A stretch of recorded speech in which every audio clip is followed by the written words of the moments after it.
Quiet Talks About Jesus. By S. D. Gordon. The Purpose in Jesus Coming. God spelling Himself out in Jesus. Jesus is God spelling Himself out in language that man can understand. God and man used to talk together freely. But one day man went away from God. And then he went farther away. He left home. He left his native land, Eden, where he lived with God. He emigrated from God. And through going away he lost his mother tongue. A language always changes away from its native land. Through going away from his native land, man lost his native speech. Through not hearing God speak, he forgot the sounds of the words. His ears grew dull and then deaf. Through lack of use, he lost the power of speaking the old words. His tongue grew thick. It lost its cunning. And so gradually almost all the old meanings were lost. God has always been eager to get to talking with man again. The silence is hard on him. He is hungry to be on intimate terms again with his old friend. Of course, he had to use a language that man could understand. Jesus is God spelling Himself out so man can understand. He is the A and the Z, and all between, of the old Eden language of love. Naturally enough, man had a good bit of bother in spelling Jesus out. This Jesus was something quite new. When his life spoke the simple language of Eden again, the human heart with selfishness ingrained said, "That sounds good, but of course he has some selfish scheme behind it all. This purity and simplicity and gentleness can't be genuine." Nobody yet seems to have spelled him out fully, though they're all trying, all on the spelling bench. That is, all that have heard. Great numbers haven't heard about him yet. But many could get enough, yes, can get enough to bring his purity into their lives and sweet peace into their hearts. But there were in his days upon earth some sticklers for the old spelling forms. Not the oldest, mind you. Jesus alone stands for that. This Jesus didn't observe the idioms that had grown up outside of Eden. These people had decided that these old forms were the only ones acceptable. And so they disliked him from the beginning, and quarreled with him. These idioms were dearer to them than life, that is, than his life. So having quarreled, they did worse, and then softly worst. But even in their worst, Jesus was God spelling Himself out in the old simple language of Eden.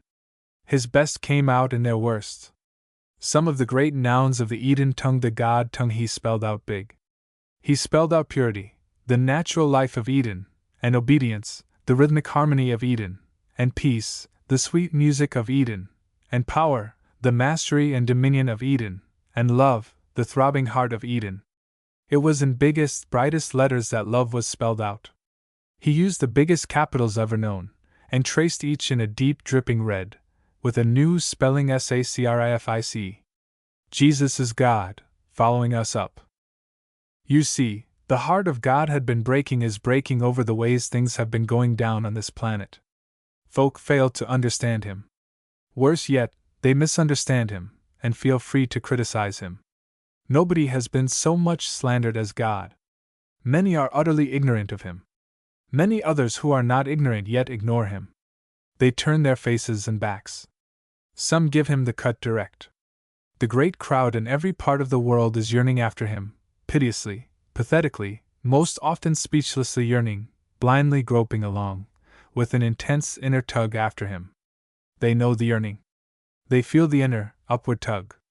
They don't understand what it is for which they yearn, nor what will satisfy. For man was made to live in closest touch with God. That is his native air. Out of that air his lungs are badly affected. This other air is too heavy. It's malarial, and full of gases and germy dust. In it he chokes and gasps. Yet he knows not why. He gropes about in the night made by his own shut eyes. He doesn't seem to know enough to open them. And sometimes he will not open them. For the hinge of the eyelid is in the will. And having shut the light out, he gets tangled up in his ideas as to what is light. He puts darkness for light, and light for darkness. Once man knew God well, close up. And that means loved gladly, freely. For here to know is to love. But one day a bad choice was made. And the choice made an ugly kink in his will. The whole trouble began there. A man sees through his will. That is his medium for the transmission of light. If it be twisted, his seeing, his understanding, is twisted. The twist in the will regulates the twist in the eye. Both ways, too, for a good change in the will in turn changes the eyes back to seeing straight. He that is willing to do the right shall clearly see the light. But that first kink seems to have been getting worse kinked ever since. And so man does not see God as he is. Man is cross-eyed Godward, but doesn't know it. Man is colorblind toward God. The blue of God's truth is to him an arousing, angering red. The soft, soothing green of his love becomes a noisy, irritating yellow. Nobody has been so much misunderstood as God. He has suffered misrepresentation from two quarters, his enemies and his friends. More from which? Hard to tell. Jesus is God trying to tell men plainly what he is really like. The world turned down the wrong lane, and has been going that way pell-mell ever since. Yet so close is the wrong lane to the right that a single step will change lanes. Though many results of being in the wrong lane will not be changed by the change of lanes. It takes time to rest up the feet, made sore by the roughness of the wrong lane. And some of the scars, where men have measured their length, seem to stay.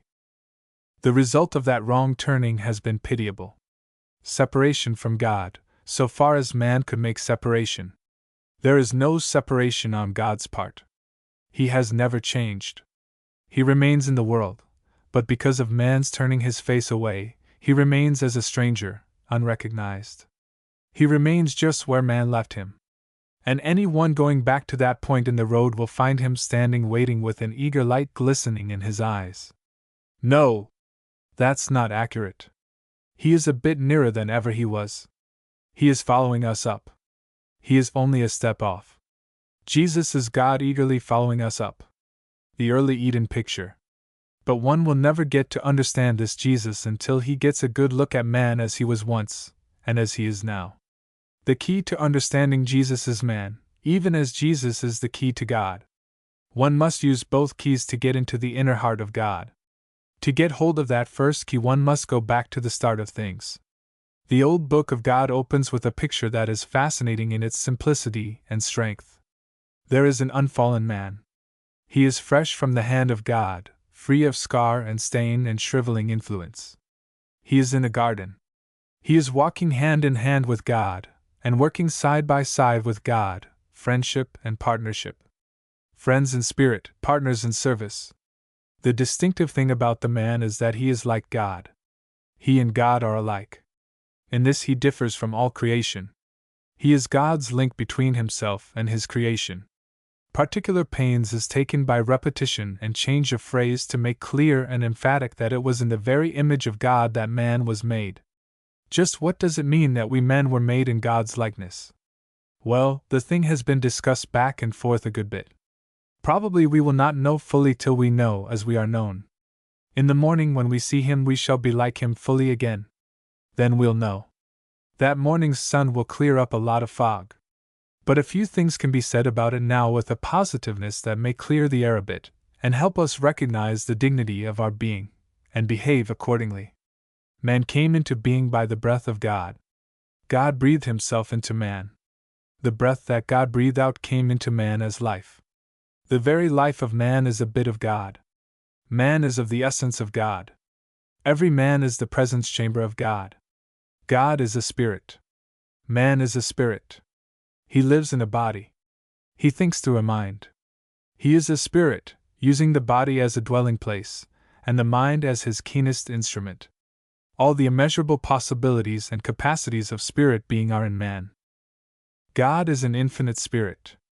That is, we cannot understand him fully. He is very close to us. The relationship is most intimate and tender, yet his fullness is ever beyond our grasp and our ken. Man is infinite in that he knows that God is infinite. Only like can appreciate like. He can appreciate that he cannot appreciate God, except in part. He understands that he does not understand God save in smaller part. He knows enough to love passionately. And through loving as well as through knowing he knows that there is infinitely more that he does not know. Only man of all earth's creation knows this. In this he is like God. The difference between God and man here is in the degree of infinity. That degree of difference is an infinite degree. Yet this is the truth. But more yet, man has this same quality manward.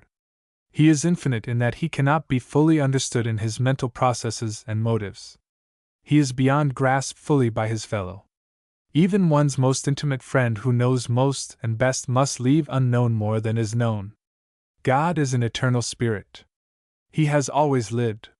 He will live always. He knows no end, at either end.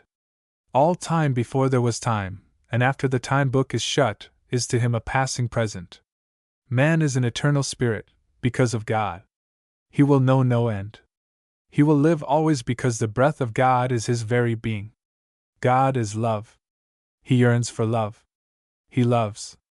And more, he is love. Man is like God in his yearning for love, in his capacity for love, and in his lovableness. Man must love. He lives only as he loves. True love, and only that, is the real life. He will give up everything for love.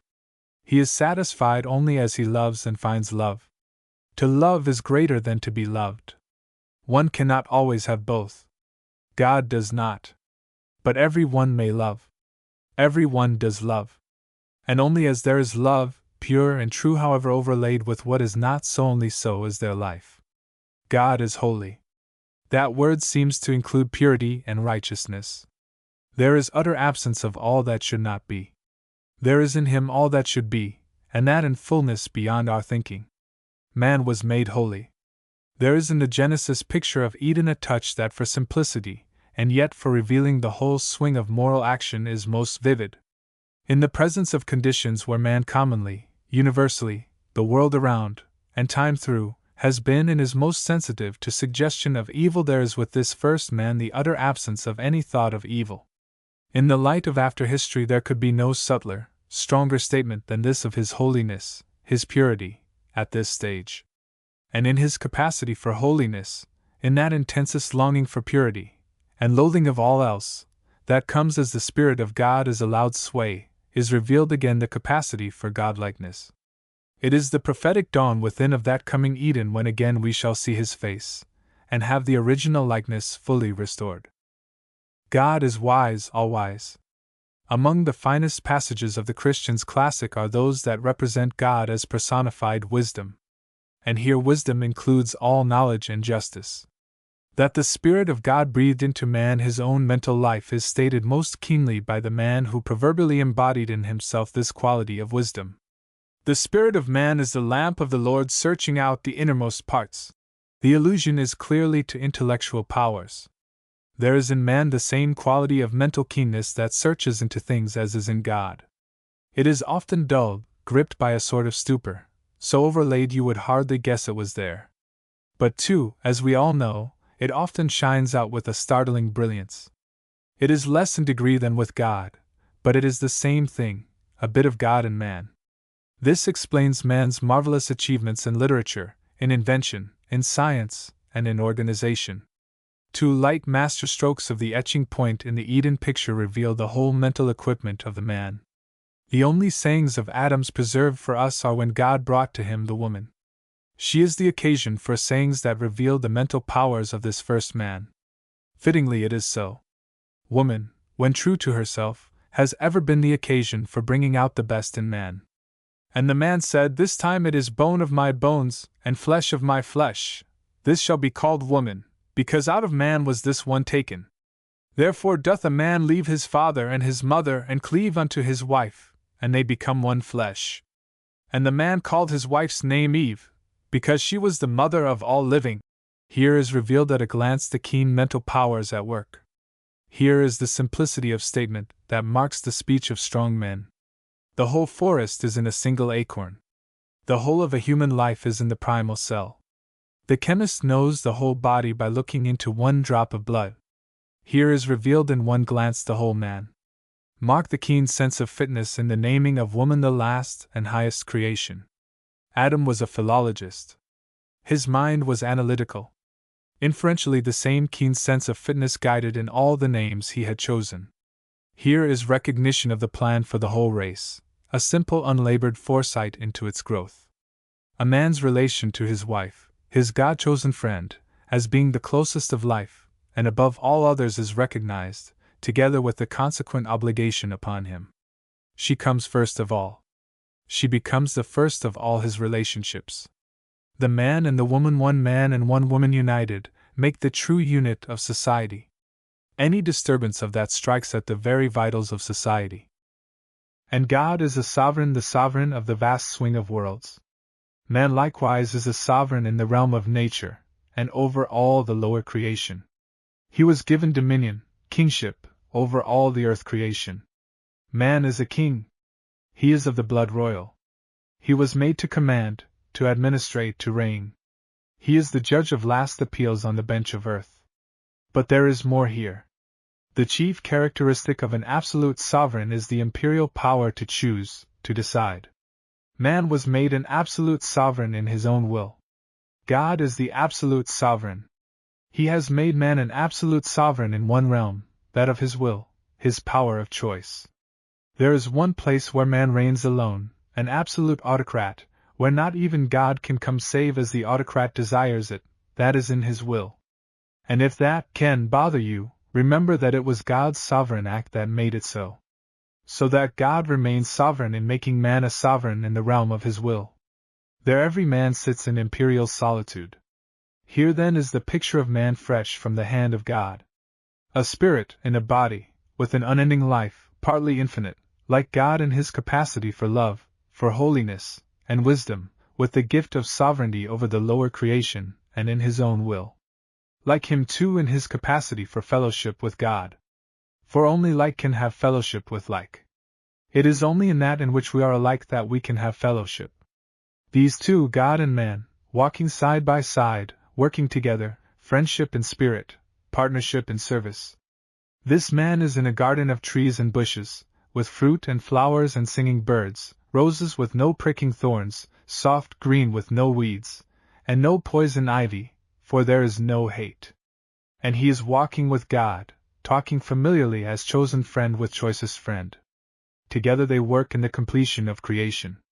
God brings his created beings one by one to man to be catalogued and named, and accepts his decisions. What a winsome picture!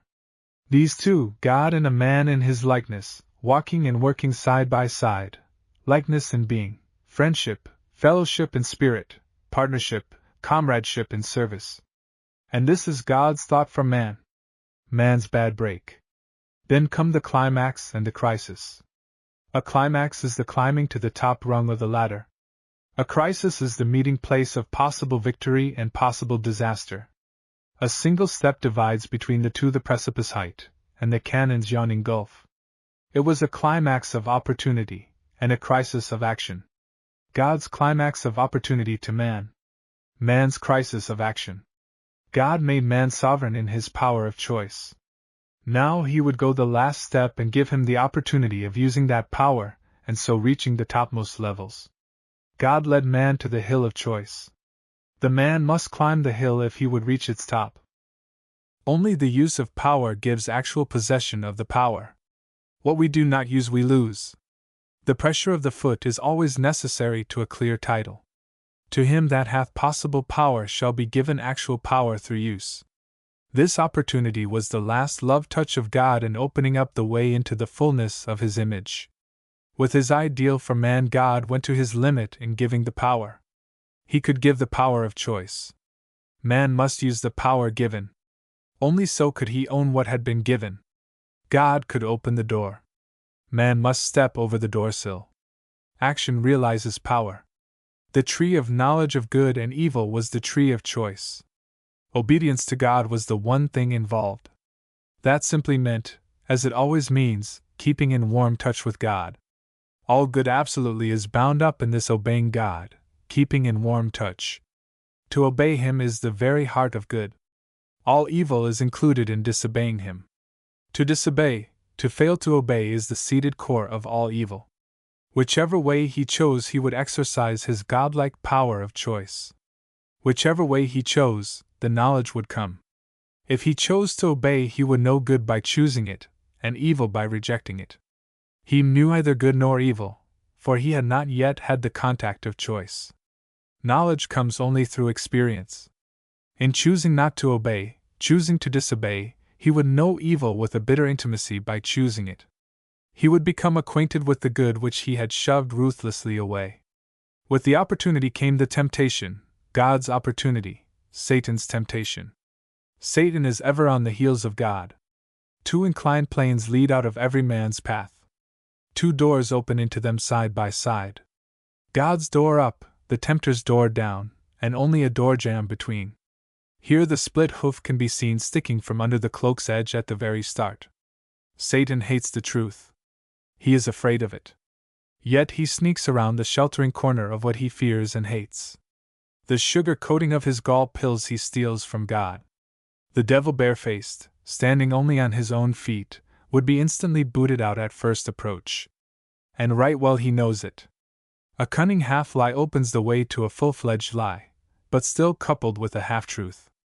The suggestion that God was harshly prohibiting something that was needful leads to the further suggestion that he was arbitrarily, selfishly holding back the highest thing, the very thing he was supposed to be giving, that is, likeness to himself. Eve was getting a course in suggestion. This was the first lesson. The school seems to be in session still. The whole purpose is to slander God, to misrepresent him. That has been Satan's favorite method ever since. God is not good. He makes cruel prohibitions. He keeps from us what we should have. It is passing strange how every one of us has had that dust in his eyes. Some of us might leave the had out of that sentence. See how cunningly the truth and the lie are interwoven by this old past master in the sooty art of lying. Your eyes shall be opened, and ye shall be as God, knowing good and evil. It was true because by the use of this highest power of choice he would become like God, and through choosing he would know. It is cunningly implied with a sticky, slimy cunning that, by not eating, that likeness and knowledge would not come. That was the lie. The choice either way would bring both this element of likeness to God and the sovereign power of choice, and the knowledge. Then came the choice.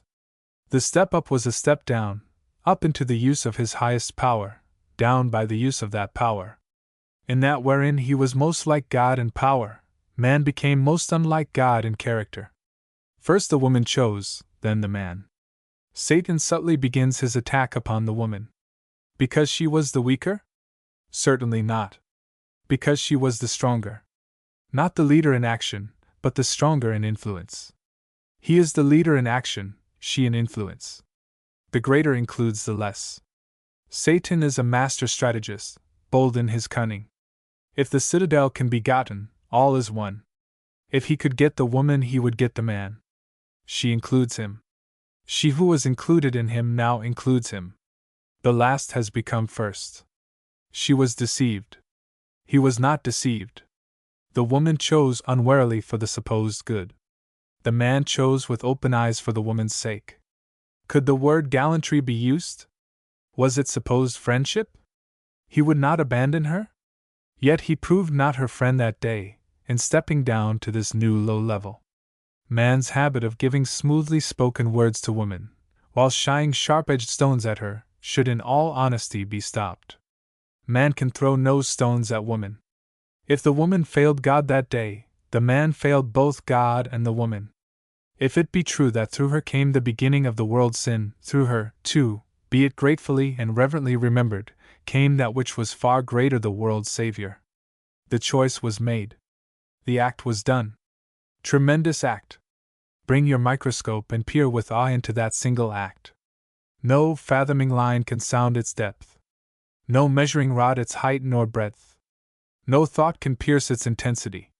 That reaching arm went around a world. Millenniums in a moment. 1,000,000 miles in a step. An ocean in a drop. Volumes in a word. A race in a woman. A hell of suffering in an act. The depths of woe in a glance.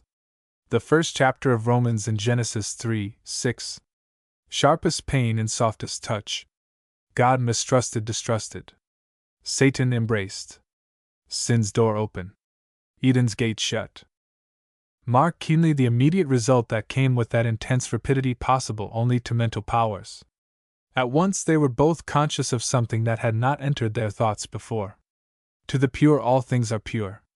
To the imagination hurt by breaking away from God, the purest things can bring up suggestions directly opposite. Through the open door of disobedience came with lightning swiftness the suggestion of using a pure, holy function of the body in a way and for a purpose not intended. Making an end of that which was meant to be only a means to a highest end. Degrading to an animal pleasure that which held in its pure, hallowed power the whole future of the race. There is absolutely no change save in the inner thought. But what a horrid heredity in that one flash of the imagination! Every sin lives first in the imagination. The imagination is sin's brooding and birthplace. An inner picture, a lingering glance, a wrong desire, an act, that is the story of every sin. The first step was disobedience. That opened the door. The first suggestion of wrongdoing that followed hot on the heels of that first step, through that open door, struck at the very vitals of the race, both its existence and its character. That first suggested unnatural action, with its whole brood, has become the commonest and slimiest sin of the race. Here, in the beginning, the very thought shocked them. In that lay their safety. Shame is the recoil of God's image from the touch of sin. Shame is sin's first checkmate. It is man's vantage for a fresh pull-up. There are only two places where there is no shame, where there is no sin, where sin is steeped deepest in. The extremes are always jostling elbows. Instantly the sense of shame suggested a help. A simple bit of clothing was provided. It was so adjusted as to help most. Clothing is man's badge of shame. The first clothing was not for the body, but for the mind. Not for protection, but for concealment, that so the mind might be helped to forget its evil suggestions. It is one of sin's odd perversions that draws attention by color and cut to the race's badge of shame. It would seem strongly suggestive of moral degeneracy, or of bad taste, or, let us say in charity, of a lapse of historical memory. Mark the sad soliloquy of God. Behold, the man has become as one of us, he has exercised his power of choice. He tenderly refrains from saying, and has chosen wrong. So pitiably wrong!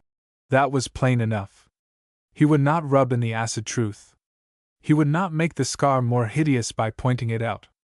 And now lest he put forth his hand and take of the tree of life. Lest there is a further danger threatening. In his present condition he needs guarding for his own sake in the future. Lest wrong choice limits future action. Sin narrows. With man's act of sin came God's act of saving. Satan is ever on the heels of God to hurt man. But God is ever on the heels of Satan to cushion the hurt and save the man. It is a nip-and-tuck race with God ahead and a heart in the lead. Something had to be done. Man had started sin in himself by his choice. The taint of disobedience, rebellion, had been breathed out into the air. He had gotten out of sorts with his surroundings. His presence would spoil his own heaven. The stain of his sin would have been upon his eternal life.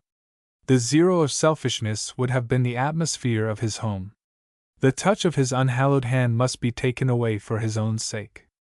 That unhallowed touch has been upon every function and relationship of life outside those gates. Nothing has escaped the slimy contact. Sin could not be allowed to stay there. Its presence stole heaven away from heaven. Yet sin had become a part of the man. The man and the wrong were interwoven. They were inseparable. Sin has such a tenacious, gluey, sticky touch. Each included the other. It could not be put out without his being put out. So man had to be driven out for his own sake to rid his homespot of sin. The man was driven out that he might come back changed. Love drove him out that later it might let him in. The tree of life was kept from him for a time that it might be kept for him for an eternity. When he had changed his spirit, and changed sides in the fight with evil started that day, and gotten victory over the spirit now dominant within himself, those gates would swing again. When the stain of his choice would be taken out of his fiber, it would be his right eagerly to retrace these forced steps, and the coming back would find more than had been left. Love has been busy planning the homecoming. The tree of life has been grown in his absence to a grove of trees. The life has become life more abundant. Outside the Eden gate. The story of what took place outside that guarded gate makes clear the love, the wise, far-sighted love that showed the man the way out that day. To tell the story, one must use a pen made of the iron that has entered his own soul, and though the pen be eased with ballpoint, it scratches and sticks in the paper for sheer reluctance. And only the tears of the heart will do for ink. That was a costly meal. That first bite must have been a big one. Its taste is still in the mouth of the race. If that fruit were an apple, it must have been a crab. There has been a bad case of indigestion ever since. If you think there were no crab apples in Eden, then the touch of those thickening lips must have soured it, and the eating man's teeth are still on edge. The fruit became tough in the chewing. It's not digested yet. That Garden of Eden must have been on a hill, with lowlands below, and high hills above, and roads both ways. The man seems to have gotten into the lowland road, and after a bit, struck some marshes and swamps, with a good bit of thick gray fog. The first result of the break with God was in the man himself. Man has two doors opening into himself from God, the eye and the ear. Through these God comes into the man and makes himself known. Through these comes all man knows of God. Both have their hinges in the will, the heart. Man gave both doors a slam shut that day in Eden. Yet they went shut gradually. That was the God side of their shutting. He quickly slipped in an air cushion so the shutting might be softened and delayed, and meanwhile his presence be appealing to the man. Refusing to obey God was equal to hearing without being willing to listen. It was the same thing as looking with that reluctance that won't see, and then doesn't see. Hearing and seeing lie deeper than ears and eyes, down in the purpose, the will, the desire of the heart. Unwillingness dulls, and then deafens the ears. It blurs, and then blinds the eye. An earnest, loving purpose gives peculiar keenness to the ears, and opens the eye of the eye. Ears and eyes are very sensitive organs. If their messages be not faithfully attended to, they sulk and pout, and refuse to transmit messages. It is a remarkable fact that habitual inattention to a sound or sight makes one practically deaf or blind to it, and that close attention persisted in makes one's ears and eyes almost abnormally keen and quick. Love's ears and eyes are proverbially acute. One may be so wholly absorbed in something that he absolutely does not see the thing on which his eyes are turned. He does not hear the sounds that are plainly coming to his ear because his thought, back of that his heart, is elsewhere. Hearing, seeing is with the heart back of ears and eyes. God is spoken of as silent. Yet his silence may be simply our deafness. The truth is he is speaking all the time, but we are so absorbed that we do not hear. He is ever looking into our faces with his great, tender, deep eyes, but we are so wrapped up in something else that the gaze out of our eyes is vacant to that face, and with keenest disappointment, so often repeated, he gets no answering glance. Let anybody in doubt about the strict accuracy of this do some experimenting on himself, either with outer things or regarding God. Let him obey the inner voice in some particular that may perhaps cut straight across some fixed habit, and then watch very quietly for the result. It will come with surprising sureness and quickness. And the reason why is simple. The man is simply moving back into his native air, and of course all the powers work better. This truth about the nerves of the ears and eyes running down into the heart is constantly being sounded out in the old book. A famous bit in Isaiah puts it very clearly, and becomes a sort of pivot passage of all others of this sort. That fine-grained, intense-spirited young Hebrew was caught in the temple one day by a sight of God. That wondrous sight held him with unyielding grip through all the after years. With the sight came the voice, and the message for the nation. Tell these people you are continually hearing, but you do not listen, nor take in what you hear. Your eyes are open, they look, but they do not see. Then the voice said, Make their heart fat, and their ears heavy, and their eyes shut. That is to say, by continually telling them what they will continually refuse to hear because it does not suit the habit of their lives, he would be setting in motion the action that would bring these results. The ears that won't hear by and by can't hear. The heart that will not love and obey gets into a state of fatty degeneration. The valves that refuse to move in loving obedience will get too heavy with fat to move at all. The fat clogs the hinges. There is the touch of a soft irony in the form of the message. As though Isaiah's talking would affect their ears, whereas it is their refusal to hear that stupefies the hearing organ. In faithfulness, God insists on telling them the truth even though he knows that their refusal to do will make things worse. But then God is never held back from good by the possible bad that may work out of it. When Jesus came, the Jews, to whom his messages to the world were directly spoken, were in almost the last stages of that sort of thing. So Jesus, with the fine faithfulness of love blending with the keenest tact, spoke in language veiled by parable to overcome the intense prejudice against plainly spoken truth. They were so set against what he had to tell that the only way to get anything into them at all was so to veil its form as to befool them into thinking it truer. Toward the close, his keenness, for which they were no match, joining with the growing keenness of their hate, made them see at once that the sharp edge of some of those last parables was turned toward themselves. In explaining to his puzzled disciples about this form of teaching, with a sad irony that reveals both his heart's yearning and his mental keenness, he uses more than once with variations this famous bit from Isaiah. He makes the truth stand out more sharply by stating the opposite of what he desires, making the contrast between his words and his known desires so strong as not only to make plain the meaning intended, but to give it a sharper emphasis. The result that began with ears and eyes quickly affected the tongue. That is nature's path. The inner road from ear and eyes straight to the tongue. The tongue is the index of man's whole being. While through ear and eye he receives all that ever gets in, through the tongue his whole being is revealed. Of course his personality reveals itself very much otherwise. In the carriage of the body. Strikingly so in the look of the eye. The body itself, especially the face, becomes in time the mold of the spirit within. Yet the tongue, what is said, how it is said, what is not said, the tone of voice, the tongue is the index of the spirit. There is no stronger indication of mastery over one's powers than in control of the tongue. When God would break up man's first great ambitious scheme of a self-centered monopoly on the Shinar plains, he simply touched his tongue. The first evidence of God's touch in the remaking of man on that memorable Pentecost day was upon his tongue. The effect upon his tongue of the break with God has been radical and strange. Dumbness, and slowness or thickness of speech alternate with an unnatural sharpness. Sometimes the spittle has a peculiar oiliness that results in a certain slipperiness of statement. Sometimes it has a bitter, poisonous, acid quality that eats its way into the words. There is a queer backward movement in biting sometimes. Withal a strange looseness of speech regarding the holiest things, and the most awesome truths, and the Holy One himself. The moment a man gets a vision of God, he is instantly conscious of something the matter with his tongue. The sight that comes to his eyes, the sound to his ears makes him painfully self-conscious regarding the defect in his tongue. Moses found himself slow-tongued. Isaiah felt the need of the cleansing coal for his tongue. But man's whole inner mental process was affected. A peculiar sense of fear, of dread, is woven inextricably into the very fiber of man's being. His first reported word after that break was, "I was afraid." That sense of fear, a horrid, haunting, nightmare thing, has affected all his thinking and planning and everyday speech. No phrase is oftener on man's tongue than, "I'm afraid."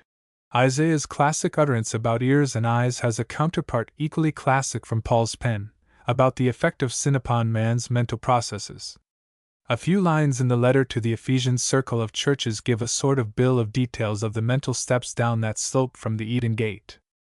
Paul is urging these friends to live no longer as they, in common with all the races, had been living, in the vanity of their mind, being darkened in their understanding, alienated from the life of God, because of the ignorance that is in them, because of the hardening of their hearts, who, being past feeling, gave themselves up to lasciviousness to make a greedy trade of all uncleanness. Here are 7 steps down. The first 5 are put in reverse order. Beginning where they have been, he traces the 5 steps back to the starting point, and then adds the 2 likely to follow with any who persist past this point. The start of all sin is in the setting of oneself against God, choosing some other way than his. It is called here hardening of the heart. The native juices of the heart are drawn away from God and dry up. In this book the heart is the seat of both affection and will. It is the pivotal organ of life. Any trouble there quickly and surely affects the whole being. Then follows ignorance. Of course. The heart controls both ear and eye, the 2 great channels inward of knowledge. The hardening of the heart locks both doors. And hard on the heels of that comes alienated from the life of God. That is, cut off, shut out of fellowship and intimacy. Life is union with God. Through union God's life flows into us. Union is rooted in knowledge and in sympathy, fellow feeling, a common desire and purpose. The man snapping that tying cord cuts himself off. The next step is peculiarly pathetic. Darkened in their understanding, the man has shut the shutters close and pulled the shades down tight. Of course it's dark inside. He is unable to see. First unwilling, now unable. If the only thing that can be gotten for use as light be darkness, how intense is that darkness? Then comes the pitiable result of acting as if darkness were man's native air. The vanity of the mind. That word vanity means aimlessness. The mind is still keen, even brilliant, but the guiding star is shut out, and that keen mind goes whirring aimlessly around. Sometimes a very earnest aimlessness. The man's on a foggy sea without sun or star. The compass on board is useless. But more pitiable and pathetic yet, indeed utterly laughable if it were not so terribly serious and pathetic, this man in the dark proceeds gravely to decide that this darkness of his own making is a superior sort of light, and bows low in worship of its maker.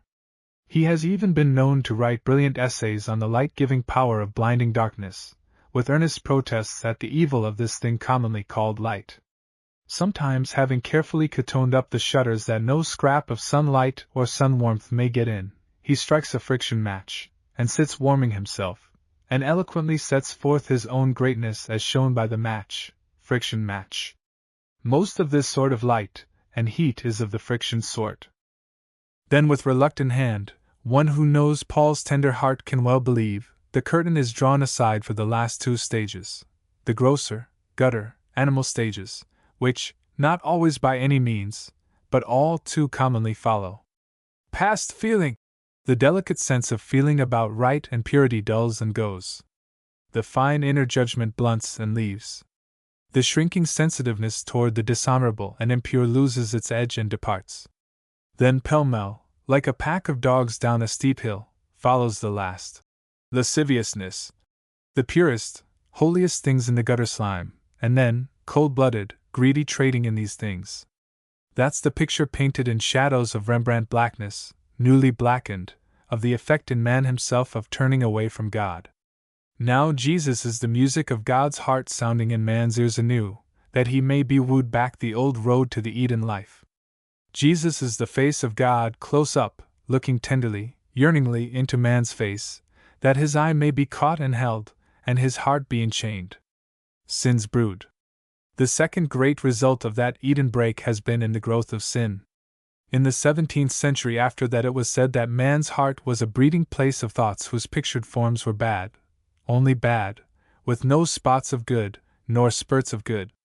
1,000 years later, Moses, giving the Hebrew tribes the 10 Commandments, adds a crowd of particulars, some of them very gruesome, which serve as mirrors to reveal the common practice of his age.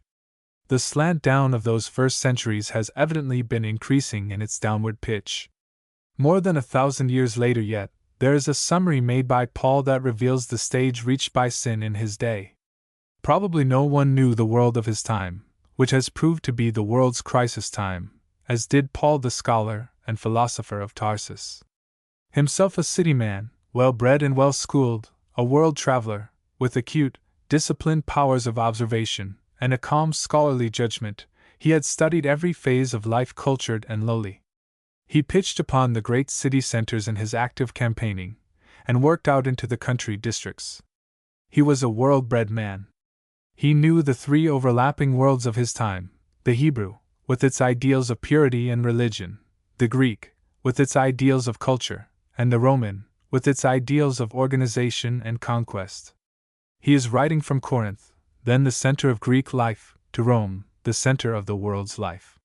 His letter is the most elaborate of any of his writings preserved to us.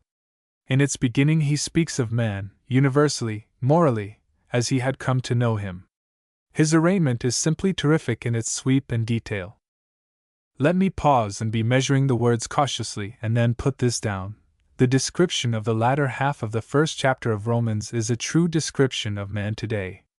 At first flush that sounds shocking, as indeed it is. It seems as if this description can apply only to degraded savages and to earth's darkest corners. But the history of Paul's day, and before, and since, and an underview of the social fabric today, only serve to make clear that Paul's description is true for all time and around the world. There is a cloak of conventionality thrown over the blacker tints of the picture today in advanced Christian lands. It is considered proper to avoid speaking of certain excesses, or, if speech must be used, modestly to say, unnameable, and it is a distinct gain for morality that it is so. Better a standard recognized, even though broken. But commonly the conditions are not changed. The differences found in different civilizations today are differences only of degree. In the most advanced cities of Christendom today may be found every bit of this chapter's awful details, but properly cloaked. In European lands the cloaks are sewed with the legal stitch, which is considered the proper finish. In lands where our Christian standards are not recognized the thing is as open as in this chapter. In 4 short paragraphs containing 66 lines in the American revision, Paul packs in his terrific Philippic. He swings over the ground 4 times. Nowhere does he reveal better his own fidelity to truth, with the fineness of his own spirit. Here, delicacy of expression is rarely blended with great plainness. No one can fail to understand, and yet that sense of modesty native to both man and woman is not improperly disturbed, even though the recital be shocking. Here is paragraph 1. Man knew God both through nature and by the direct inner light. But he did not want him as God. It bothered the way he wanted to live. The core of all sin is there. All its fruitage grows about that core. He became vain in his reasonings. He gave himself up to keen, brilliant speculation. Having cut the cord that bound him to God, unanchored, uncompassed, on a shoreless, starless sea, he drifts brilliantly about in the dense gray fog. Then he befooled himself further by thinking himself wise. He preferred somebody else to God. Whom? Himself. Then birds, then beasts on all fours with backbone on a line with the earth, nose and mouth close to the ground, then gray-black, slimy, crawling, creeping things.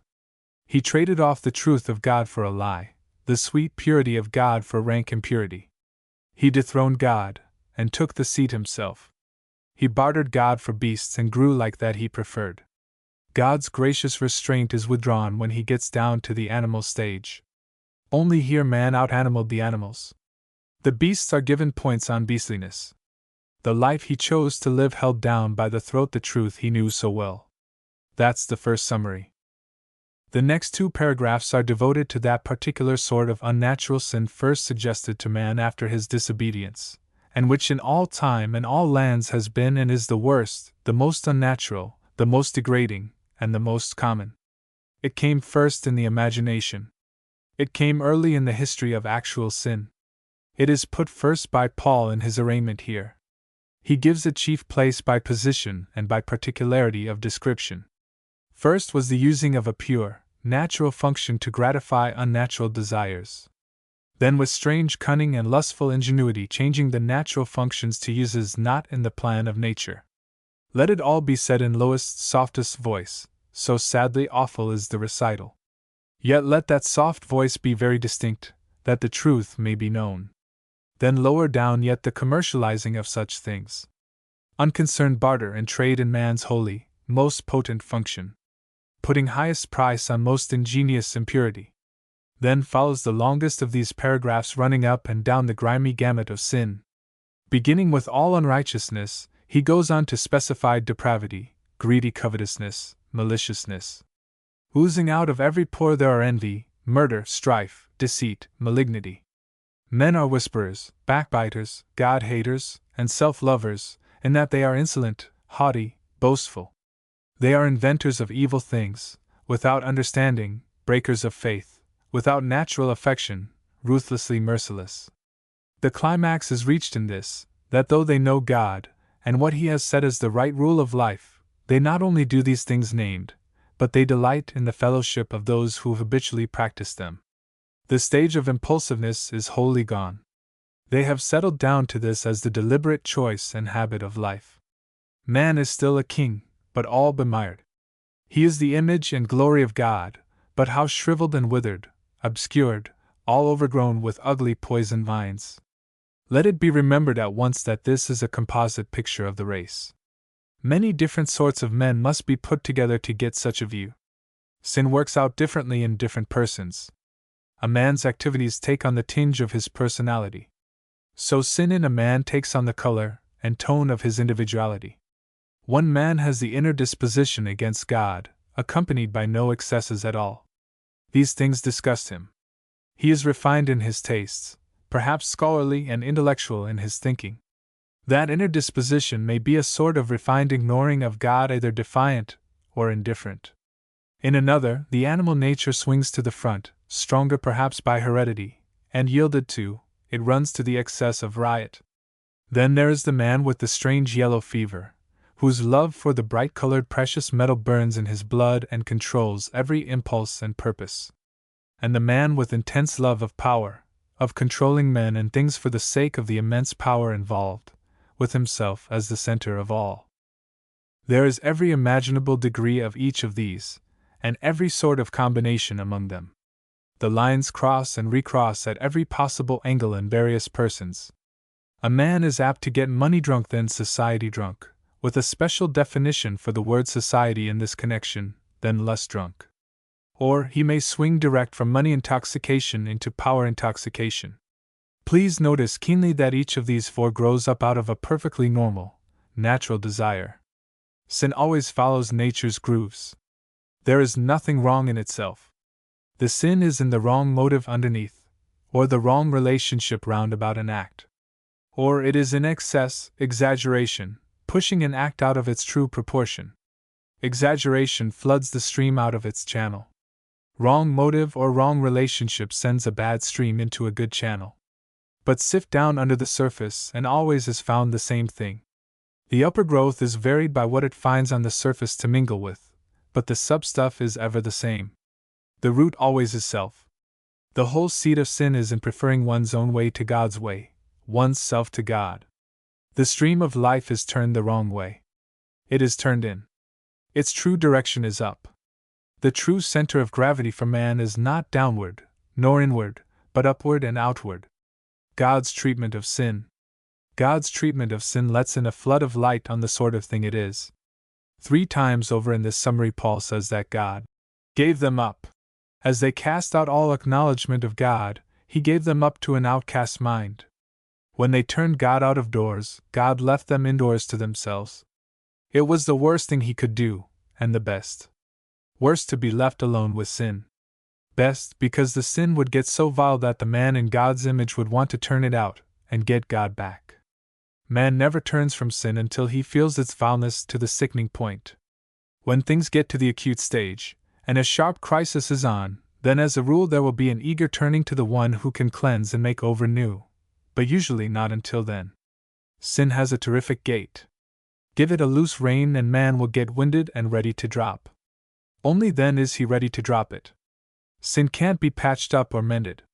Nursing only helps it to its feet for a fresh start. The whole trouble is in the nature of the thing. The heart pumps the hot blood of rebellion. Its lungs can breathe only self-willed air. The worst punishment of sin is that left alone it breeds more sin, and worse sin. The worst of sin is in its brood. It is very prolific. Every sin is a seed sin. The breeding process gets the sort more refined in its coarseness. And the plain statements of the book, and the inevitable working of man's nature, reveal all the bad results of sin intensifying indefinitely in the afterlife. Jesus is God letting sin do its worst, upon himself, that man might see its utter, stubborn damnableness, and eagerly turn from it, and back to him. A bright gleam of light. Yet be it keenly marked, there is a very bright gleam of light across this dark picture. In going over the story of sin with its terrific results now and afterward, one needs to be very tender, for he is talking about men his brothers. And to be very careful not to say things that are not so. Some good, earnest people have been thinking that the whole race except a small minority were given over to eternal misery. The vast majority of men has never heard the name of Jesus. And some very godly people have seemed to think that these are lost forever. Yet the old book of God speaks very plainly here. Its meaning can be gotten without any twisting of words. Neither the Jewish nation nor the Christian church can be regarded as favorites of God. God has no favorites for salvation. The Jewish nation was chosen for service sake. Through it there came a special after revelation of God. Through it came the world's new man.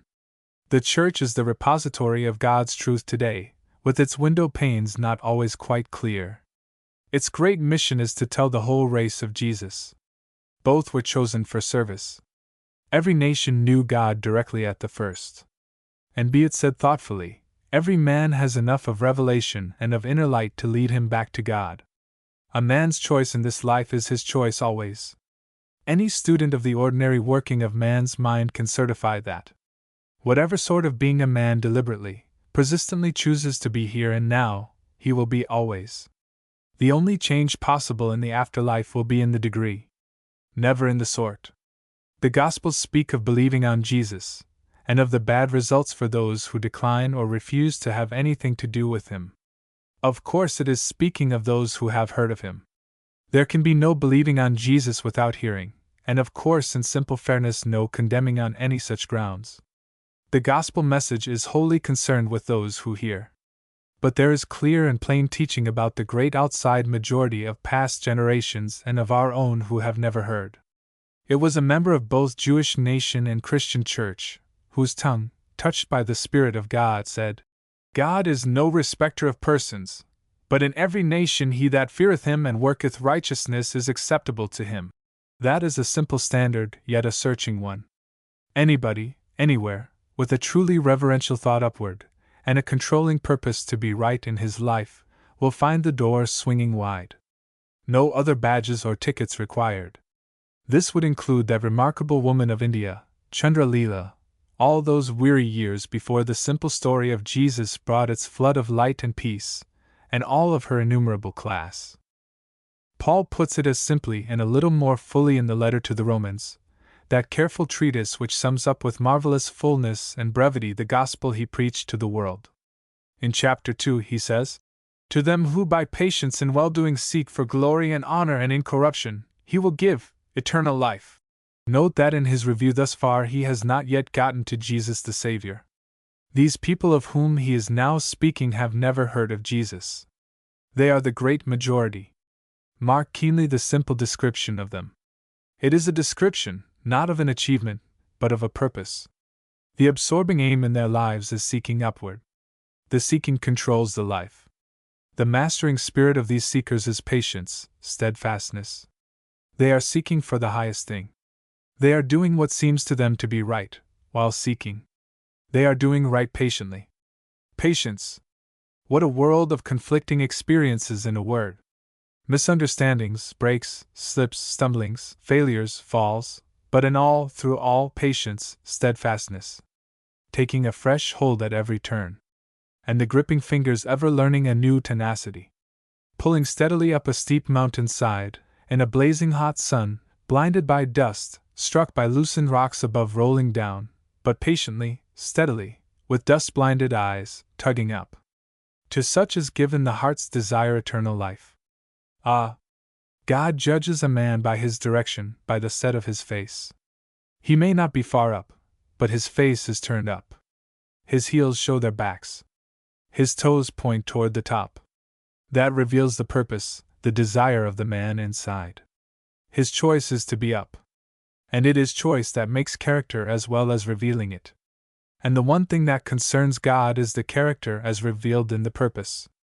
There is a simple, pathetic story from mission lands, variously told, and well vouched for, of a missionary pausing long enough in a village to tell the story of Jesus to the crowd that gathered, and then pushing on. This was the first visit of a missionary to this place, and so the first news of Jesus. The crowd listened eagerly with various results. There was one listener, an old man, held in repute for his wisdom, who at once accepted the missionary's story, and announced his acceptance of Jesus. His neighbors expressed their surprise at his prompt acceptance of such a new thing. The old man's quiet answer in effect was this: "Oh, I have long trusted this Jesus, but I never knew his name before."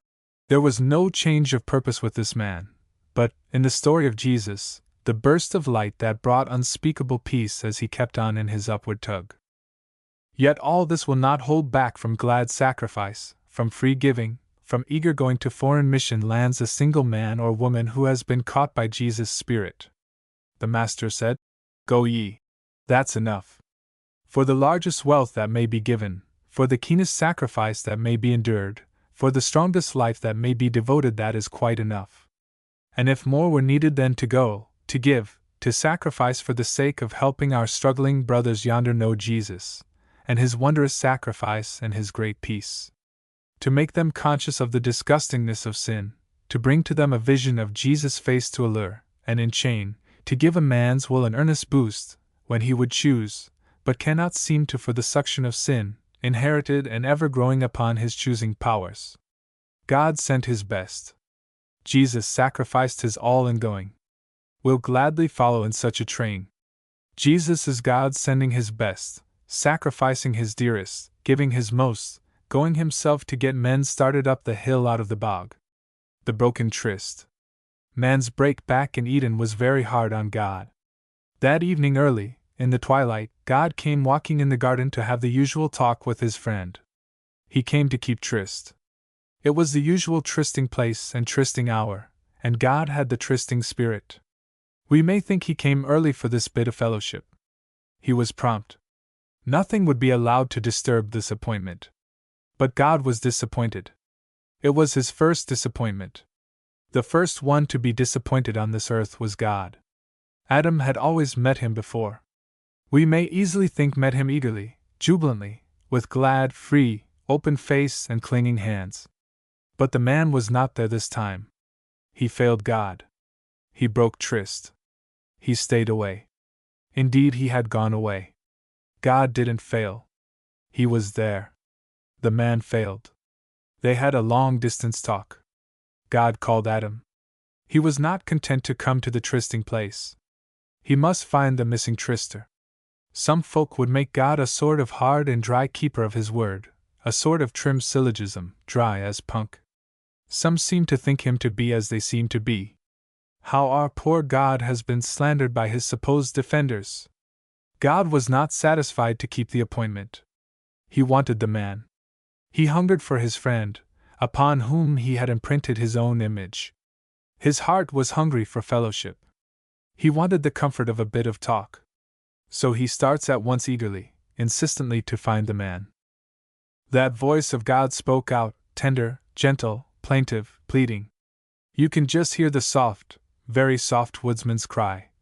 Hello, hello, hello, Adam, Adam, here I am waiting for you. I've kept my tryst. Where are you? Hello, hello, where are you?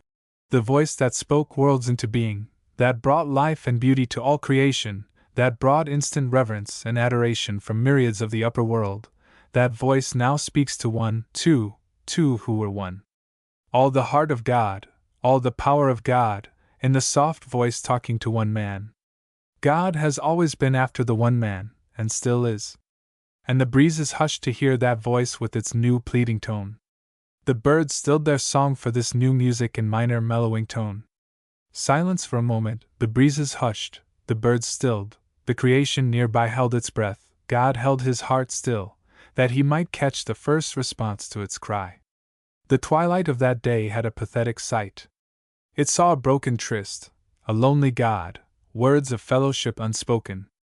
A man and woman hiding, skulking behind trees. Trees served a new purpose that evening, not a good purpose. They never were meant to hide behind. Sin perverts the use of all things. All these weary years God has been standing wherever men are, standing, waiting, calling man back to his tryst. Among the trees, in the crowded city of man's making, He is ever calling, and eagerly, wondrously, helping every one who answers. He is so near that a reaching hand always touches him. The voice of the heart never misses His ear. But His love and grief shine out most on that bit of a hill, outside a city wall, on the east coast of the middle of the Earth Sea. That is Earth's tallest hill. It can be seen farthest away of any. Jesus up on that hill is God calling man back to his broken tryst. God's wooing. God seems to have fairly outdone Himself to get man to turn toward the old trysting place. for when a man will turn around enough to get even a glimpse of that God face, and a whisper of that God voice, he can withstand no longer. God has taxed all the ingenuity of his love to let man know about himself. He revealed himself directly to the whole race at the start. He has in every generation, and in every clime, on every hilltop and valley, in every village and crowded city, been revealing himself to the heart of every man. There cannot be found one anywhere who has not heard the quiet inner voice drawing up and away from wrong. In this world of wondrous beauty God is speaking. The glory-telling heavens, the winsome coloring of trees and all growing things, the soft round hills, the sublime mountains, the sea with its ever-changing mood but never-changing beneficence upon the life of the whole earth, the great blue and gray above, the soothing green below, the brighter colors in their artistic proportion, the wondrous blendings surely every bush and other green thing, every bright twinkler in the blue. Everything is aflame with the presence that burns but in great love consumes not. His eyes are indeed badly bothered that cannot see, his ears in queer fix that do not hear. Yet sometimes the empty shoes seem few enough. But they are ever increasing, and will yet more and more, by retail method, with wholesale result. But God comes closer yet in his wooing. The web of life's daily run, with its strange mixing and blending, shadings and tints, is of his weaving. He sits at life's loom ever watching and weaving. Were he but recognized oftener and his hand allowed to guide the skein, how different the weaving! When men's eyes seemed unable to see clearly these revelations of himself, God picked out a small tribe, and through long, patient, painstaking discipline, gave to it, for the whole world, a special revelation of himself. In it, in the book which preserves its records, in the man who came through it, God came nearer yet. In Jesus, God told out his greatness most, and his love most tenderly. Man is the fairest flower of earth's creation. It was love's fine touch that to him God should reveal himself best and most in the fairest flower of the eternal creation. Only man could fully appreciate Jesus, God's man, and man's brother. But Jesus was known only to one generation, his own generation, to one narrow strip of country, one peculiarly exclusive tribe, the very small majority of all to whom he had come. So there came to be a book that all after generations might know him too. We of later generations know of Jesus through the book, in some shape or other, before we can come to know himself direct. And so we prize the book above all others. Not for the book's sake, at all, of course, but because through it we come to know Jesus. With loving reverence we handle it, for it tells of him, our God-brother. Some learned folk have been much taken up with the make-up of the book, its paper and type, and punctuation, and binding. And they have done good service in clearing away a lot of dust and cobwebs that had been gathering on it for a long time. But we plain folk, absorbed in getting things done, do not need to wait on their conclusions. If in those pages we have found Jesus, and God in Jesus, the book has fulfilled its mission to us. To all directly, in nature's voice, and in our common daily life, to a nation chosen for the special purpose, and through that nation and its books, through Jesus to those who knew him, and by a book telling of him, to all following, God came, comes in his wooing, and looks tenderly into man's face. Each of these paths leads straight to God, and each comes to include the others. But chiefly in Jesus God came. Jesus is God going out in the cold black night, over the mountains, down the ravines and gullies, eagerly hunting for his lost man, getting hands, and face, and more, torn on the brambly thorn bushes, and losing his life, in the darkness, on a tree thrust in his path, but saving the man. The plan for Jesus' coming. The image of God. Man is God's darling, the king and crown of creation. The whole creation was made for him to develop and rule over and enjoy. He is in a class by himself. When he made his bad break, there was just one thing left to do. God must get a new leader for his man to lead him back into all the original plan for himself. Of the whole earth, man stood next to God himself. God could not find that leader lower down. So he went higher. Jesus is God giving the race a new leader who would withstand the lure of temptation and realize the ambition of God's heart for his darling.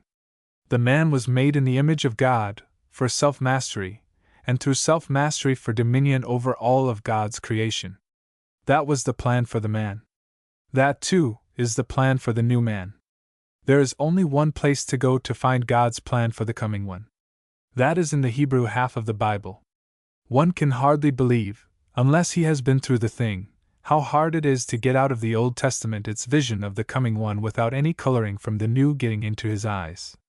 We have been reading the Old Testament through the events of the New for so long that it gives a severe mental wrench to try to do anything else.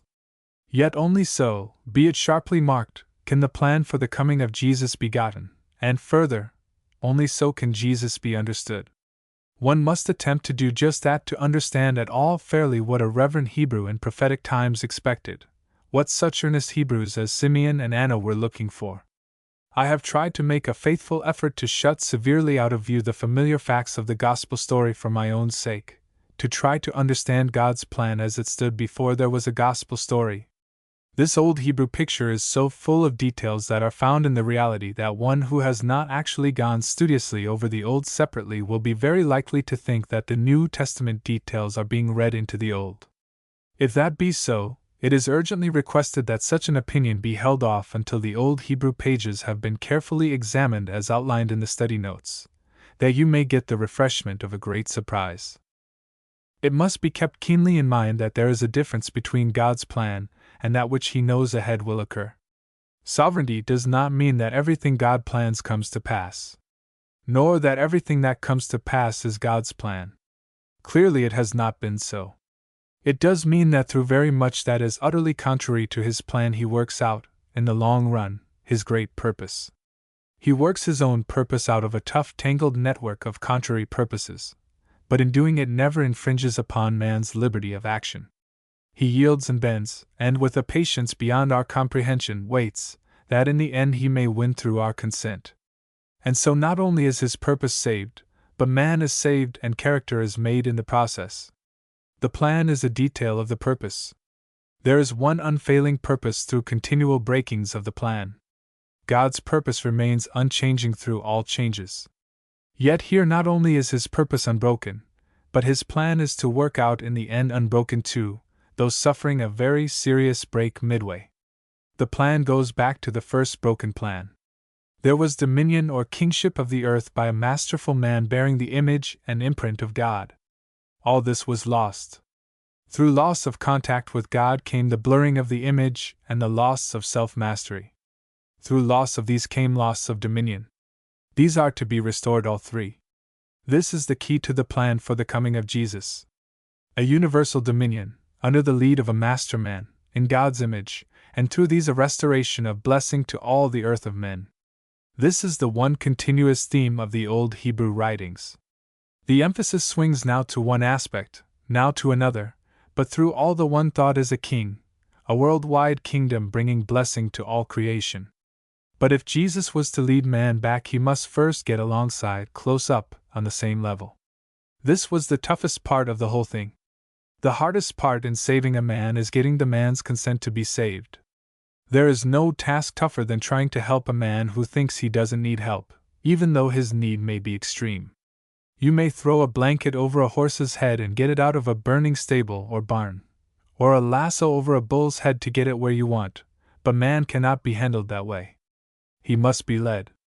The tether that draws must be fastened inside, His will. He must be lifted from inside. That is a bit of the God image in him. And so God's most difficult task was getting inside the man that had shut Him out.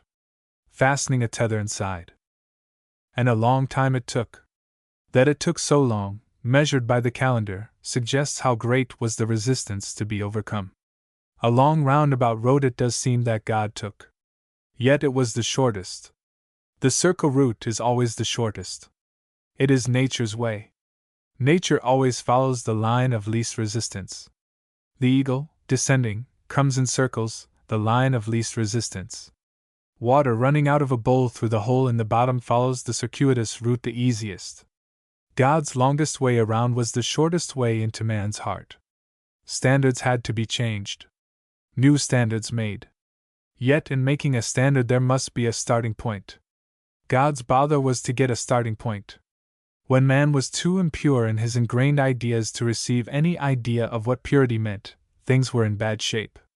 When he was grubbing content in the gutter, how was he ever to be gotten up to the highlands, when you couldn't even lift his eyes over the curbstone? All the prohibitions of the Mosaic Code are but faithful mirrors of man's condition. A wholly new standard had to be set up. That was God's task. It must be set up through men if they were to be attracted to it. So God started on his longest way around shortest road into man's heart. A man is chosen. Through this man, by the slow processes of generations, a nation is grown. Yet a nation only in numbers at first, in no other sense, a mob of men. Then this mob is worked upon. They are led through experiences that will make them soft to new impressions. Then slowly, laboriously, by child training methods, the new standard is brought to them. Yet after centuries the best attained is only that their tenacious fingers have hold of a form, not yet the spirit. Yet this is an immense gain. By and by this is the pedigree, a man, a family, tribes, a nation, a strong nation, a broken nation, a literature, ragged remnants of a nation, an ideal the like of which could not be found anywhere on earth, and a book embodying that ideal written as with acid point in metal, as with sharpest chisel and hardest stone. At last a start was made. God had gotten a hook inside man's will to which he could tie his tether, and draw, lovingly, tenderly, tenaciously, persistently, draw up out of the mire, toward the highlands, toward himself. The first touches on the canvas. This old Hebrew picture is found to be a mosaic made up of bits gathered here and there, scattered throughout the book. Some of the bits are of very quiet, sober colors found in obscure corners. Others are bright. When brought together, all blend into one with wondrous, fine beauty. The first bit is of grave hue. It comes at the very beginning. There is to be sharp enmity, then a crisis, resulting in a fatal wound for the head of evil, with scars for the victor. After this earliest general statement, there are three distinct groups or periods of prediction regarding the coming one. During the making of the nation, during its high tide of strength and glory under David and his son, during the time of its going to pieces. As the national glory is departing, the vision takes on its most glorious coloring. The first of these is during the making of the nation. As the man who is to be father of the chosen family is called away from his kinfolk to a preparatory isolation, he is cheered with the promise that his relationship is to be a relationship of leadership and of great blessing to the whole earth. This is repeated to his son and to his grandson, as each in turn becomes head of the family. As his grandson, the father of the 12 men whose names become the tribe names, is passing away, he prophetically sees the coming leadership narrowed to Judah, through whom the great leader is to come. Later yet, in a story of divination and superstition characteristic of the time, a strange prophet is hired by an enemy to pronounce a curse upon the new nation. This diviner is taken possession of by the Spirit of God, and forced to utter what is clearly against his own mercenary desires. He sees a coming one, in the future, who is to smite Israel's enemies and rule victoriously. During the last days of Moses, that man, great to the whole race, speaks a word that sinks in deep. In his goodbye message he says there is someone coming after him, who will be to them as he had been, one of their own kin, a deliverer, king, lawgiver, a wise, patient, tender judge and teacher. The nation never forgot that word. When John the Baptist came, they asked, "Art thou the prophet?" The second group of predictions is found during the nation's strength and glory. To David comes the promise that the royal house he has founded is to be forever, in contrast with Saul's, even though his successors may fail to keep faith with God. It is most striking to note how much this meant to David. He accepts it as meaning that the nation's Messiah and the world's King is to be of his own blood. "Thou hast spoken also of thy servant's house for a great while to come." Then follows this very significant sentence. "And this is, or must be, the law of the man, or the Adam." This promise must refer to the plan of God concerning the woman's seed, the man, the Adam.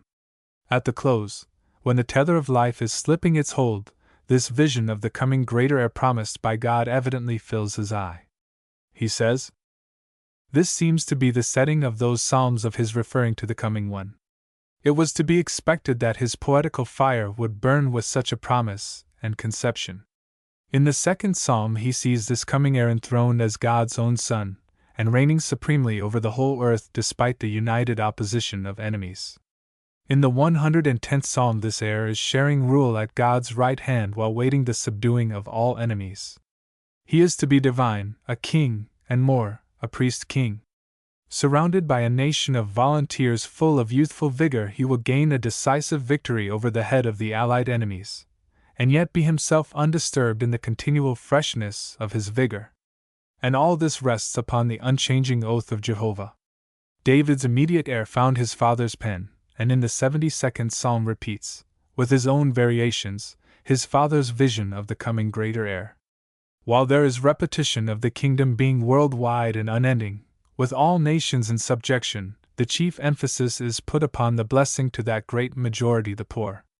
They are to be freed from all oppression, to have full justice done them, with plenty of food to eat, and increased length of life.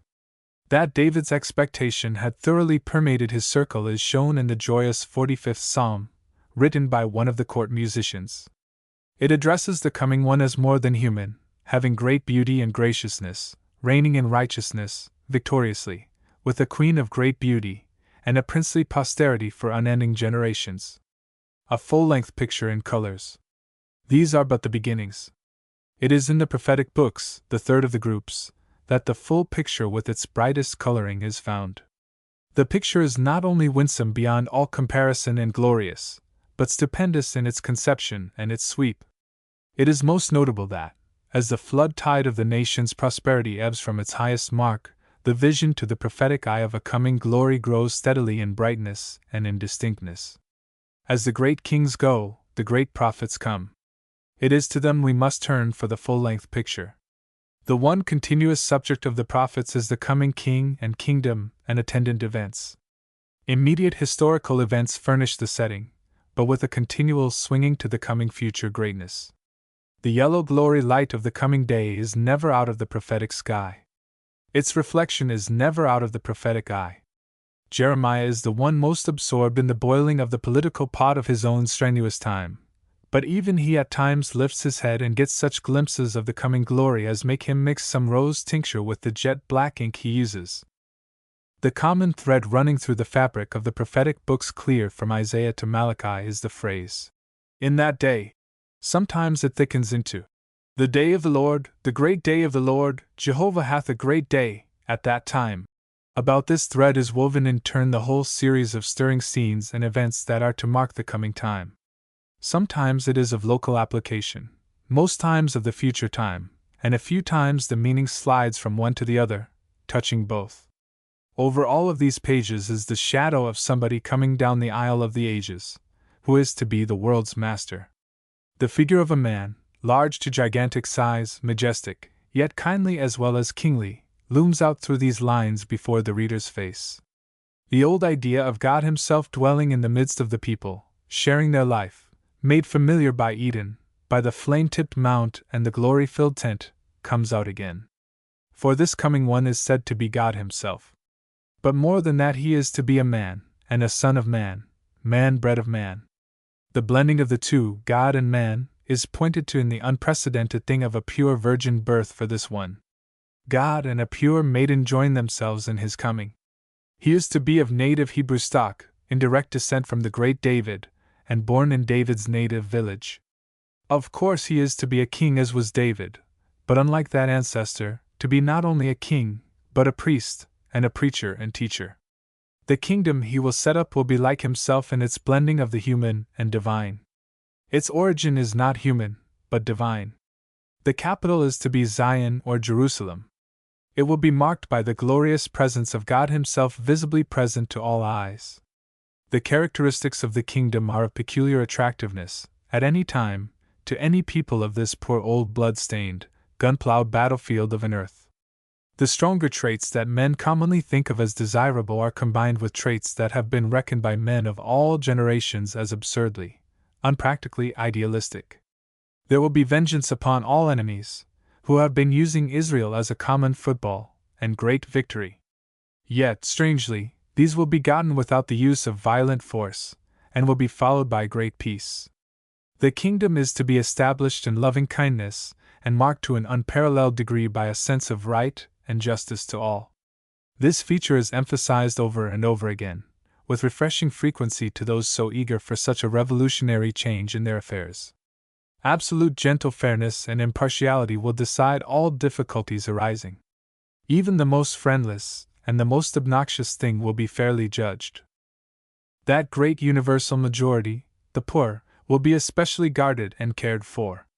There will be no hungry people, nor cold, nor poorly clad, no unemployed, begging for a chance to earn a dry crust, and no workers fighting for a fair share of the fruit of their sweat-wet toil.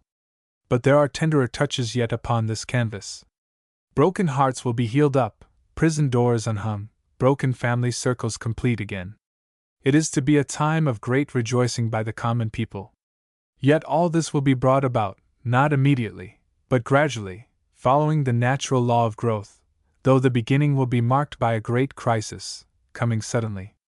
The effect upon Israel nationally is to be tremendous, sweepingly reversing the conditions under which most of these predictions are made. Israel is to become a spirit-baptized nation, wholly swayed by the Spirit of God, and that gracious sway never to be withdrawn. All judgments for her sins are removed and all impurity thoroughly cleansed away. Possession of their own land is assured. And the capital city is to become a holy place from which, in common with the whole land, all impurity has been cleansed away. All weakness and disability are gone, and full freedom from the exactions of her former enemies to be enjoyed. Not only is Israel to be at peace with all nations, but far more, is to have the leadership of the nations of the earth, and leadership of the highest sort in a worldwide spiritual movement, in the day when the Spirit of God is to be poured out upon all flesh. This leadership is to be a glorious and absolute supremacy among all the nations of the earth. And yet this is not to be by man's method of conquest, but of their own earnest accord. All nations will come running eagerly, voluntarily, with all their wealth and resources for the upbuilding and service of Israel. In that time the Hebrew capital Jerusalem will likewise be the capital of the earth. No less radical and sweeping will be the changes in Israel personally, individually. The people are to be made over new within. The modern word for this sort of thing is regeneration. The old-fashioned word is a new heart, a new spirit. The change is to be at the core, a change of the sort. With this will come a marked spirit of devotion to God, and a peculiar open-mindedness to the truth. There will be an absence of all sickness, and a decided increase in length of life and great increase in numbers. There will be no longer any disappointment in plans, and the sense of slavish fear, which is universal, not only with all the race, but through all time, will be utterly absent. Israel is to be a nation of persons with thrilled hearts and radiant faces. Back to Eden. The effect upon all the nations of the earth is a large part of the background of the picture. Through Israel's advancement under the new order, every other nation is to come back to God. The outpouring of the Spirit upon Israel is to be followed by an outpouring upon all flesh. There are the two outpourings of God's Spirit in these old prophetic pages.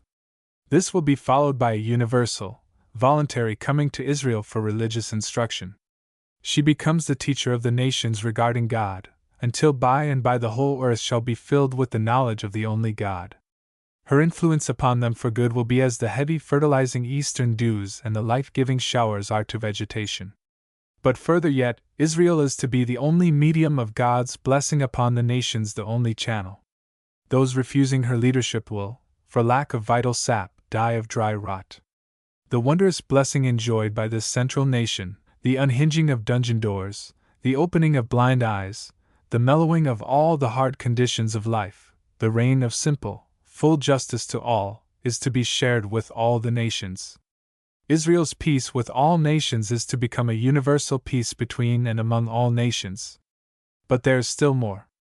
There are to follow certain radical changes in the realm of nature. Splendid rivers of water are to flow through Jerusalem, necessitating changes in the formation of the land there. The fortress capital of the Jews, strongly entrenched among the Judean hills, is to become, as the world's metropolis, a mighty city, with rivers to float the earth's commerce. The light of the sun and moon will be greatly increased, and yet this greatly intensified light will become at Jerusalem a shadow cast by the greater light of the presence of God.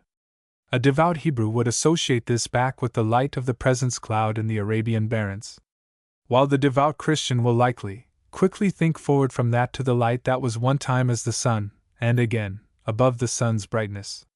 Naturally, with this comes a renewed fertility of the earth's soil, and the removal of the curse upon vegetation. Before the healing light and heat the poisonous growth, the blight of drought and of untempered heat disappear. There is to be a new earth and above it a new heaven. To complete the picture, the animal creation is to undergo changes as radical as these. Beasts dangerous because of ferocity and because of treachery and poisonous qualities will be wholly changed. Meat-eating beasts will change their habit of diet, and eat grain and herbs. There will be a mutual cessation of cruelty to animals by man and of danger to man from animals, for all violence will have ceased.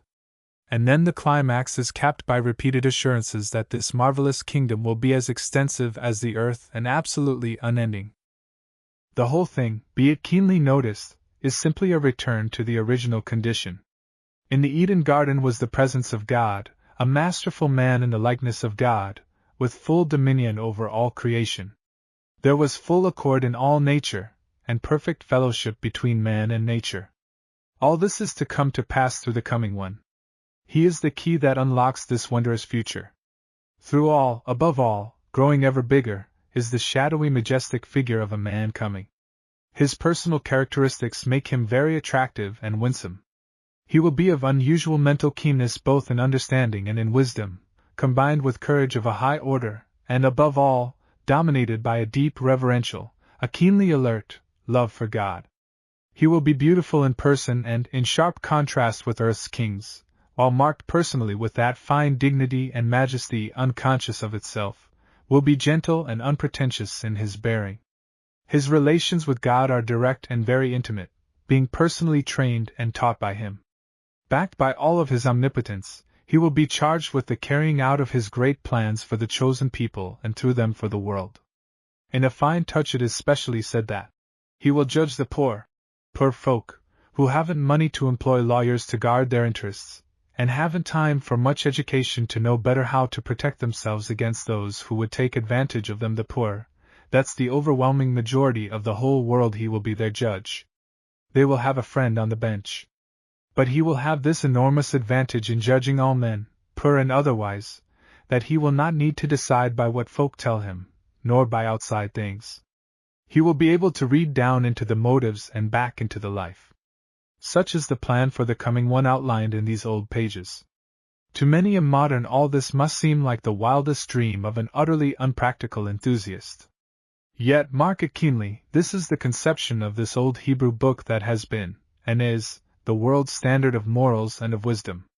The book revered above all others by the most thoughtful men, of all shades of belief. It is striking how the parts of this stupendous conception fit and hold together. There is a mature symmetry about the whole scheme. For instance, the changes in the light of sun and moon run parallel with the changes in growth and in the healthfulness and longer lives of man. Increased light removes both disease and its cause, and gives new life and length in life. Surely these Hebrews are a great people in their visions. And a vision is an essential of greatness. Yet this sublime conception of their future is not regarded as a visionary dream, but calmly declared to be the revealed plan of God for them, and through them for the earth. And that, too, not by any one man, but successively through many generations of men. The prophetic spirit of the nation in the midst of terrible disaster and of moral degradation never loses faith in its ultimate greatness, through the fulfilling of its mission to the nations of the earth. Is it to be wondered at that the devout Israelite, who believed in his book and its vision, pitched his tent on the hilltop, with his eye ever scanning the eastern horizon, for the figure of the coming one?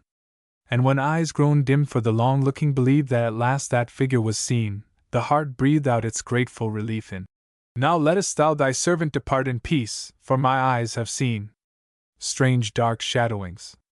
But, too, there is in this vision of glory something very different, so mixed in that it won't come out. There are dark shadows from the first touch upon the canvas. Always there is a bitter, malignant enemy. There is decisive victory, but it comes only after sharp, hard, long-continued fighting. But in the latter parts, that is, in David's time, and intensifying in the later pages, there is something darker yet. Through these lines run forebodings, strange, weird, sad forebodings of evil. There are dark gray threads, inky black threads, that do not harmonize with the pattern being woven. And the weavers notice it, and wonder, and yet are under a strange impulse to weave on without understanding. Their coming one is to be a king, but there is the distinct consciousness that there would be for him terrible experiences through which he must pass, and to which he would yield on his way to the throne. The very conception seems to involve a contradiction which puzzles these men who write them down. Like a lower minor strain running through some great piece of music are the few indications of what God foreknew, though he did not foreplan, would happen to Jesus. A sharp line must always be drawn between what God plans and what he knows will happen. The soft sobbing of what God could see ahead runs as a minor sad cadence through the story of his plans. Sometimes these forebodings are acted out. In the light of the Gospels we can easily see very striking likenesses between the experiences in which keen suffering precedes great victory, of such national leaders as Joseph and David, and the experiences of Jesus. Here is God's plan of atonement by blood, involving suffering, but with no such accompaniments of hatred and cruelty as Jesus went through. Read backward, Jesus' experience on the cross is seen to bear striking resemblances, in part, to this old scheme of atonement, yet only in part, the parts concerning his character and the results, but not the manner of his death, nor the spirit of the actors. Then there are the few direct specific passages predicting a stormy trip for the king before the haven is reached. There is a vividness of detail in the very language here that catches us, familiar with after events, as it could not those who first heard. There is the 22nd Psalm, with its broken sentences, as though blurted out between heartbreaking sobs, and then the wondrous change, in the latter part, to victory through this terrible experience. And the scanty but vivid lines in the 69th Psalm. There is that great throbbing 53rd of Isaiah, with its beginning back in the close of the 52nd, and the striking ahead of its keynote in the 50th chapter.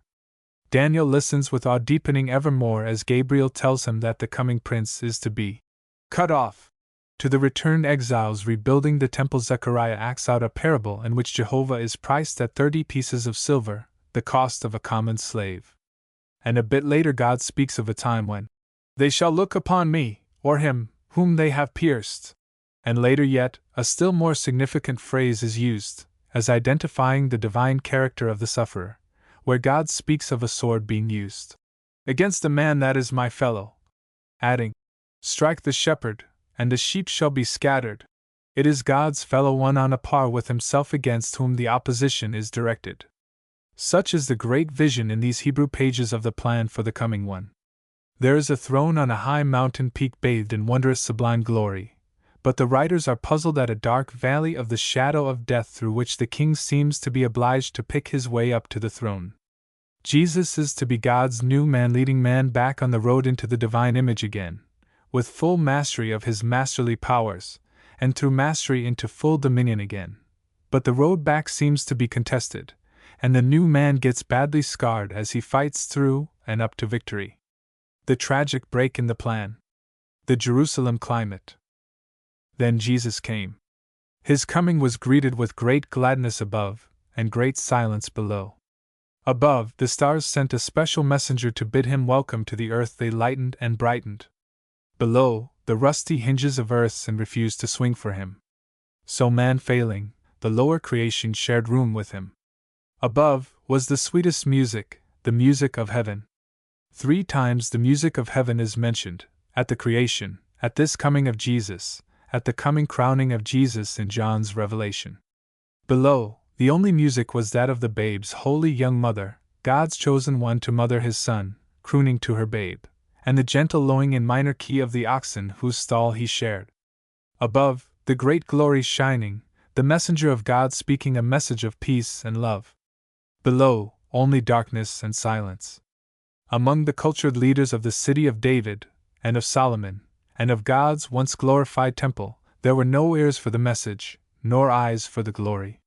They had gone deaf and blind Godward long before. To them came no message, for no door was open. To simple men of nature who lived with the stars and the hills and the sheep, came the new shining of the glory, and the wondrous messenger and message.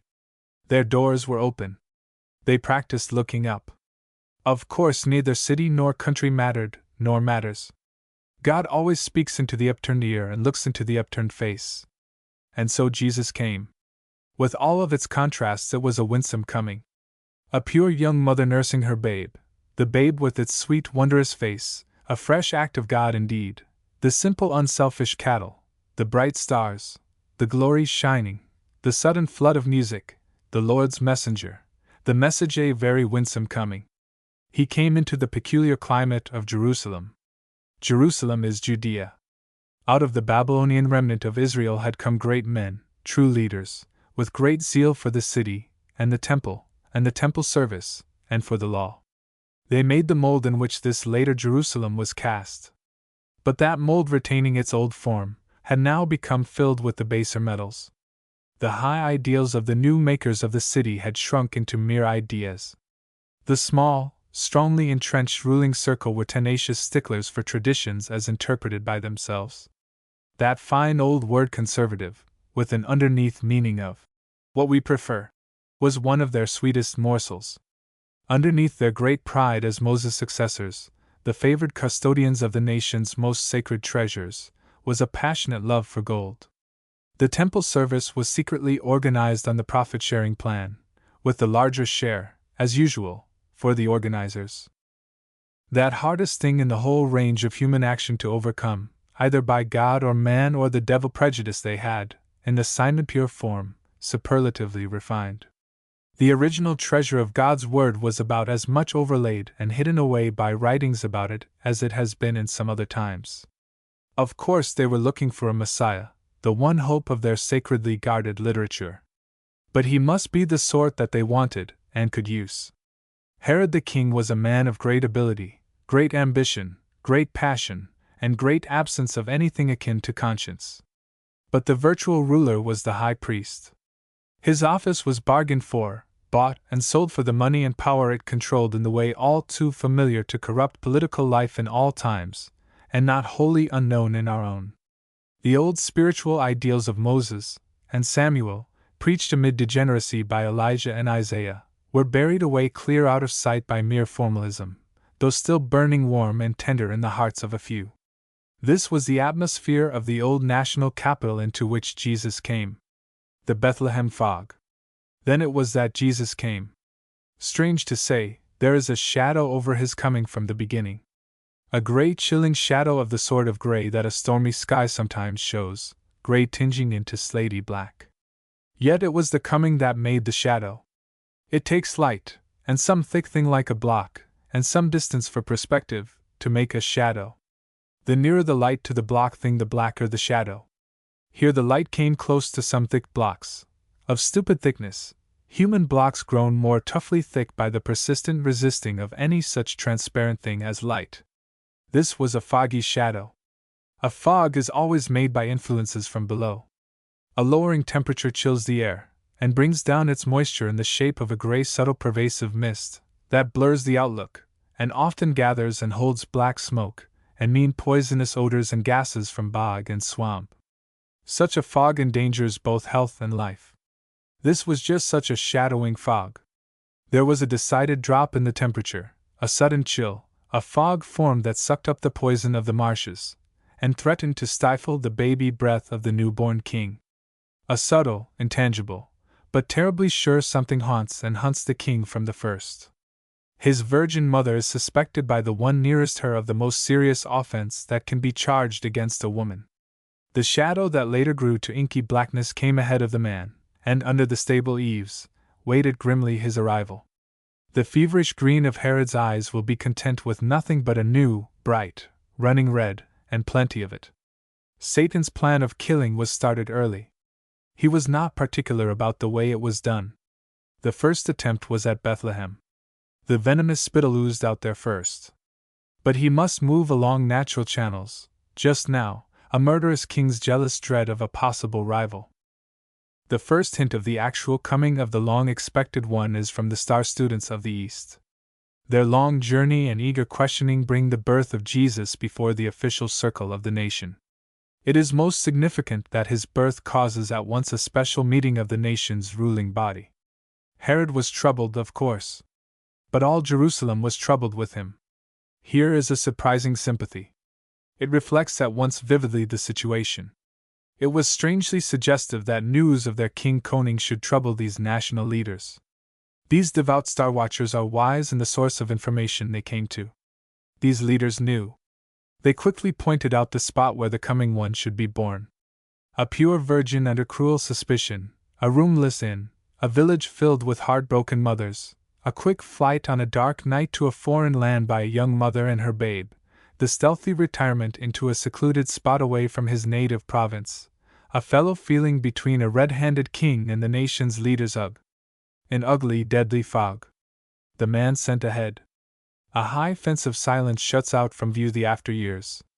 Just one chink of a crack appears in the fence, peering through which, one gets a suggestion of beautiful simplicity, of the true, natural human growing going on beyond the fence.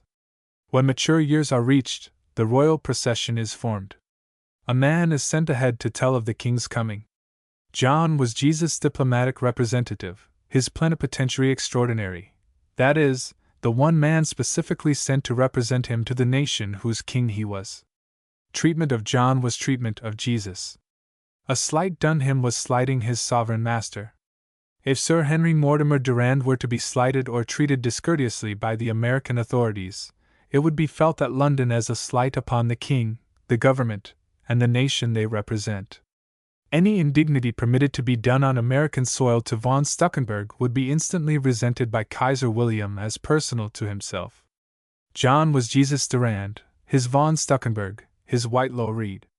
And no diplomat ever used more tactful language than this John when questioned about his master. In Jesus' own simile, John was his best man. Jesus was a bridegroom. John stood by his side as his most intimate friend. Jesus and John are constantly interwoven in the events of Jesus' career. We moderns, who do everything by the calendar, have been puzzled in the attempt to piece together these events into an exact calendar arrangement. And the beautiful mosaic of the Gospels has been cut up to make a new, modern, calendar mosaic. But these writers see things by events, not by dates. They have in mind 4 great events, and about these their story clusters. And in these Jesus and John are inextricably interwoven. First is John's wilderness ministry, heading up in his presenting Jesus to the nation. Then John's violent seizure, and Jesus' withdrawal from the danger zone. Then John's death, and Jesus' increased caution in his movements. Then Jesus' death. John comes, points to Jesus, and goes. Jesus comes, walks a bit with John, reaches beyond him, and then goes, too. John baptized. That is, he used a purifying rite in connection with his preaching. It helps to remember the distinction between baptism as practiced in the Christian Church, and as practiced by John, and by Jesus in his early ministry. In the Church, baptism has come to be regarded as a dedicatory rite by some, and by others an initial and confessional rite. But in the first use of it, by John and Jesus, it was a purifying rite. It was a confession too, but of sin, and the need of cleansing, not, as later, of faith in a person, or a creed, although it did imply acceptance of a man's leadership. To a Hebrew mind it was preaching by symbol as well as by word. The official deputation sent from Jerusalem to look John up asked why he should be using a purifying rite if he were neither the Christ, nor Elijah, nor the prophet. They could understand the appropriateness of either of these 3 persons using such a rite in connection with his preaching as indicating the national need of cleansing. And in the beginning Jesus for a time, through his disciples, joined in John's plan of baptizing those who confess sorrow for sin. Jesus acknowledged John as his own representative, and honored him as such, from first to last. He gives him the strongest approval and backing. The national treatment of John always affects Jesus' movements. When, toward the close, his authority is challenged, he at once calls attention to the evident authority of his forerunner, and refuses to go farther. A trace of that ominous, puzzling foreboding noticed in the Old Testament vision of the coming one creeps in here. Pointing to Jesus, John says, "Behold the Lamb of God, who beareth away the sin of the world." Why did John say that? We read his words backward in the light of Calvary. But he could not do that, and did not. He knew only a king coming. Why? Even as Isaiah 53rd and Psalm 22nd were written, the writers there, the speaker here, impelled to an utterance, the meaning of which was not clear to themselves. This relation and intimacy between these two, John and Jesus, must be steadily kept in mind. The contemptuous rejection. From the very first, though Jesus was accepted by individuals of every class, he was rejected by the nation. This is the twin fact standing out in boldest outline through the Gospel stories. The nation's rejection began with the formal presentation of him to it by John. First was the simple refusal to accept, then the decision to reject, then the determination that everybody else should reject too. First, that he should not be admitted to their circle, then that he should be kept out of their circle, and then that he should be kept out of every circle. There are these three distinct stages in the rejection from the Jordan waters to the Calvary Hill. First came the contemptuous rejection. John was a great man. Made of the same rugged stuff as the old prophets, he was more than they in being the king's own messenger and herald. In his character he was great as the greatest, though not as great in privilege as those living in the kingdom. He preached and baptized. With glowing eyes of fire, deep set under shaggy brows, and plain vigorous speech which, if pricked, would ooze out red life, he told of the sin that must be cleaned out as a preparation for the coming one. And to all who would, he applied the cleansing rite. He had great drawing power. Away from cultured Jerusalem on the hilltops down to the river bottoms, and the stony barrens of the Jordan, from the Judean hill country, away from the stately temple service with its music and impressive ritual, to his simple open-air, plain, fervid preaching, he drew men. All sorts came, the proud Pharisee, the cynical Sadducee, the soldiers, the publicans, farmers, shepherds, tradespeople all came. His daily gatherings represented the whole people. The nation came to his call. It was the unconscious testimony of the nation to his rugged greatness and to his divine mission. They were impelled to come, and listen, and do, and questioningly wonder if this can be the promised national leader. One day a committee came from the Jewish Senate to make official inquiry as to who he claimed to be. With critical, captious questions they demand his authority. True to his mission and his master, he said, "I am not the one, but sent to tell you that he's coming, and so near that it's time to get ready." Then the next day, as Jesus walks quietly through the crowd, probably just back from the wilderness, he finishes his reply to the deputation. With glowing eyes intently riveted upon Jesus, and finger-pointing before the alert eyes of his hundreds of hearers, Pharisees, Sadducees, official committee, Roman soldiers, and common folk, he said in clear, ringing tones, "That is he, the coming one." No more dramatic, impressive presentation could have been made of Jesus to the nation. To their Oriental minds it would be peculiarly significant, mark keenly the result. On the part of the leaders' utter silence there could be no more cutting expression of their contempt. With eyebrows uplifted, eyes coldly questioning, their lips slightly curling, or held close together and pursed out, and shoulders shrugging, their contempt, utter disgusted contempt, could not be more loudly expressed. If they had had the least disposition to believe John's words about Jesus, even so far as to investigate patiently and thoroughly, how different would their conduct have been? But only silence. And silence long continued. Jesus gave them plenty of time before the next step was taken. No silence ever spoke in louder voice. That same day 5 thoughtful men of that same throng did investigate, and were satisfied, and gave at once loyal, loving allegiance. A few months later, the Passover feast drew crowds from everywhere to Jerusalem. Jesus coming into the temple areas, with the crowds, one day, is struck at once with the strange scene. Instead of reverent, holy quiet, as worshippers approach the dwelling place of God, with their offerings of penitence and worship, the busy bustle of a marketplace greets his ears. The noise of cattle and sheep being driven here and there, the pavement like an unkempt barnyard, loud, discordant voices of men handling the beasts and bargaining over exchange rates at the brokers' tables, strange scene. Is it surprising that his ear and eye and heart, perhaps fresh from a bit of quiet morning talk with his Father, were shocked? Here, where everything should have called to devotion, everything jarred. Quietly and quickly putting some bits of knotted string together, he started the stock out, doubtless against the protests of the keepers. With flashing light out of those keen eyes, he tipped over the tables, spilling out their precious greedy coins, and ordered the crates of pigeons removed. But all with no suggestion of any violence used toward anybody. Reluctantly, perhaps angrily, wholly against their plans and wishes, the crowd, impelled by something in this unknown man, with no outer evidence of authority, goes.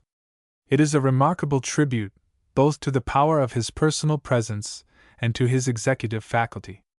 Of course, the thing made trouble. It was the talk of the town, and of all the foreigners for days after.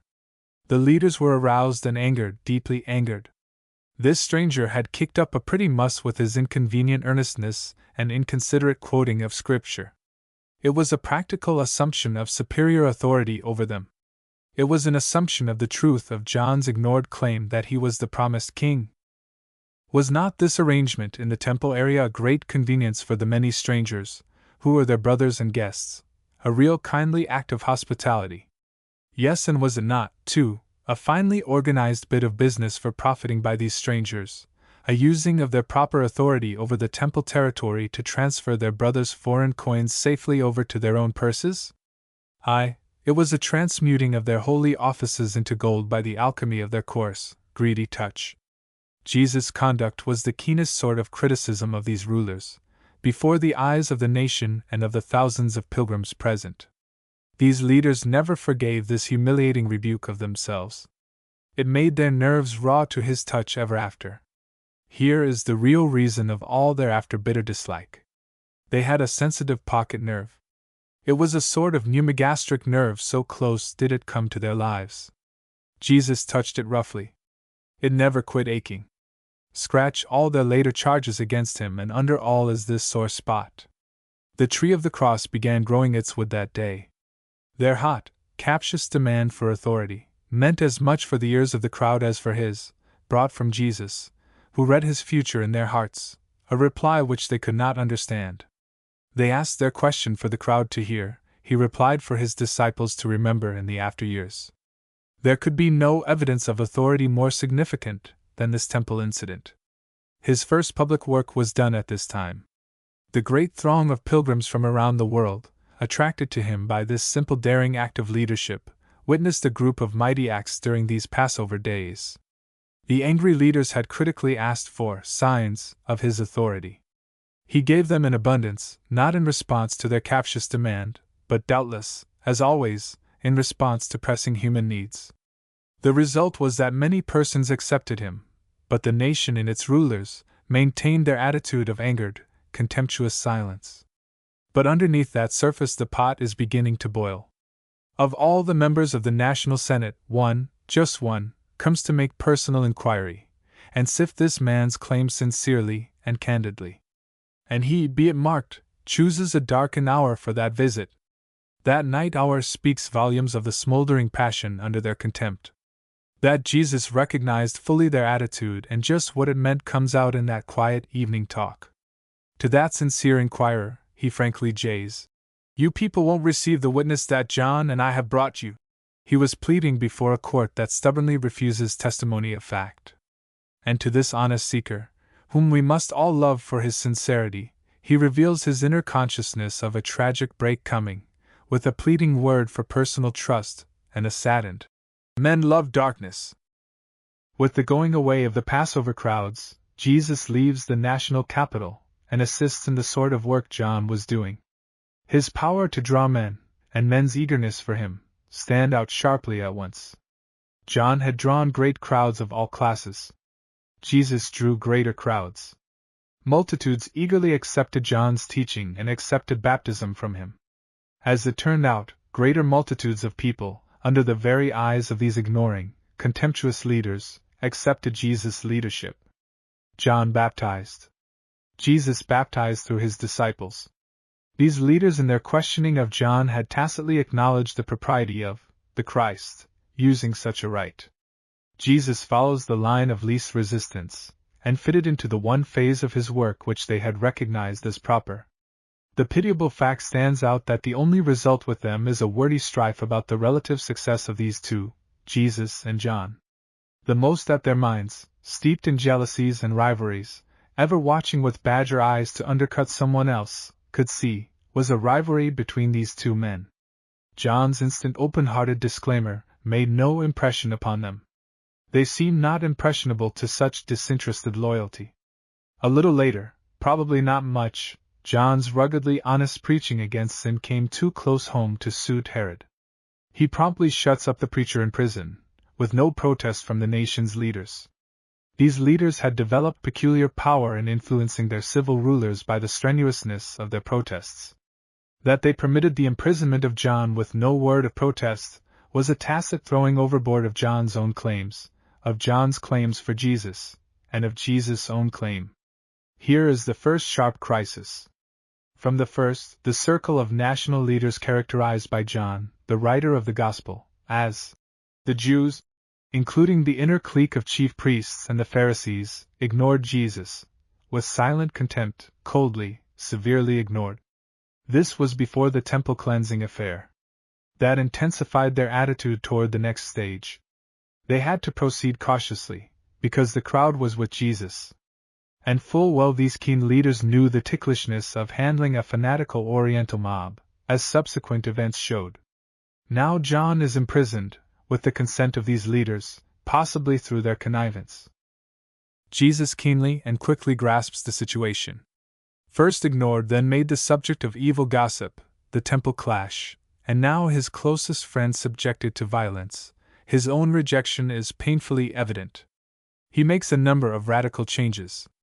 His place of activity is changed to a neighboring province under different civil rule, his method, to preaching from place to place, his purpose, to working with individuals.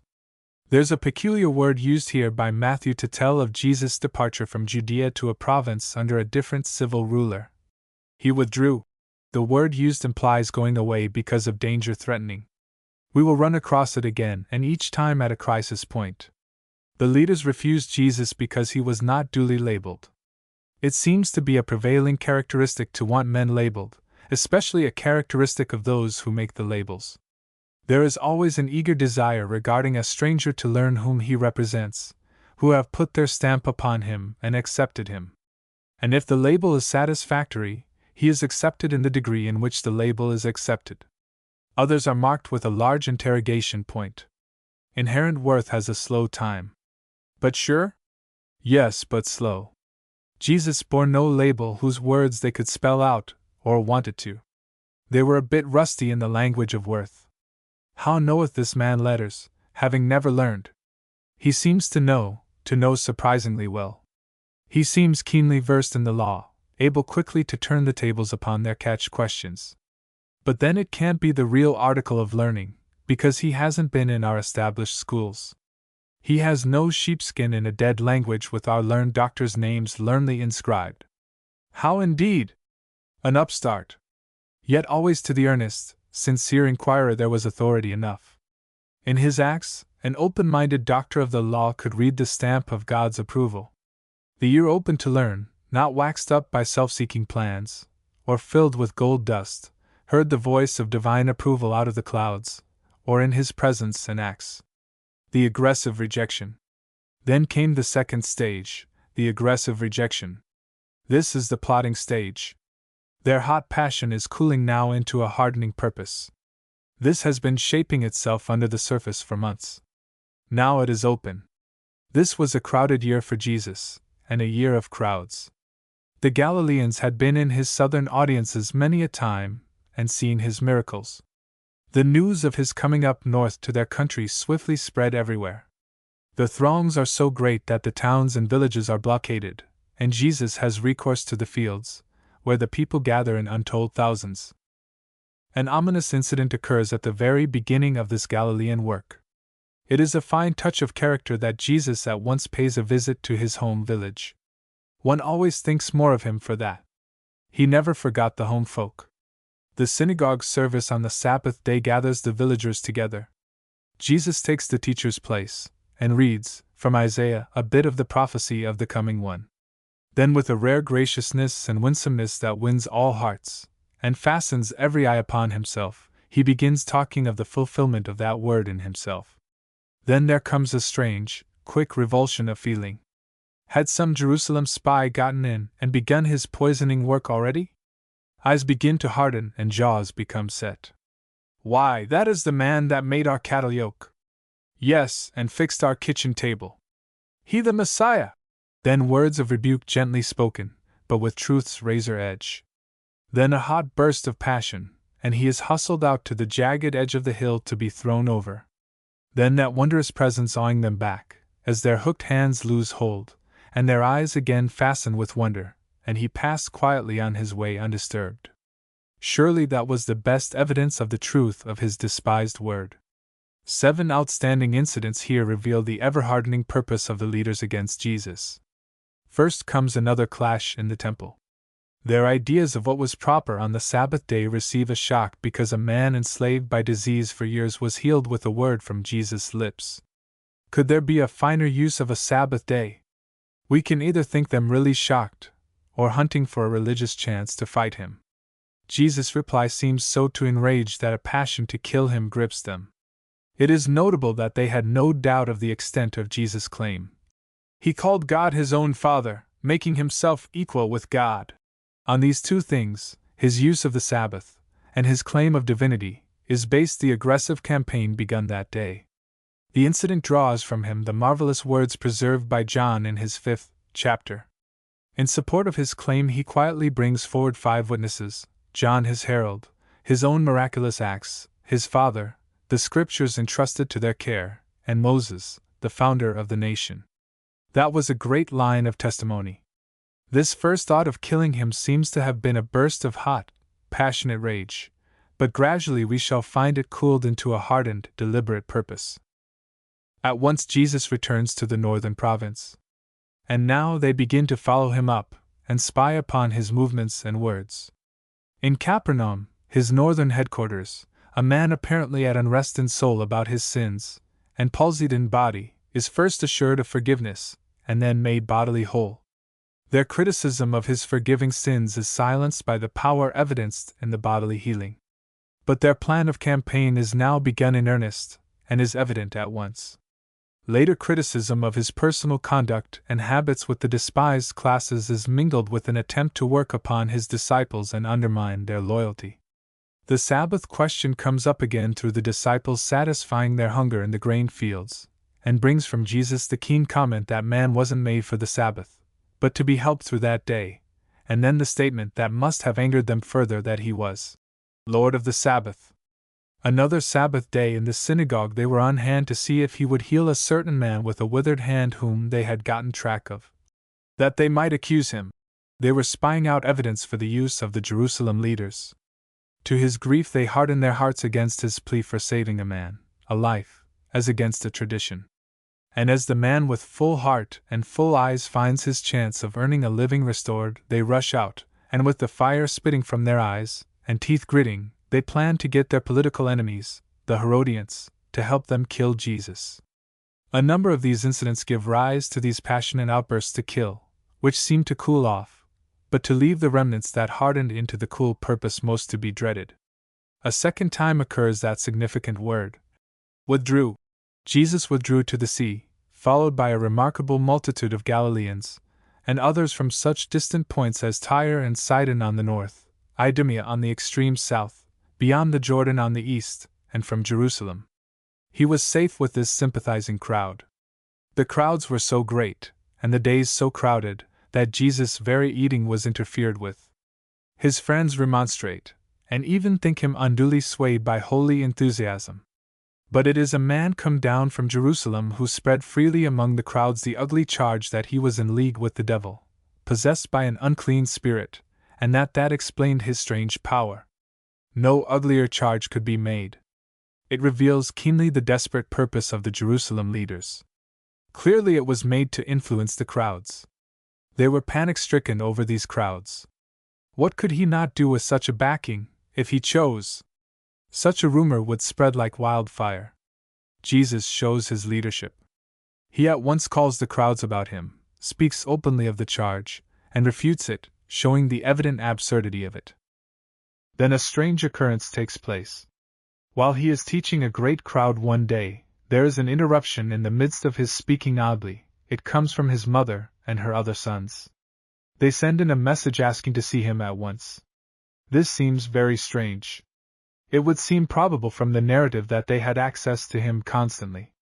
Why this sudden desire by the one closest to him by natural ties to break into his very speaking for a special interview? Had these Jerusalem men been working upon the fears of her mother heart for the safety of her son? She would use her influence to save him from possible danger threatening? There is much in the incident to give color to such a supposition. Perhaps a man of such fineness as he could be checked back by consideration for his mother's feelings.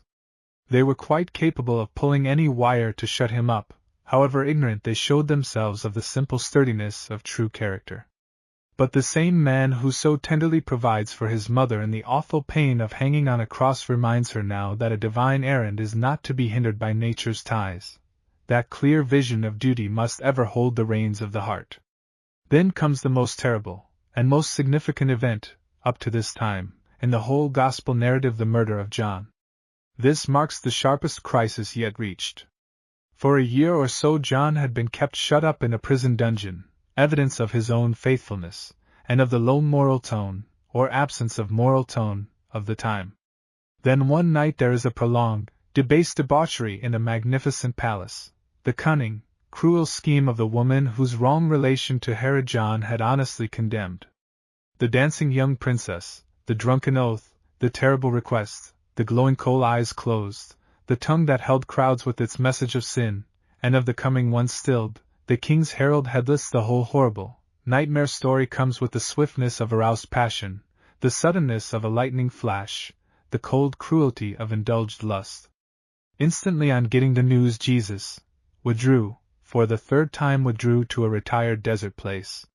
This had tremendous personal meaning for him.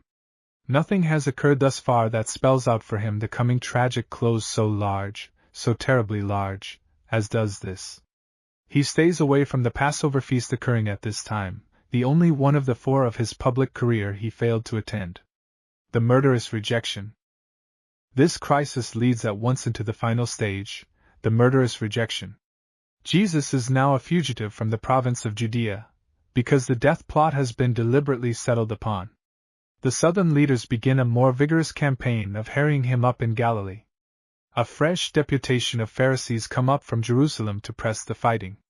They at once bring a charge against Jesus' disciples of being untrue to the time-honored traditions of the national religion.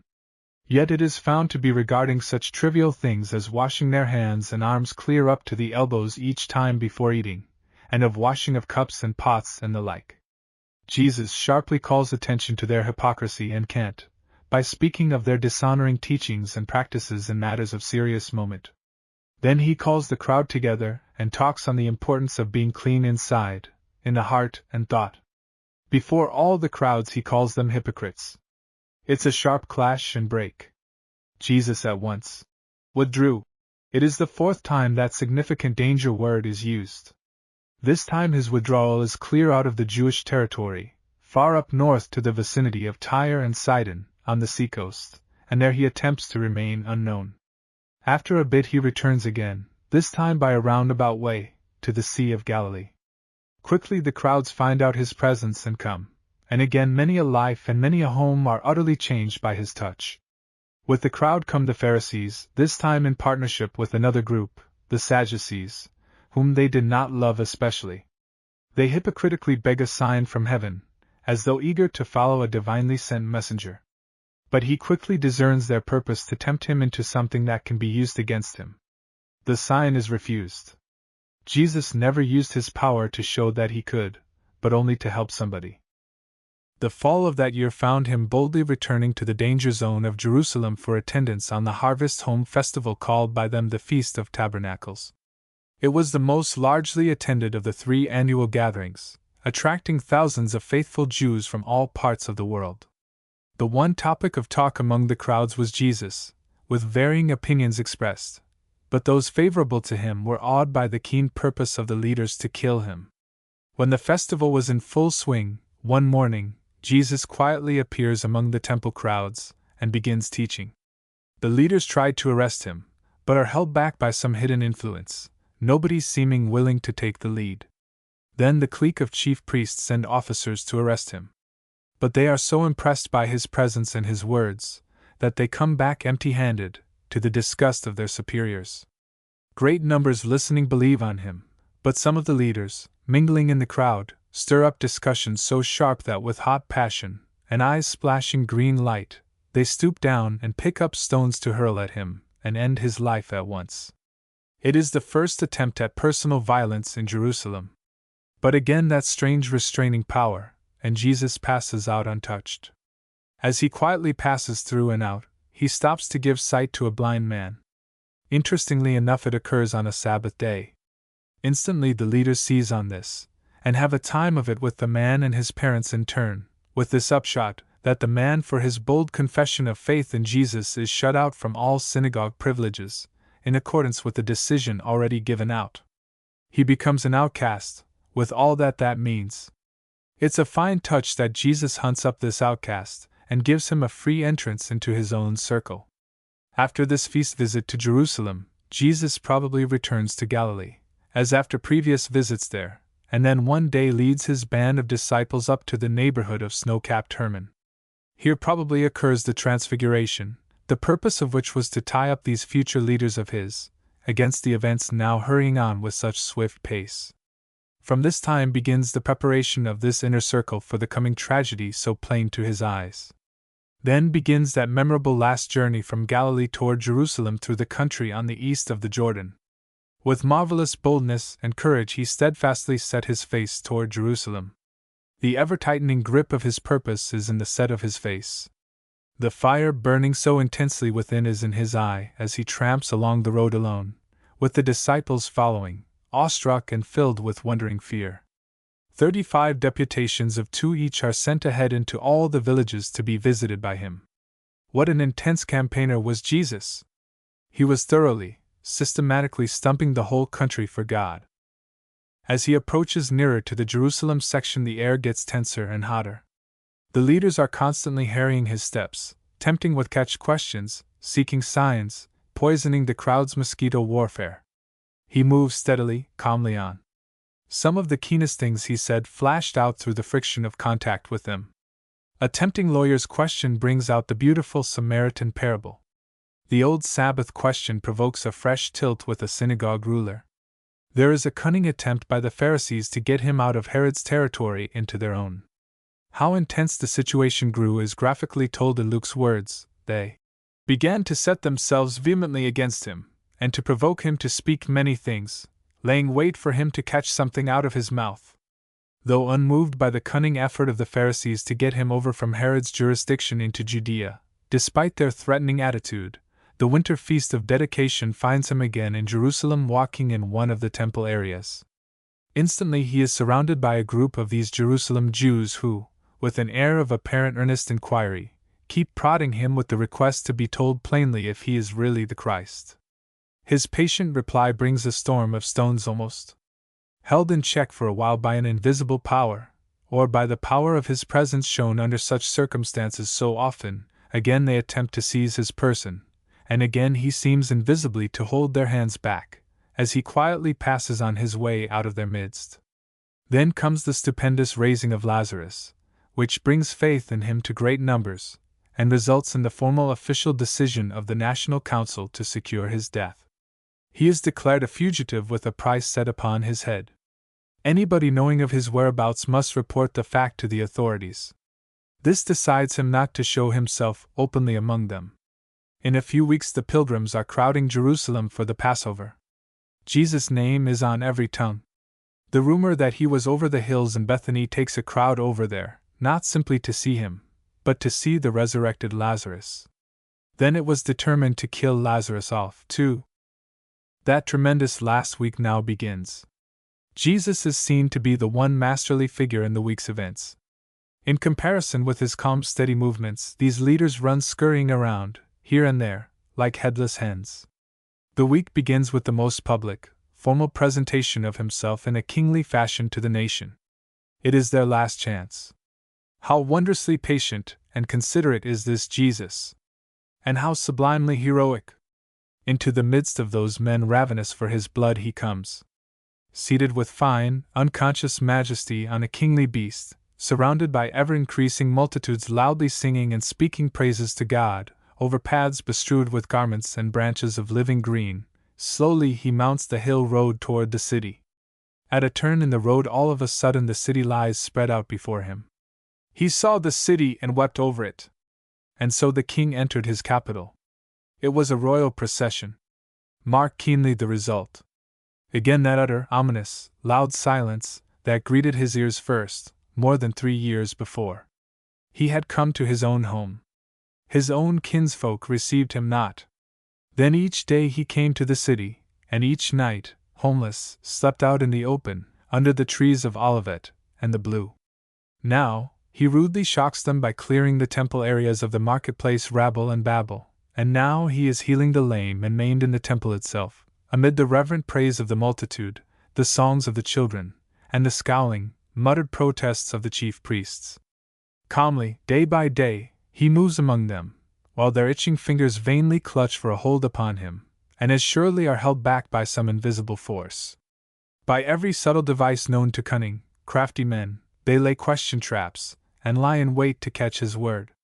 He foils them with his marvelous, simple answers, lashes them with his keen, cutting parables, and finally himself proposes a question about their own scriptures which they admit themselves unable to answer, and, utterly defeated, ask no more questions. Then follows that most terrific arraignment of these leaders, with its infinitely tender, sad, closing lament over Jerusalem. That is the final break. Then occurs that pathetic Greek incident that seems to agitate Jesus so. This group of earnest seekers, from the outside, non-Jewish world brings to Jesus a vision of the great hungry heart of the world, and of an open-mindedness to truth such as was to him these days as a cool, refreshing drink to a dusty mouth on a dry hot day. But know the Father's will, simple obedience only, that was right. The harvest can come only through the grain giving out its life in the cold ground. Before the final act in the tragedy Jesus retires from sight, probably for prayer.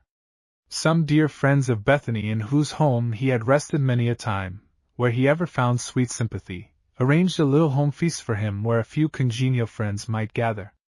While seated there in the quiet atmosphere of love and fellowship so grateful to him after those Jerusalem days, one of the friends present, a woman, Mary, takes a box of exceeding costly ointment, and anoints his head.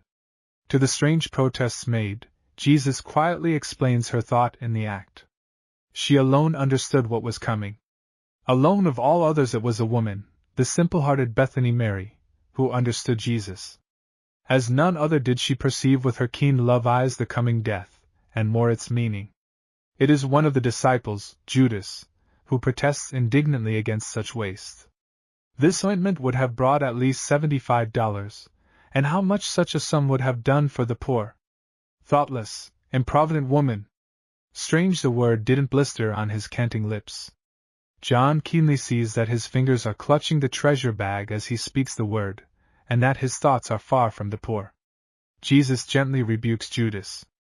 But Judas is hot-tempered, and sullenly watches for the first chance to withdraw and carry out the damnable purpose that has been forming within. He hurries over the hill, through the city gate, up to the palace of the chief priest. Within there was a company of the inner clique of the leaders, discussing how to get hold of Jesus most easily. They sit heavily in their seats, with shut fists, set jaws, and that peculiar yellow-green light spitting out from under their lowering, knit brows. These bothersome crowds had to be considered. The feast day wouldn't do. The crowd would be greatest then, and hardest to handle. Back and forth they brew their scheme. Then a knock at the door. Startled, they look alertly up to know who this intruder may be. The door is opened. In steps a man with a hangdog, guilty, but determined look. It is one of the men they have seen with Jesus. What can this mean? He glances furtively from one to another. Then he speaks. How much do you give if I get Jesus into your hands?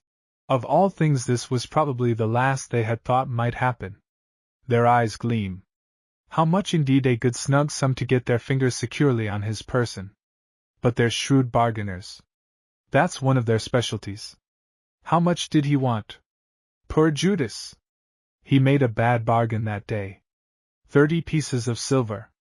He could easily have gotten 1,000. Judas did love money greedily, and doubtless was a good bargain at 2, but anger was in the saddle now, and drove him hard. Without doubt it was in a hot fit of temper that he made this proposal. His descendants have been coining money out of Jesus right along, exchanging him for gold.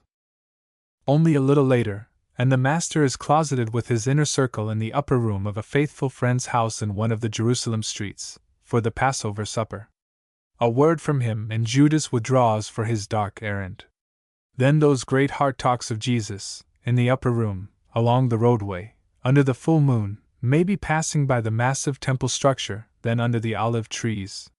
Then the hour grows late, the disciples are drowsy, the Master is off alone among those trees, then weird uncertain lights of torches, a rabble of soldiers and priests, a man using friendship's cloak, and friendship's greeting. Then the king is in the hands of his enemies.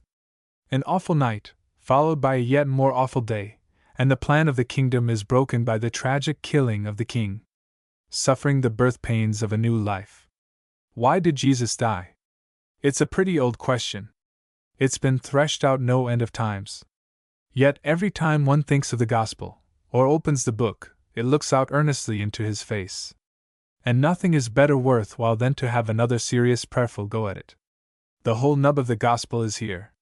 It clears the ground greatly not to have any theory about Jesus' death, but simply to try thoughtfully to gather up all the statements and group them, regardless of where it may lead, or how it may knock out previous ideas.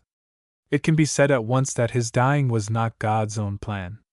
It was a plan conceived somewhere else, and yielded to by God.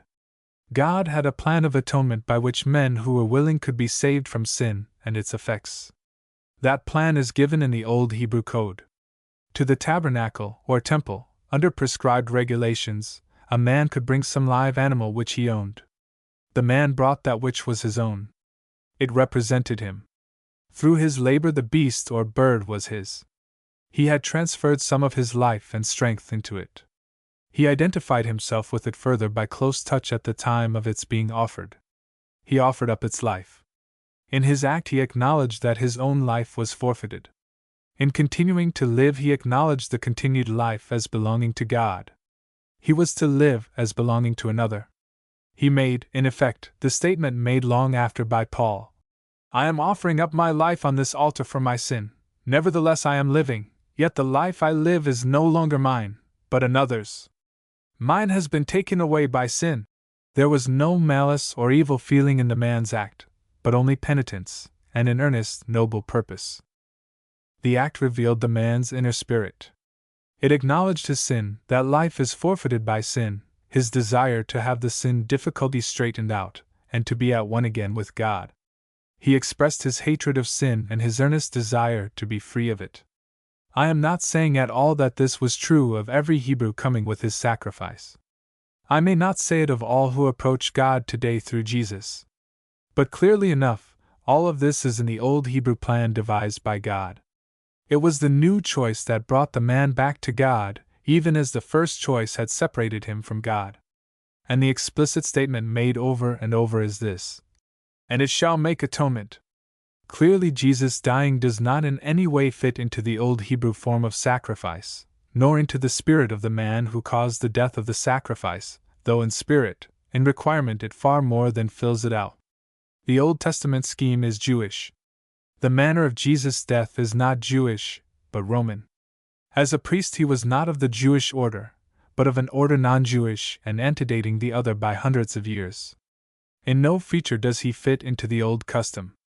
But every truth taught by the old is brilliantly exemplified and embodied in him. The epistle to the Hebrews was written to Jews who had become Christians, but through persecution and great suffering were sorely tempted to go back to the old Jewish faith. They seemed to be saying that Jesus filled out neither the kingdom plan, nor the Mosaic scheme of sacrifice. The writer of the epistle is showing with a masterly sweep and detail the immense superiority of what Jesus did over the old Mosaic plan. Read backward, these provisions are seen to be vivid illustrations of what Jesus did do, not in form, not actually, but in fact, in spirit, in a way vastly ahead of the Hebrew ritual. The truth underneath the old was fully fulfilled in Jesus, though the form was not. One needs always to keep sharply in mind the difference between God's plan and that which he clearly saw ahead, and into which he determined to fit in carrying out his purpose. There is no clearer, stronger statement of this than that found in Peter's Pentecost sermon.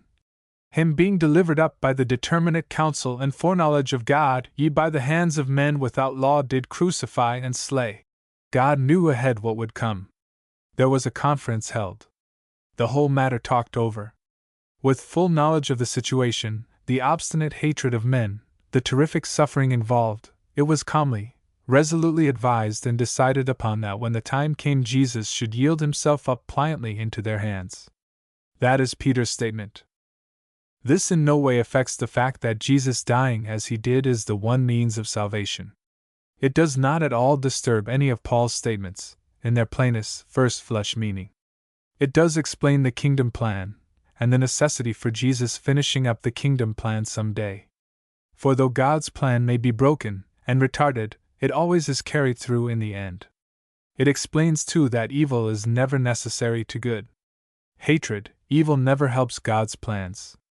The good that God brought out of the cross is not through the bad, but in spite of the bad. The preaching of the Acts is absorbed with the astounding, overshadowing, appalling fact of the killing of the nation's king. But through it all runs this strain of reasoning: the kingdom plan has been broken by the murder of the king. He has been raised from the dead in vindication of his claim.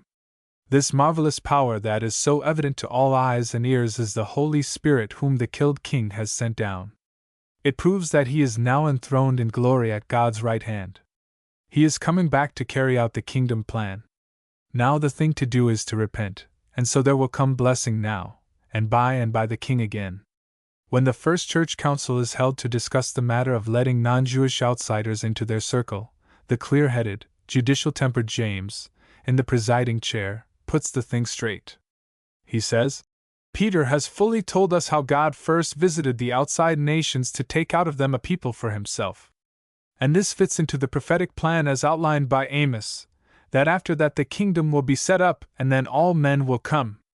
This brings out in bold relief the fact that the horrible features of Jesus dying, the hatred and cruelty, were no part of the plan of salvation, and not necessary to the plan. The cross was the invention of hate. There is no cross in God's plan of atonement. It is the superlative degree of hate, brooded and born, and grown lusty in hell. It was God's master touch that, through yielding, it becomes to all men for all time the superlative degree of love. The ages have softened all its sharp jagged edges with a halo of glory. It is perfectly clear, too, that Jesus died of his own accord. He chose the time of his death and the manner of it. He had said it was purely voluntary on his part, and the record plainly shows that it was. All attempts to kill him failed until he chose to yield. There are 10 separate mentions of their effort, either to get hold of his person or to kill him at once before they finally succeeded. He was killed in intent at least 3 times, once by being dashed over a precipice, and twice by stoning, before he was actually killed by crucifixion. Each time surrounded by a hostile crowd, apparently quite capable of doing as they pleased, yet each time he passes through their midst, and their hooked fingers are restrained against their will, and their gnashing teeth bite only upon the spittle of their hate. This makes Jesus' motive, in yielding, explain his death. The cross means just what his purpose in dying puts into it. If we read the facts of the gospel stories apart from Jesus' words, the cross spells out just one word in large, pot-black capitals: hate. What was Jesus' motive or purpose in dying?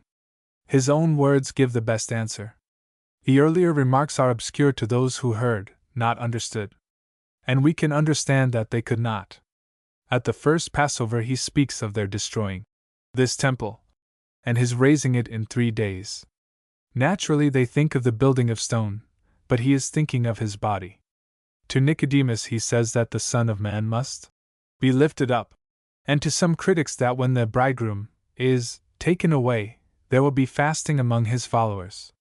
Later, he speaks much more plainly. After John has gone home by way of Herod's Red Road, at the time of the feeding of the 5,000 there is the discussion about bread, and the true bread.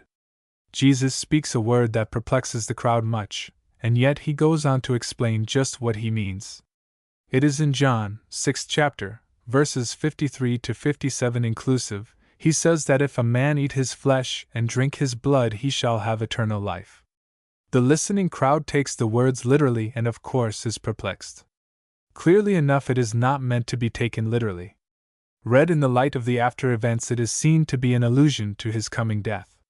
Such a thing as actually eating his flesh and drinking his blood would necessitate his death. We men are under doom of death written in our very bodies, assured to us by the unchangeable fact of bodily death. Now, if a man take Jesus into his very being so that they become one in effect, then clearly if Jesus die, the man is freed from the necessity of dying. Through Jesus dying there is for such a man life. That is the statement Jesus makes. In 5 distinct sentences he attempts to make his meaning simple and clear.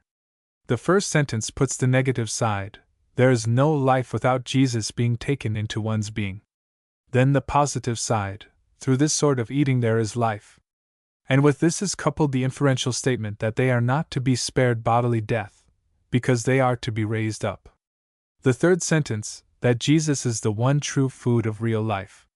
The fourth sentence gives a parallel, or interchangeable phrase for eating and drinking, i.e., abideth in me and I in him, a mutual abiding in each other. The food abides in the man eating it. The man abides in the strength of the food he has taken in. Eating my flesh means abiding in me. The last sentence gives an illustration. This living in Jesus, having him live in us as closely as though actually eaten, is the same as Jesus' own life on earth being lived in his Father, dependent upon the Father. And when the crowds take his words literally and complain that none can understand such statements, he at once explains that, of course, he does not mean literal eating. The flesh profiteth nothing, even if you did eat it. It is the Spirit that gives life. The words are spirit and life. The taking of Jesus through his words into one's life to dominate, that is the meaning. A few months later, in Jerusalem, he speaks again of his purpose, in John's 10th chapter. The good shepherd layeth down his life for the sheep. I lay down my life for the sheep. The death was for others because of threatening danger. Other sheep I have which are not of this fold, them also I must lead. Here is clear foresight of the wide sweep of influence through his death. I lay down my life that I may take it again. The death was one step in a plan. There is something beyond. I lay it down of myself. I have the right to lay it down, and I have the right to take it again. This commandment I received from my Father. The dying was voluntary and was agreed to between the Father and himself. To the disciples he speaks of the need of taking up a cross in order to be followers, and to the critical Pharisee asking a sign, he alludes to Jonah's 3 days and nights in the belly of the sea monster. Neither of these allusions conveyed any definite idea to those listening. Then the last week when the Greeks came. Except a grain of wheat fall into the earth and die, it abideth by itself alone, but if it die, it beareth much fruit. The dying was to have great influence upon others. And I, if I be lifted up from the earth, will draw all men unto myself. The dying was to be for others, and to exert tremendous influence upon the whole race. In that last long talk with the 11, that the world may know that I love the Father, and as the Father gave me commandment, even so I do. The dying was in obedience to his Father's wish, and was to let men know of the great love between Father and Son. Greater love hath no man than this, that a man lay down his life for his friends. This dying was for these friends.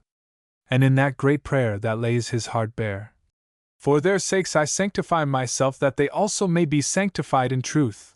The dying is for others, and is for the securing in these others of a certain spirit or character. The reference to the dying being in accord with the Father's wish comes out again at the arrest. The cup that the Father hath given me, shall I not drink it? To these quotations from Jesus' lips may be added a significant one from the man who stood closest to Jesus. Referring to a statement about Jesus made by Caiaphas, John adds, being high priest that year, he prophesied that Jesus should die for the nation, and not for the nation only, but that he might gather together into one the children of God that are scattered abroad.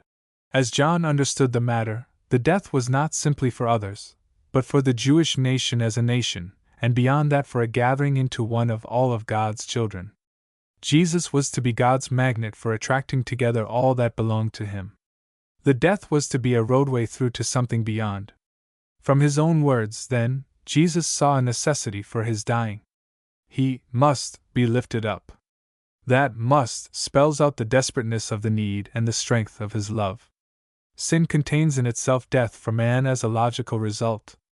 And by death is not meant the passing of life out of the body. That is a mere incident of death. Death is separation from God. It is gradual until finally complete. Love would plan nothing less radical than a death that would be for man the death of death. His death was to be for others, it was purely voluntary, it was by agreement with his Father, in obedience to his wishes, and an evidence of his filial love. The death is a step in a plan. There is something beyond, growing out of the death. Jesus plans not merely a transfer of the death item, but a new life, a new sort of life, in its place. The dying is but a step. It is a great step, tremendously great, indispensable, the step that sets the pace. Yet but one step of a number. Beyond the dying is the living a new life. He works out in himself the plan for the made dying, and after that a new life, and a new sort of life. Then according to his other teaching there is the sending of someone else to men to work out in his name in each of them this plan.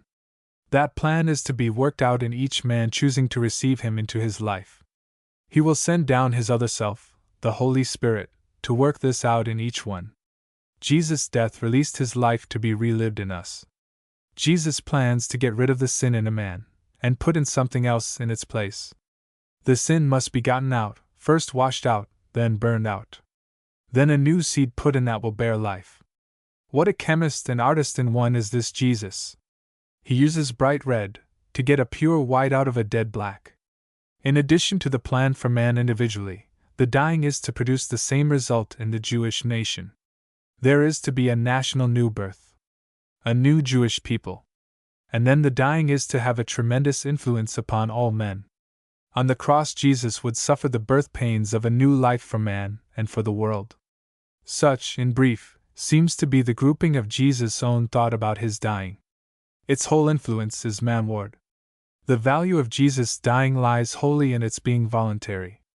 Of deliberate purpose he allowed them to put him to death. Otherwise they could not, as is fully proven by their repeated failures.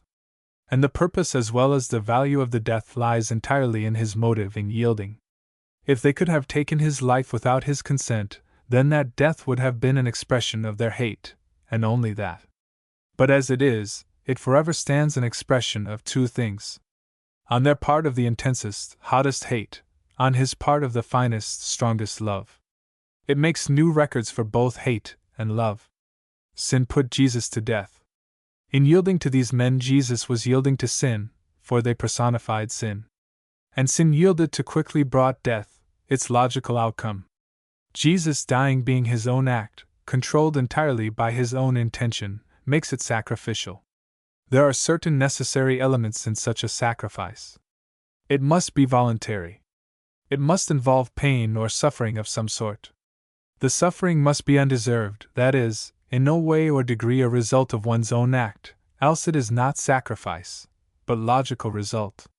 It must be for others. And the suffering must be of a sort that would not come save for this voluntary act. It must be supposed to bring benefit to the others. Each of these elements must be in to make up fully a sacrifice. There are elements of sacrifice and much noble suffering by man. But in no one do all of these elements perfectly combine and blend, save in Jesus.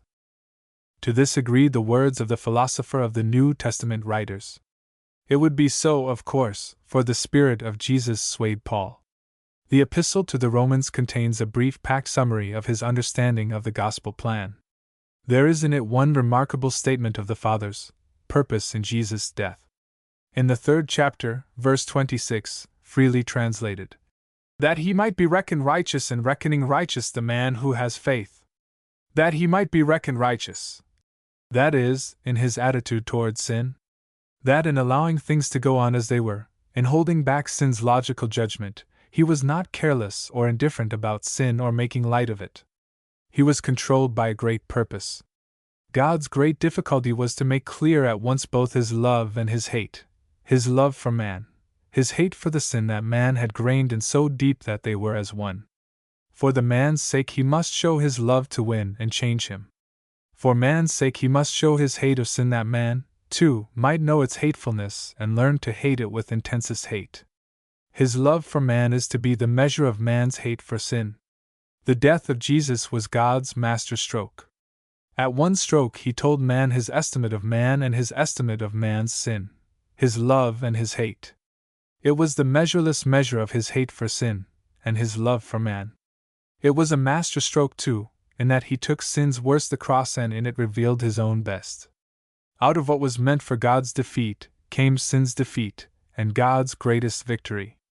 And the one simple thing that transfers to a man all that Jesus has worked out for him is what is commonly called faith. That is, trusting God, turning the heart Godward, yielding to the inward upward tug, letting the pleasing of God dominate the life. This, be it keenly marked, has ever been the one simple condition in every age and in every part of the earth. Abraham believed God, and it was reckoned to him for righteousness. The devout Hebrew, reverently, penitently standing with his hand on the head of his sacrifice, at the tabernacle door, believed God, and it was reckoned to him for righteousness. The devout heathen with face turned up to the hilltop, and feet persistently toiling up, patiently seeking glory and honor, and incorruption believes God, though he may not know his name, and it is reckoned to him for righteousness. The devout Christian, with his hand in Christ's, believes God, and it is counted to him for righteousness. The devout Hebrew, the earnest heathen, and the more enlightened believer in Jesus group themselves here by the common purpose that grips them alike. The Hebrew with his sacrifice, the heathen with his patient continuance, and the Christian who knows more in knowing Jesus, stand together under the mother wing of God. Some surprising results of the tragic break. The surprised Jew. God proposes. Man disposes. God proposed a king, and a worldwide kingdom with great prosperity and peace. Man disposed of that plan for the bit of time and space controlled by his will, and in its place interposed for the king, a cross. Out of such a radical clashing of two great wills have come some most surprising results. The first surprise was for the Jew. Within a few weeks after Jesus' final departure, Jerusalem, and afterward Palestine, was filled with thousands of people believing in him. A remarkable campaign of preaching starts up and sweeps everything before it. Jesus' name was on every tongue as never before. But there were earnest Jews who could not understand how Jesus could be the promised Messiah. He had not set up a kingdom. Their scriptures were full of a kingdom. The Jew, whether in their largest colony in Babylon, or in Jerusalem, or in Rome, or Alexandria, or the smaller colonies everywhere, was full of the idea, the hope, of a kingdom. He was absorbed with more or less confused and materialized, unspiritual ideas of a coming glory for his nation through a coming king. But among the followers of this Jesus there is something else coming into being, a new organization never even hinted at in their scriptures. It is called the Church. It is given a name that indicates that it is to be made up of persons taken out from among all nations. There comes to be now a threefold division of all men. There had been with the Jews, always, a twofold division, the Jew and the Gentiles, or outside nations. Now three, the Jew, the outsiders, and the Church. The Church is an eclectic society, a chosen-out body. Its principle of organization is radically different from that of the Hebrew nation. Their membership was by birthright. Here it is by individual choice and belief. Foreigners coming in were not required to become Jews, as under the old, but remained essentially as they have been in all regards, except the one thing of relationship to Jesus in a wholly spiritual sense. There is constant talk about the gospel of the kingdom, but the kingdom itself seems to have quite slipped away, and the Church is in its place. Such a situation must have been very puzzling to any Jew. His horizon was full of a kingdom-age Jew kingdom. Anything else was unthinkable. These intense Orientals could not conceive of anything else. It had taken a set of visions to swing Peter and the other church leaders into line even on letting outsiders into the church. This Jesus does not fill out this old Hebrew picture of a king and a kingdom. How can he be the promised Messiah? This was to thousands a most puzzling question, and a real hindrance to their acceptance of Jesus, even by those profoundly impressed with the divine power being seen. This was the very question that had puzzled John the Baptist those weary months, till finally he sends to Jesus for some light on his puzzle. Jesus fills out part of the plan, and splendidly, but only part, and may be what seems to some the smaller part. Can it be, John asks, that there is to be another one coming to complete the picture? To him Jesus does not give an answer, except that he must wait and trust. He would not in words anticipate the nation's final rejection, though so well he knew what was coming. Their chance was not yet run out for the acceptance of Jesus that would fill out John's picture. God never lets his foreknowledge influence one with man's choice. It was a most natural and perplexing difficulty, both for John and later for these thousands. The answer to all this has its roots down in that tragic break. In the old picture of the Messiah there are two distinct groups of characteristics of the coming king, personal and official. He was to have a direct personal relation to men and an official relation to the nation, and through it to the world. The personal had in it such matters as healing the sick, relieving the distressed, raising the dead, feeding the hungry, easing heart strains, teaching and preaching. It was wholly a personal service. The official had, of course, to do with establishing the great kingdom and bringing all other nations into subjection. Now, it was a bit of the degeneracy of the people and of the times, that when Jesus came the blessings to the individual had slipped from view, and that the national conception, grown gross and coarse, had seized upon the popular imagination, and was to the fore. Jesus filled in perfectly with marvelous fullness the individual details of the prophetic picture. Of course, filling in the national depended upon national acceptance, and failure there meant failure for that side. And of course, he could not fill out the national part except through the nation's acceptance of him as its king. Rejection there meant a breaking, a hindering of that part. And so Jesus does not fill out the old Hebrew picture of the Messiah. He could not without the nation's consent. Man would have used force to seize the national reins. But, of course, God's man could not do that. It would be against God's plan for man. Everything must be through man's consent. Out of this perplexity there came to be the four Gospels. They grew up out of the needs of the people. Mark seems to have written his first. He makes a very simple recital, setting down the group of facts and sayings as he had heard Peter telling them in many a series of talks. It is the simplest of the four, aiming to tell what he had gotten from another. But it offers no answer to these puzzling questions. Matthew writes his account of the Gospel for these great numbers of perplexed, earnest Jewish questioners. They are Palestinian Jews, thoroughly familiar with Jewish customs and places. Sitting backward on the edge of the Hebrew past, thoroughly immersed in its literature and atmosphere, but with his face fastened on Jesus, he composes out of the facts about Jesus and the old prophetic scriptures a perfect bit of mosaic. There is the fascination of a serpent's eye in turning from the prophetic writings to the Gospel of Matthew. Let a man become immersed and absorbed in the vision of the Hebrew prophetic books and then turn to Matthew to get the intense impression that this promised one has come, at last has actually come, and tragedy of tragedies is being rejected.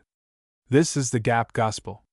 It bridges the gap between the prophetic books and the book of Acts, between the kingdom which has slipped out and the church which has come in. It explains the adjournment of the kingdom for a specified time, the church filling a sort of interregnum in the kingdom. The kingdom is to come later when the church mission is complete. It tells with great care and with convincing power that Jesus filled perfectly the prophecy of the Messiah in every detail personally, and did not fill out the national features because of the nation's unwillingness. That is the Matthew Gospel. Paul was the apostle to the outside nations. His great work was outside of Palestine. He dealt with three classes: Jews, outsiders who in religious matters had allied themselves with the Jews, but without changing their nationality, and then the great outside majority, chiefly the great crowds of other nationalities. These people needed a gospel of their own. Their standpoint is so wholly different from the Jews that Matthew's gospel does not suit, nor Mark's. Paul, through Peter and Barnabas and others, has absorbed the leading facts and teachings of those 3 years, and works them over for his non-Jewish crowds. He omits much that would appeal peculiarly to Jews, and gives the setting and coloring that would be most natural to his audiences. His studious companion, Dr. Luke, undertakes to write down this account of Jesus' life as Paul tells it, and for Paul's audience and territory, especially these great outside non-Jewish crowds of people. He goes to Palestine, and carefully studies and gathers up all the details and facts available. He adds much that the two previous writers had not included. One can easily understand his spending several days with Mary, the now aged mother of Jesus, in John's home in Jerusalem, and from her lips gleaning the exquisite account of the nativity of her divinely conceived Son. He largely omits names of places, for they would be unknown and not of value or interest. When needed, he gives explanation about places. These three Gospels follow one main line. They tell the story of the rejection of Jesus. Then there arose a generation that did not know Jesus, the Jesus that had tramped Jerusalem's streets and Galilee's roads. Some were wondering, possibly, how it was that these Gospels are absorbed in telling of Jesus' rejection. There surely was a reason for it if he was so sweepingly rejected. So John in his old age writes. His chief thought is to show that from the first Jesus was accepted by individuals as well as rejected by the nation. These two things run neck and neck through his 21 chapters, along the pathway he makes of witnessed, established facts regarding Jesus. The nation, the small, powerfully entrenched group of men who held the nation's leadership in their tenacious fingers, the nation rejects. It's true. But the ugly reason is plain to all, even the Roman who gave final sentence. From the first, Jesus was accepted by men of all classes, including the most thoughtful and scholarly. He is writing to the generation that has grown up since Jesus has gone, and so to all after generations that knew of him first by hearing of him. He is writing after the Jewish capital has been leveled to the ground, and the nation utterly destroyed as a nation, and to people away from Palestine. So he explains Jewish usages and words as well as places in Palestine, to make the story plain and vivid to all. And the one point at which he drives constantly is to make it clear to all after generations that men of every sort of Jesus' own generation believed, questioned, doubted, examined, weighed, believed, with wholehearted loving loyalty followed this Jesus. This decides the order in which, with such rare wisdom, the churchmen later arranged the four Gospels in grouping the New Testament books. The order is that of the growth of the new faith of the Church from the Jewish outward. Next to the Hebrew pages lies the Gap Gospel, then the earliest, simplest telling, then the Outsider's Gospel, and then the Gospel for after generations. The surprise church. Man proposes. God disposes. Man may for a time set aside God's plan, but through any series of contrary events God holds steadily to his own plan. Temporary defeat is only adjournment, paving the way for later and greater victory. Another surprise is for the Church, that is, the Church of later generations, including our own. The old Jews saw only a triumphant king, not a suffering king. He saw only a kingdom. There was no hint of any such thing as a church. The Church today, and since the day of Constantine, sees only a church. The kingdom has merged into the church or slipped out of view. There seems to be a confused mixing of church and kingdom, but always with the church the big thing, and the kingdom a sort of vague, indefinite. Folks don't seem to know just what an ideal, a spiritual conception, or something like that.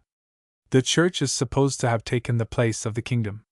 Its mission seems to be supposed to be the doing for the world what the kingdom was to do, but, being set aside, failed to do. In reading the old book there is a handy sort of explanation largely in use that applies all that can be fitted into the theory in hand, and calmly ignores or conveniently adjusts the rest. The Old Testament blessings for the Jewish kingdom are appropriated and applied to the church. The curses there are handed over to the Jews or ignored. There seems to be a plan of interpreting one part of the Bible one way and another part in a different way. This part is to be taken literally. This other not literally, spiritually, the only guiding principle being the man's preconceived idea of what should be. The air seems quite a bit foggy sometimes. A man has to go off for a bit of fresh air and get straightened out with himself inside.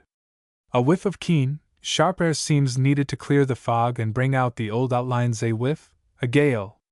Yet it must needs blow, like God's wind of grace always blows, as a soft, gentle breeze. The common law among folk in all other matters for understanding any book or document is that some one rule of interpretation be applied consistently to all its parts. If we attempt to apply here the rule of first flush, common sense meaning, as would be done to a house lease or an insurance policy, it brings out this surprising thing. The church is distinct from the kingdom. It came through the kingdom failing to come. It fits into a gap in the kingdom plan. It has a mission quite distinct from that of the kingdom. The church is to complete its mission and go. The kingdom, in the plain meaning of the word kingdom, is to come and be the dominant thing before the eyes of all men. The church goes up and out. The kingdom comes in and down. Later, the church is to be a part of the executive of the kingdom. This seems to be the simple standpoint of the book. The tragic break does not hinder the working of the plan. It simply retards it a while. A long while? Yes, to man, who counts time by the bulky measurement of years, and can't seem to shake off the time idea, who gets absorbed in moments and hours and loses the broad swing of things. To God, no. He lives in eternities and reckons things by events. His eye never loses the whole, nor a single detail of the whole. But yet more. That break leads to an enriching of the plan. Out of hate God reveals love. Not a greater love, but a greater opportunity for greatly revealing love. Man's unwillingness and opposition may delay God's plan, but cannot hinder it. A man can hinder it for his own self if he so insists. But for others he can only delay, not hinder.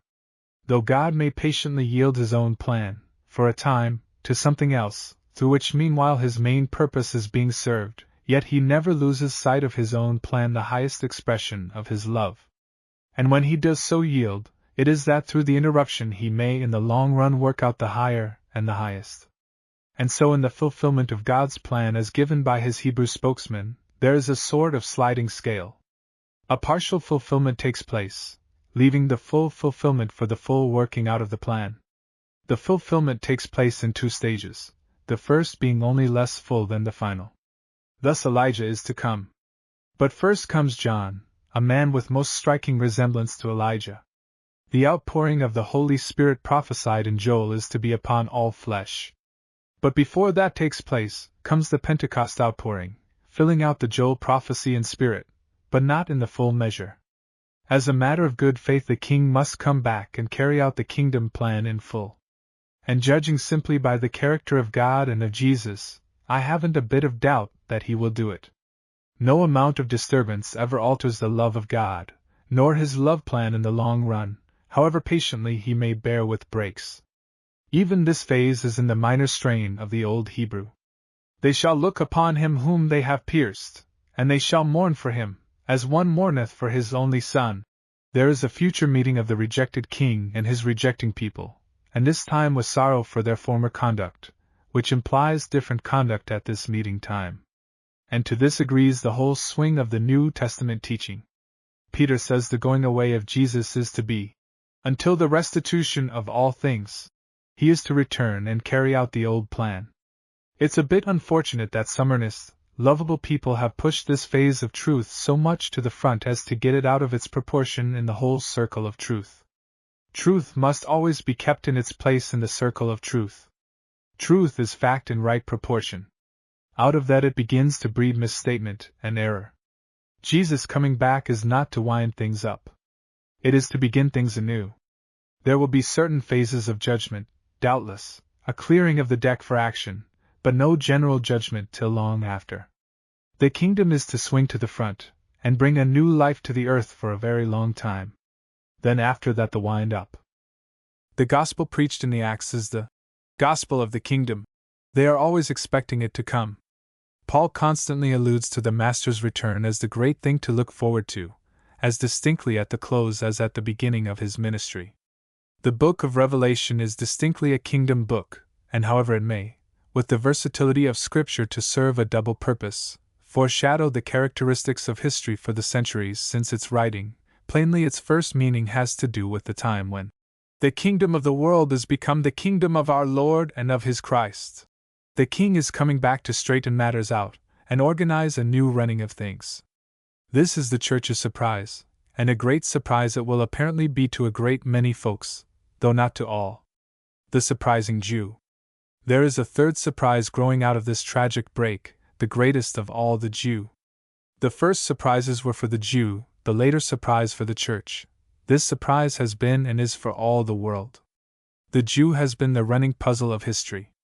A strange, elusive, surprising puzzle he has been to historians and all others. Not a nation, only a people, flagless, countryless, without any semblance of organization, they have been mixed in with all the peoples of the earth, yet always distinctly separate. They have been persecuted bitterly, cruelly, persistently persecuted, as no other people has ever been, yet with a power of recovery of none other too. With an astonishing vitality, resourcefulness, and leadership, they have taken front rank in every circle of life and every phase of activity, in art, music, science, commerce, philanthropy, statesmanship, holding the keys of government for great nations, of treasure boxes, and of exclusive social circles, making their own standards regardless of others, and with the peculiarity of strongest leadership, pushing on, whether followed or not. And now the past few years comes a new thing. This surprising Jew is surprising us anew. From all corners of the earth they are gathering as not since the scattering to the Assyrian plains, gathering to discuss and plan for the getting into shape as a nation again on the old home soil. Jews of every sort, utterly diverse in every other imaginable way, except this of being Jews, men who hate each other intensely because of divergent beliefs in other matters, yet brushing elbows in annual gatherings to plan with all their old-time intensity a new Jewish nation. Along the highways of earth, made and controlled by Christian peoples, they come. What does it mean? They continue to be, as they have been, the puzzle of history. This tragic break of the kingdom and the persistency of the king's plan regardless of the break hold the key to the puzzle. The Jew has been preserved, divinely preserved, against every attempt at his destruction. For he is the keystone in the arch of the king's plan for a coming worldwide dominion. Jesus is God's spirit magnet for the Jew and for all men. Around him they will yet gather, with the new Jewish nation in the lead, the church closest to the person of the king, and all men drawn. Jesus is God's organizer of the social fabric of the world. In response to his presence and touch, each in his own place will swing into line and make up a perfect social fabric. With the new zeal for pure, holy living now in the church, the clearer vision coming to her of the Lord's purpose of evangelizing the world, the evidence in all parts of the world of men turning their thought anew to God, this remarkable Jewish movement toward national life, it is a time for earnest men to get off alone on bent knees, and with new, quietly deep fervor, to pray, "Thy kingdom come. Even so come, Lord Jesus." 2. The person of Jesus. The human Jesus. The human Jesus. The divine Jesus. The divine Jesus. The winsome Jesus. The winsome Jesus. The human Jesus. God's meaning of human. Jesus is God becoming man's fellow. He comes down by his side and says, "Let's pull up together." Jesus was a man. He was as truly human as though only human. We are apt to go at a thing from the outside. God always reaches within, and fastens his hook there. He finds the solution of every problem within itself. When he would lead man back the Eden road to the old trysting place under the tree of life, he sent a man. Jesus takes his place as a man and refuses to be budged from the human level with his brothers. That word human has come to have two meanings. The first true meaning, and a second, that has grown up through sin, and sin's taint and trail. The second has become the common popular meaning, the first, the forgotten meaning. It will help us live up to our true possible selves to mark keenly the distinction. The first is God's meaning, the true. The second is sin's, the hurt meaning. Constantly we read the effect and result of sin into God's thought as though that were the real thing. This is grained in deep, woven into the adages of the race. For instance, to err is human, to forgive divine. Yet this catchy statement is not true save in part. To forgive is human, God's human as well as divine. Not to forgive is devilish. It is not human to err. It is possible to the human being to err, as it is with angels, but, in erring, man is leaving the human level and going lower down. To understand what it means to say that Jesus is human, we must recall what human meant originally, and has properly come to mean. Man as made by God before the hurt of sin came had certain powers and limitations. His powers, briefly, were mastery of his body, of his mental faculties, and powers in the spirit realm so lost to us now that we cannot even say definitely what they are. And mastery means poised, mature control, not misuse, nor abuse, nor lack of use, but full proper use. Possibly there were powers of communication between men in addition to speech unknown to us. Then, too, he had dominion over nature, over all the animal creation, over all the forces of nature, and not only dominion, but fellowship with the animal creation and with the forces of nature, dominion through fellowship. He had certain limitations. Having a body was a limitation. The necessity for food, sleep, rest, and for exertion in order to move through space acted as a constant check upon his movements and achievements. He could not go into a building except through some opening. The law of growth, of such infinite value to man under his conditions, was likewise a check. Only by slow, laborious effort and application would there come the discipline of mental powers and the knowledge necessary to life's work. The hurt of sin. Now, in addition to these natural limitations, sin has made other changes. It has lessened the powers and increased the limitations. There has been immense loss in the power over the forces of nature, though now, by slow and very laborious efforts, after centuries, much is being regained. Instead of fellowship, there has been an estrangement between man and the lower animals and between man and the forces of nature. All of this has immensely added to man's limitations, though it is true that most men do not know of what has been lost, so complete has the loss been.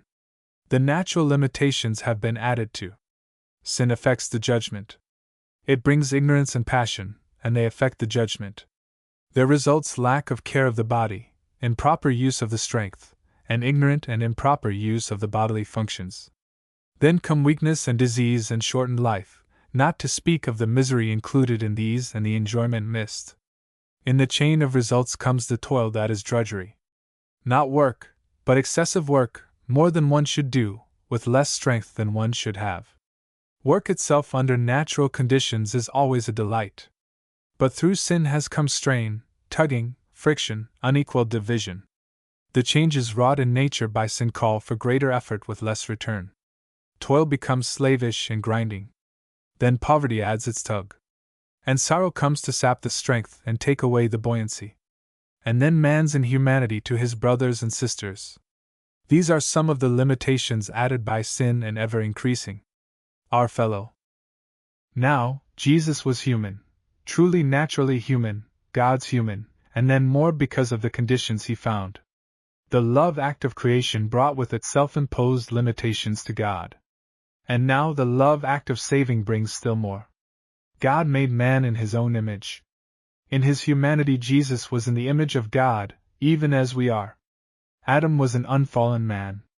Jesus was that and more, a tested and now matured unfallen man, and by the law of growth ever growing more. Adam was an innocent, unfallen man up to the temptation. Jesus was a virtuous unfallen man. The test with him changed innocence to virtue. In his experiences, his works, his temptations, his struggles, his victories, Jesus was clearly human. In his ability to read men's thoughts and know their lives without finding out by ordinary means, his knowledge ahead of coming events, his knowledge of and control over nature, he clearly was more than the human we know. Yet until we know more than we seem to now of the proper powers of an unfallen man matured and growing in the use and control of those powers, we cannot draw here any line between human and divine. But the whole presumption is in favor of believing that in all of this Jesus was simply exercising the proper human powers which with him were not hurt by sin but ever increasing in use.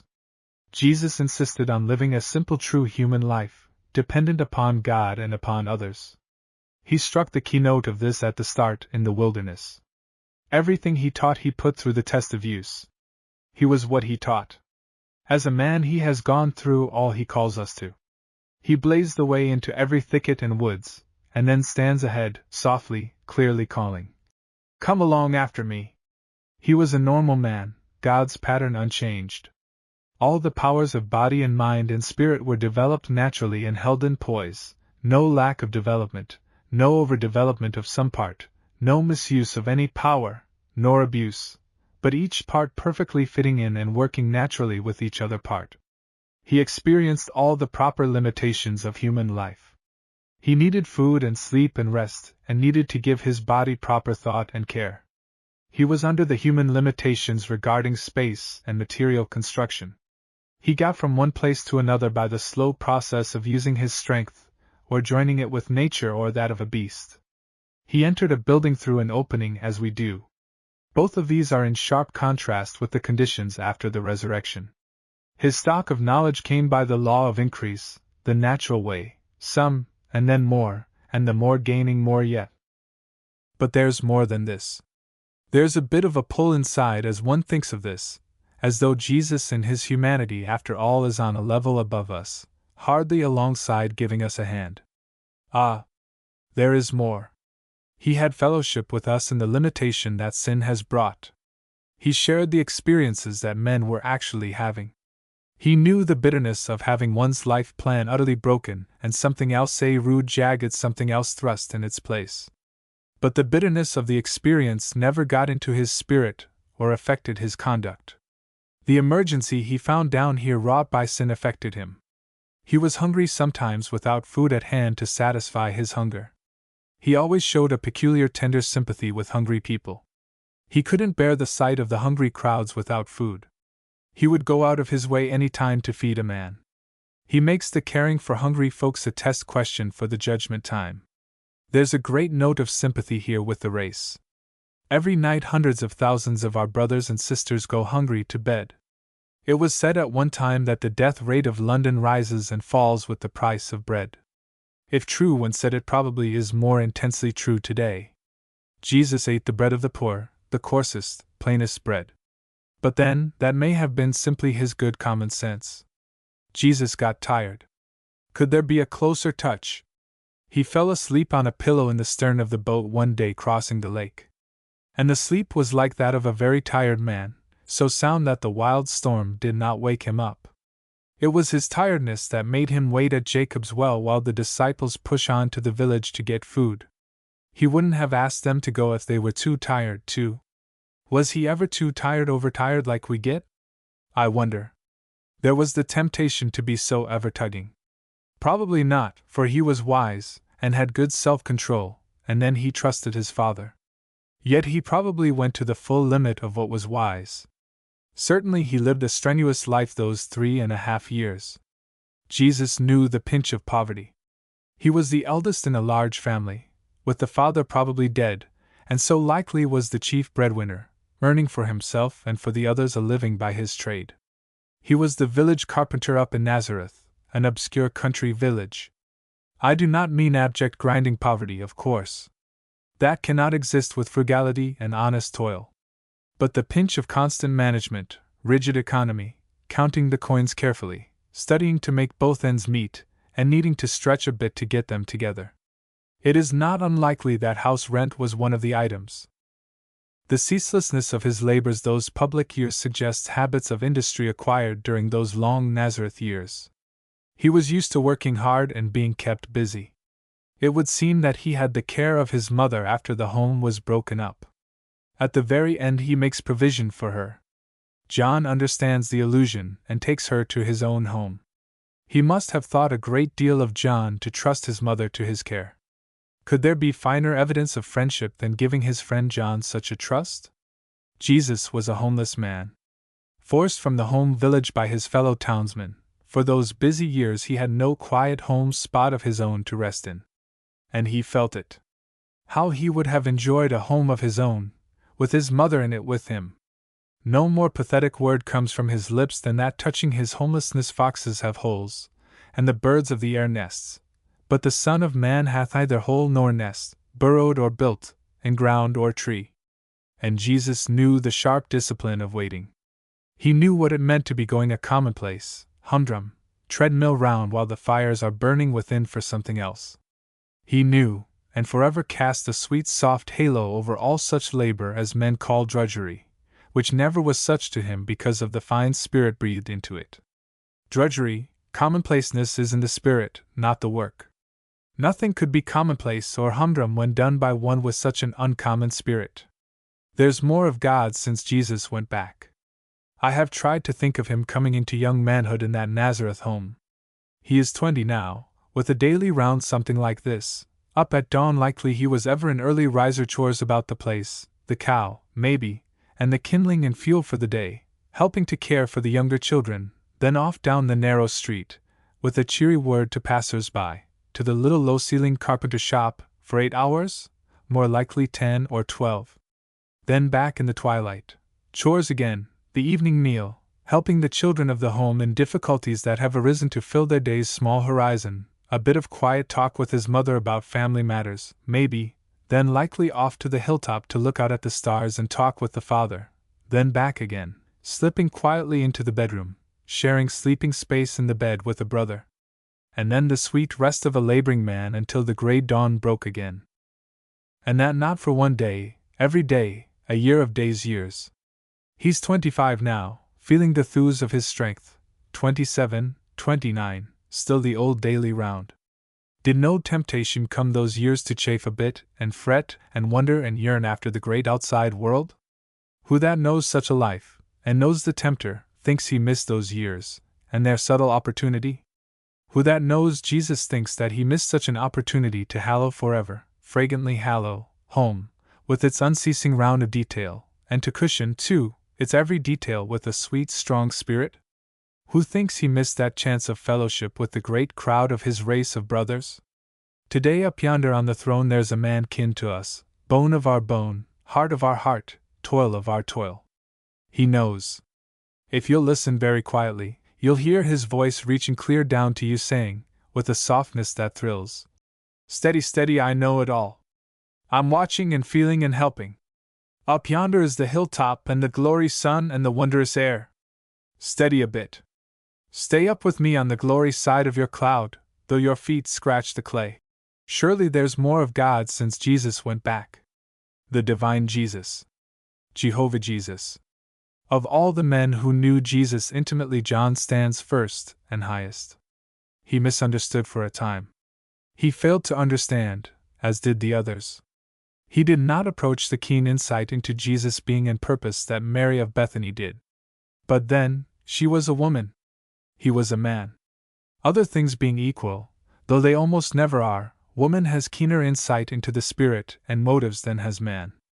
But John stood closer to Jesus than any other. Jesus drew him closer. And that speaks volumes for John's fineness of spirit. He alone of the inner 12 did not forsake in the hardest hour that Thursday night, but went in with Jesus. How grateful must Jesus have been for the presence of his sympathetic friend that black night, with its long intense shadows.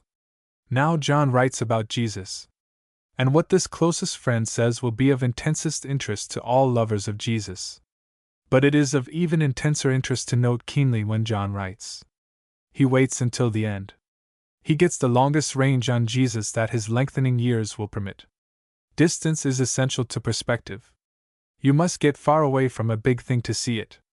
The bigger the thing to be seen, the longer the distance needed for good perspective. John shows his early appreciation of the size of Jesus by waiting so long. When all his mental faculties are most matured, when any heat of mere youthful attachment has cooled off, when the eye of the Spirit is clearest and keenest, when the facts through long sifting have fallen into right place and relation in the whole circle of truth, then the old man settles to his loving task.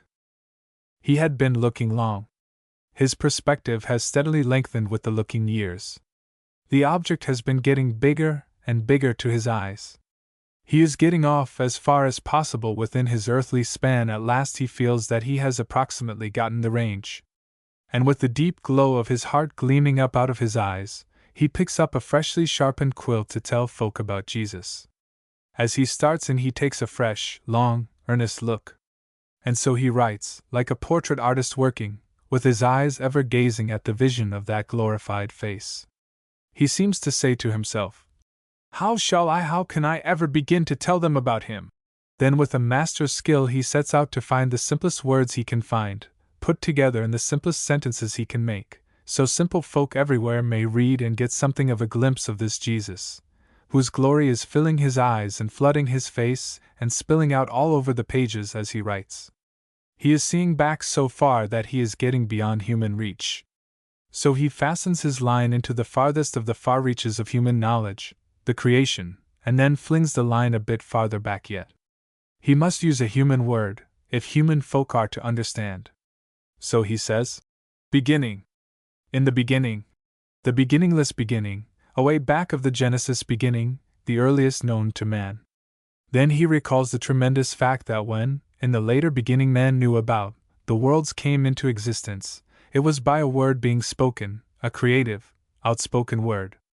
The power that created things revealed itself in a few simple words. Then he searches into the depths of language for the richest word he knew to express thought outspoken. And taking that word, he uses it as a name for this one of whom he is trying to tell. The scholars seem unable to sound the depths of the word that John in his own language uses. It means this, and beyond that, it means this, deeper yet, and then this. And then all of these together, and more. That is John's word. In the beginning was the Word. Then with a few swift touches of his pen he says, this was Jesus before he came among men, the man Jesus whom we know. In the earliest beginning the whole heart and thought of God toward man was outspoken in a person. This person, this outspeaking God, it was he who later became known to us as Jesus. Jesus, away back before the farthest reach of our human knowledge, was God speaking out of his inner heart to us. This Jesus is God speaking out his innermost heart to man. Did you ever long to hear God speak? Look at Jesus. He's God's speech. This one was with God. He was God. It was he who spoke things into being, that creative span of time. Only through him could anything come into being. All life was in him, and this life was man's light. It is he who came into our midst, shining in the darkness that could neither take him in nor hold him down from shining out. Every now and then as he writes, John's heart seems near the breaking point, and a sob shakes his pen a bit, as it comes over him all anew, and almost overcomes him, how this wondrous Jesus, this throbbing heart of God, was treated. Listen. He came to his own possessions, and they who were his own kinsfolk, and the quiver of John's heart sob seems to make the type move on the page. His own kinsfolk received him not into their homes, but left him outside in the cold night. But a glimpse of that glorious face steadies him again. As many as did receive him, whether his own kinsfolk or not, to them he gave the right to become kinsfolk of God, the oldest family of all. God's spokesman. John has a way of reaching away back, and then by a swift use of pen coming quickly to his own time, and then he keeps swinging back over the ground he has been over, but each time with some added touch, like the true artist he is. John's statement, "The world was made by him," takes one back at once to the early Genesis chapters. There the creating one, who, by a word, brings things into existence, is called God. And then, that we may identify him, is called by a name, Jehovah. The Creator is God named Jehovah. And this Jehovah, John says, was the one who afterward became a man, and pitched his tent among men. And as one reads the old chapters through, this is the God, the Jehovah, who appears in varying ways to these Old Testament men, one after another. He talked and walked and worked with Adam in completing the work of creation, and then broken-hearted led him out of the forfeited garden. Then, to make his standpoint unmistakably plain to everyone, before starting in on the witness borne by the herald, he makes a summary. All that he has been saying he now sums up in these tremendous words. God no one ever yet has seen, the only begotten God, in the bosom of the Father, this one has been the spokesman. In what he was, and in what he did as well as in what he said, he hath been the spokesman. Here is a difference made between the Father God, whom no one has seen, and the only begotten God, who has been telling the Father out. Now God revealed himself to men in the Old Testament times. Repeatedly in the Old Testament it distinctly speaks of men seeing God in varying ways and talking with him. Adam walked with him, and Enoch, and Noah. Abraham had a vision, and talked with the three men whose spokesman speaks as God. Isaac has a night vision, and Jacob a dream and a night meeting with a mysterious wrestler. Moses spoke with him, face to face, and mouth to mouth, and is said to have seen his form. Yet after that first 40 days on the mount, when Moses hungrily asked for more, he is told that no man could endure the sight of that great glory of God's face. And he is put into a cleft of the rock, and God's hand put over the opening, in the simple language of the record, and then only the hinder part of God passing is seen, while the wondrous voice speaks. Yet the impression so made upon Moses far exceeds anything previous, and completely overawes and melts him down. The elders of Israel saw God, yet the most distinct impression of anything seen is of the beautiful pavement under his feet. Isaiah's most definite impression, when the great vision came to him, was of a train of glory, seraphim and smoke and a voice. Ezekiel has rare power in detailed description. He has overpowering visions of the glory of Jehovah, yet the most definite that he can make the description is a storm gathering, a cloud, a fire, a center spot of brightness, a clearness as of amber, and 4 very unusual living creatures. These men saw God. He appeared to them. Evidently that means many different things, yet the word is always honestly used. It never means as we gaze into another man's face. But always there is that profound impression of having been in God's own presence. They met him. They saw him. They heard his voice. Yet John says here, God no one ever yet at any time has seen, the only begotten God, in the bosom of the Father this one has been the spokesman. Clearly John, sweeping the whole range of past time, means this: they saw him whom we call Jesus. Jesus is Jehovah, the only begotten God. To all these men the only begotten God was the spokesman of the Father. Sometimes it was a voice that came with softness but unmistakable clearness to the inner spirit of man, a soundless voice. Sometimes in a dream, a more realistic vision of the night or of the daytime, again, in the form of a man, thus foreshadowing the future great coming. This one who came to them in various ways, this Jehovah has come to men as Jesus. This is John's statement. This is the setting of his gospel. The setting becomes a part of the interpretation of what the gospel contains. It explains what that follows meant to John. Is it surprising that John's gospel has been pitched upon as the critic's chief battlefield of the New Testament? Battlefield is a good word. The fire has been thick and fast, needle guns, sharp needles, and machine guns, Gatling guns, and rattling, but no smokeless powder. The cloud of smoke of a beautiful scholarly gray tinge has quite filled the air. Men have been swinging away from a man, the man to a book. But no critic's delicately shaded and shadowing cloud of either dust or smoke, or both, can hide away the man. He's too tall and big. The simple-hearted man who will step aside from the smoke and noise to the shade of a quiet tree, or the quiet of some corner, with this marvelous bit of manuscript from John's pen for his keen, spirit-cleared eye, will be enraptured to find a man, the God-man, whom Moses saw. What did Jesus say about himself? The critics of the world, including the skeptical, infidel critics, seem to agree fully and easily on a few things about this Jesus on whose dissection they have expended so much time and strength. They agree that in the purity of his life, the moral power of his character, the wisdom of his teachings, the rare poise of his conduct and judgment, the influence exerted upon men, he clear overtops the whole race. Surely his own opinion of himself is well worth having. And it is easy to get, and tremendous when gotten. It fits into John's conception with unlabored simplicity and naturalness.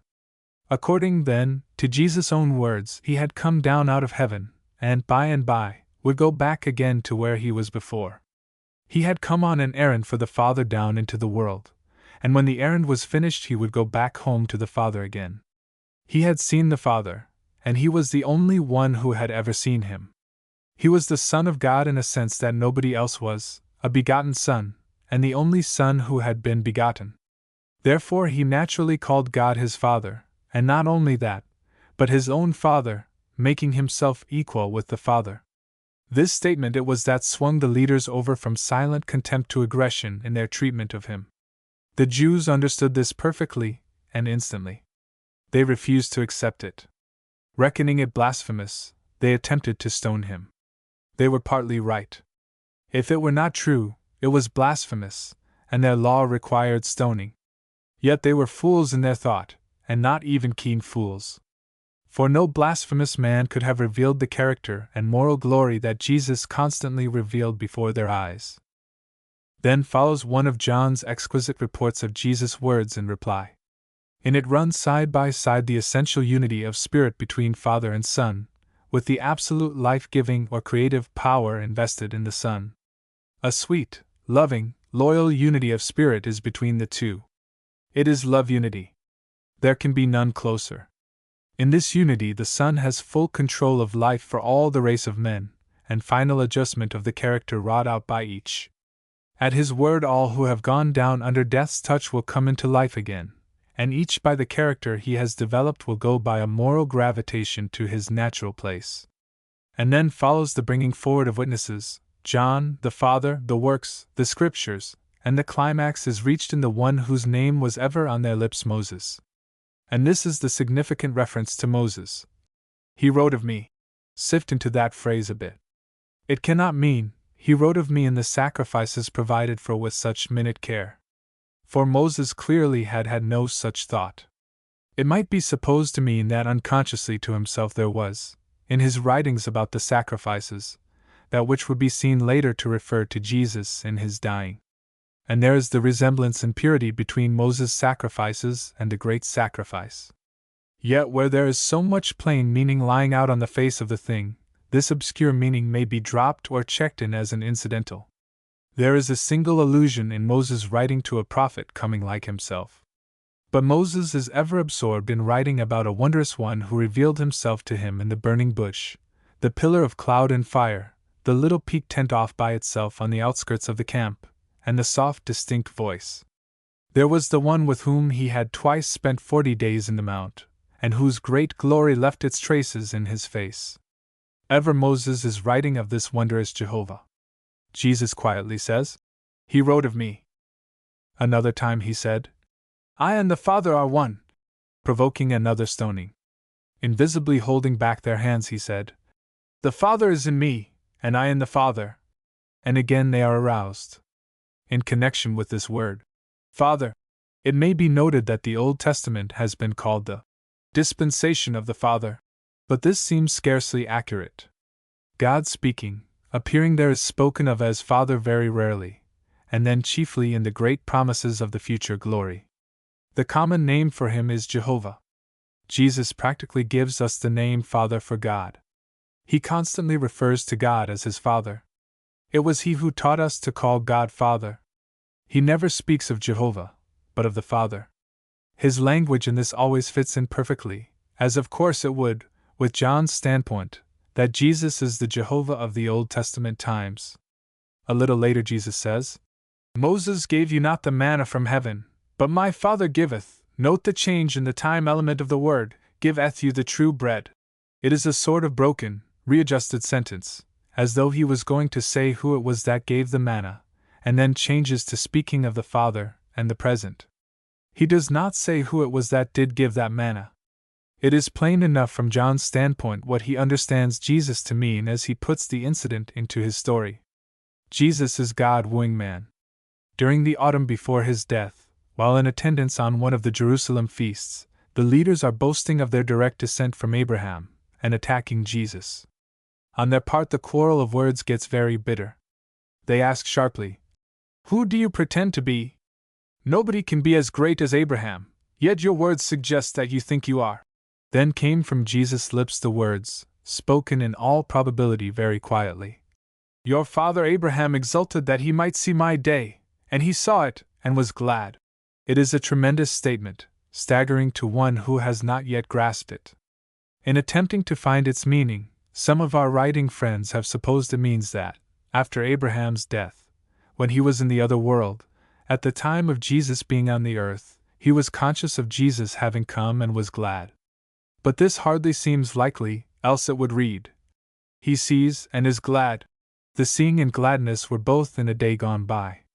Others have supposed that it refers to the scene on Moriah's top, when the ram used as a sacrifice instead of Isaac enabled Abraham to see ahead by faith, not actually the coming one. But this, too, seems a bit far-fetched, because Abraham was surprised by the occurrences of that day. He fully expected to sacrifice his son, apparently, so there could be no exultant looking forward to that day for him. And deeper yet, the coming one was not expected to be a sacrifice, but a king. The natural meaning seems to lie back in Abraham's own life. Abraham was Israel's link with the idolatrous heathen, as well as the beginning of the new life away from idolatry. He grew up among an idolatrous people, yet in his heart there was a yearning for the true God. Back in his old home there came to him one day the definite inner voice to cut loose from these people, his own dear kinsfolk, and go out to a strange unknown land, with what seemed an indefinite goal, and there would come to him a vision of the true God. It was a radical step for a man of 75 years to take. He was living among his own kinsfolk. His nest was feathered. It meant leaving a certainty for an uncertainty. It meant breaking his habit of life, a very hard thing to do, and starting out on a wandering, roaming life. Not unlikely his neighbors thought it a queer thing, a wild goose chase, this going off to a strange land in response to a call of God that he might see a vision of the true God. Decidedly visionary. But the old man was clear about the voice. The fire burned within to know God, the real true God. All else counted as nothing against that. He would see God. And a warming glow filled his heart, and shone in his eyes and kept him steady during the break, the goodbyes, the start away, the journeying among strangers. Into the strange land he came, and pitched his tent. And one night in his tent among these strange Canaanites, there came the promised vision. Jehovah appeared unto Abraham, and tied up there anew with him the promise made back in his native land. This seems to be the simple explanation of these words about Abraham. He exulted that he might see my day. He saw, and was glad. With a contemptuous curl of the lip instantly they come back with, Thou art not yet 50 years old, and hast thou seen Abraham? More quietly than ever, with the calmness of conscious truth, come those tremendous words, emphasized with the strongest phrase he ever used. Verily, verily, I say unto you, before Abraham was born I am. The common version omits born, and so the sharp contrast is not made clear. Abraham was born. He came into existence. Jesus says, I am. That I am is meant to mean absolute existence. An eternal now without beginning or ending. Their Jewish ears are instantly caught by that short sentence. Jesus was identifying himself with the one who uttered that sentence out of the burning bush. Again stones for speech. Again the invisible power holds their feverish impotent hands. That I am explains the meaning of the expression. My day. It stretches it out backward beyond Abraham's day. It lengthens it infinitely at both ends. This is Jesus' point of view, this marvelous Jesus. He is the Jehovah in Genesis' first chapters. It is with him that Adam broke tryst that day, and with him that Enoch renewed the tryst after such a long wait, and took those long walks. It is his voice and presence in the black-topped, flaming mount that awed the Israel crowd so. His voice it was that won and impressed so winsomely the man waiting in the hand-covered cleft of the rock that early morning, and long after, that other rugged, footsore man, standing with face covered in the mouth of a cave. Isaiah saw his glory that memorable day in the temple. It was he who rode upon the storm before Ezekiel's wondering eyes and who walks with his faithful ones on the 7 times heated coals, and reveals to Daniel's opened ears the vision of his people's future. Jehovah he comes as Jesus. Jesus he is Jehovah. No sending of messengers for this great work of winning his darling back to the original image and mastery and dominion will do for our God. He comes himself. Jesus is God coming down to woo man up to himself again. The winsome Jesus. The face of Jesus. Jesus was God letting man see the beauty of his face and listen to the music of his voice, and feel the irresistibly gentle drawing power of his presence. Jesus was very winsome. He drew men. He said that if he were lifted up he would draw men. They who heard that could believe it, for he drew them before he was lifted up. He drew the crowds. Yet many a leader that has drawn the crowds has led them astray. He drew men of strongest mentality, scholarly, cultured, thoughtful men, and every other sort. Yet men have often been befooled in their leaders. He drew women. Here is a great test. Men may be deceived in a man. But woman, true strong woman, pure womanly woman, because of her keen discernment into spirit and motive, cannot be deceived, when true to her inner conviction. He drew children. This was the highest test. The child, fresh from the hand of God, before it is appreciably hurt by parents or surroundings, is drawn to the pure and good. They are repelled by selfishness and badness. They draw out the best. They are drawn only by the true and beautiful and good. That is, in the early years, before the warping of a selfish, sinful atmosphere has hurt them. This is an infallible test. This told most his winsomeness. Bad people were drawn to him. That is, bad in their lives. Rarely indeed is a human so wholly bad as to be untouched by true goodness, by sincere love. Here is the touchstone of service. He touched that spot in the lowest, and by his presence increased the hunger of their hearts for purity, and for sympathy up toward purity. His enemies, a very small group, but in a position of great power, holding the national reins, his enemies were drawn to him. By a drawing they fought, but could not resist. They admired him while hating him. His presence disturbed because it accused the opposite in them. They recognized the purity, the love, the rugged honesty, the keen insight, the poised wisdom, and they hated him the more intensely, so committed were they in the practice of their lives to the opposite of these. Jesus was very winsome. It was to be expected of him, for he was a man unstained and unhurt by sin. Man, God's sort of man, is winsome, for he is in the image of God. It was to be expected of him, for he was God. And God is winsome. Did men but know God, they would throw themselves at his feet in the utter abandon of strong love. Jesus' personality must have been very attractive, because of the man living within. He found expression in it. The spirit of a man finds expression in his presence. He goes out to others through his presence. From what we know of Jesus, his presence must have had something distinctly impressive about it. He would have a gently majestic bearing. He walked upright like the king he was. He had the true dignity that is not conscious of its dignity. Jesus must have had a remarkable face. One's presence centers peculiarly in the face. It comes to bear the imprint of the man inside. A man cannot keep out of his face the dominant spirit of his life. The sin of the life, the purity of the heart, is always stamped on the face. The finer the nature, the plainer is the facial index. That is the reason women's faces reveal the inner spirit more than men's. Quite apart from his features, the inner spirit of Jesus must have made his face beautiful with a manly, fascinating beauty. Yet in all likelihood those features were finely chiseled and the skin clear, and with the transfiguring power of the Spirit within, that face must have been a great face in its beauty. Jesus' face must have borne the impress of his experiences. The early home experience would bring out patience and simplicity and sympathy. Those 40 days in the wilderness would intensify the purity and strength, and bring evidence of struggle and of victory. The Jordan waters, with the voice of approval, would deepen the mark of peace. Constant contact with the sick and suffering would bring out yet more the tenderness and gentleness.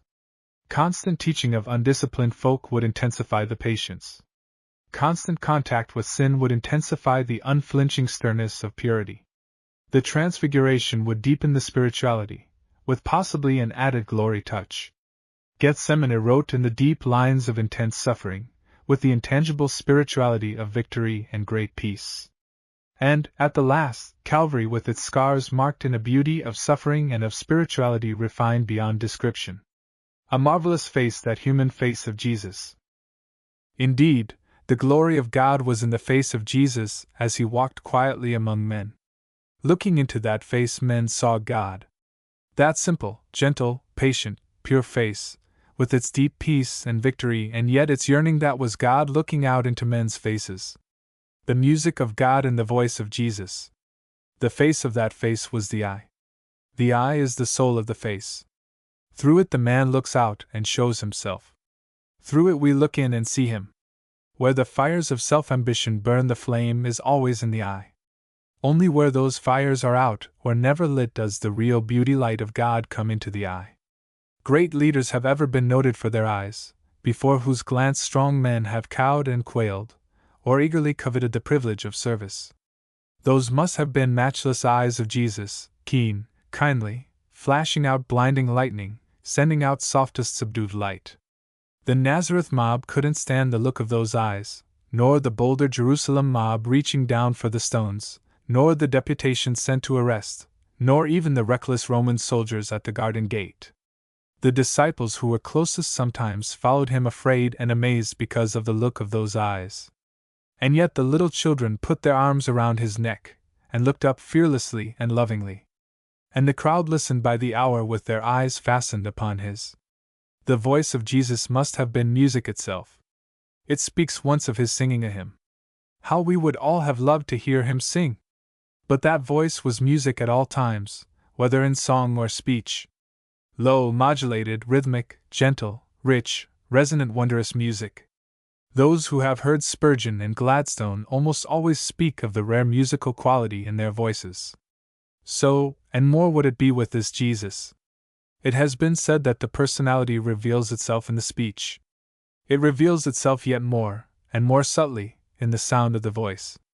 The power or weakness of a man is felt in the sound of his voice.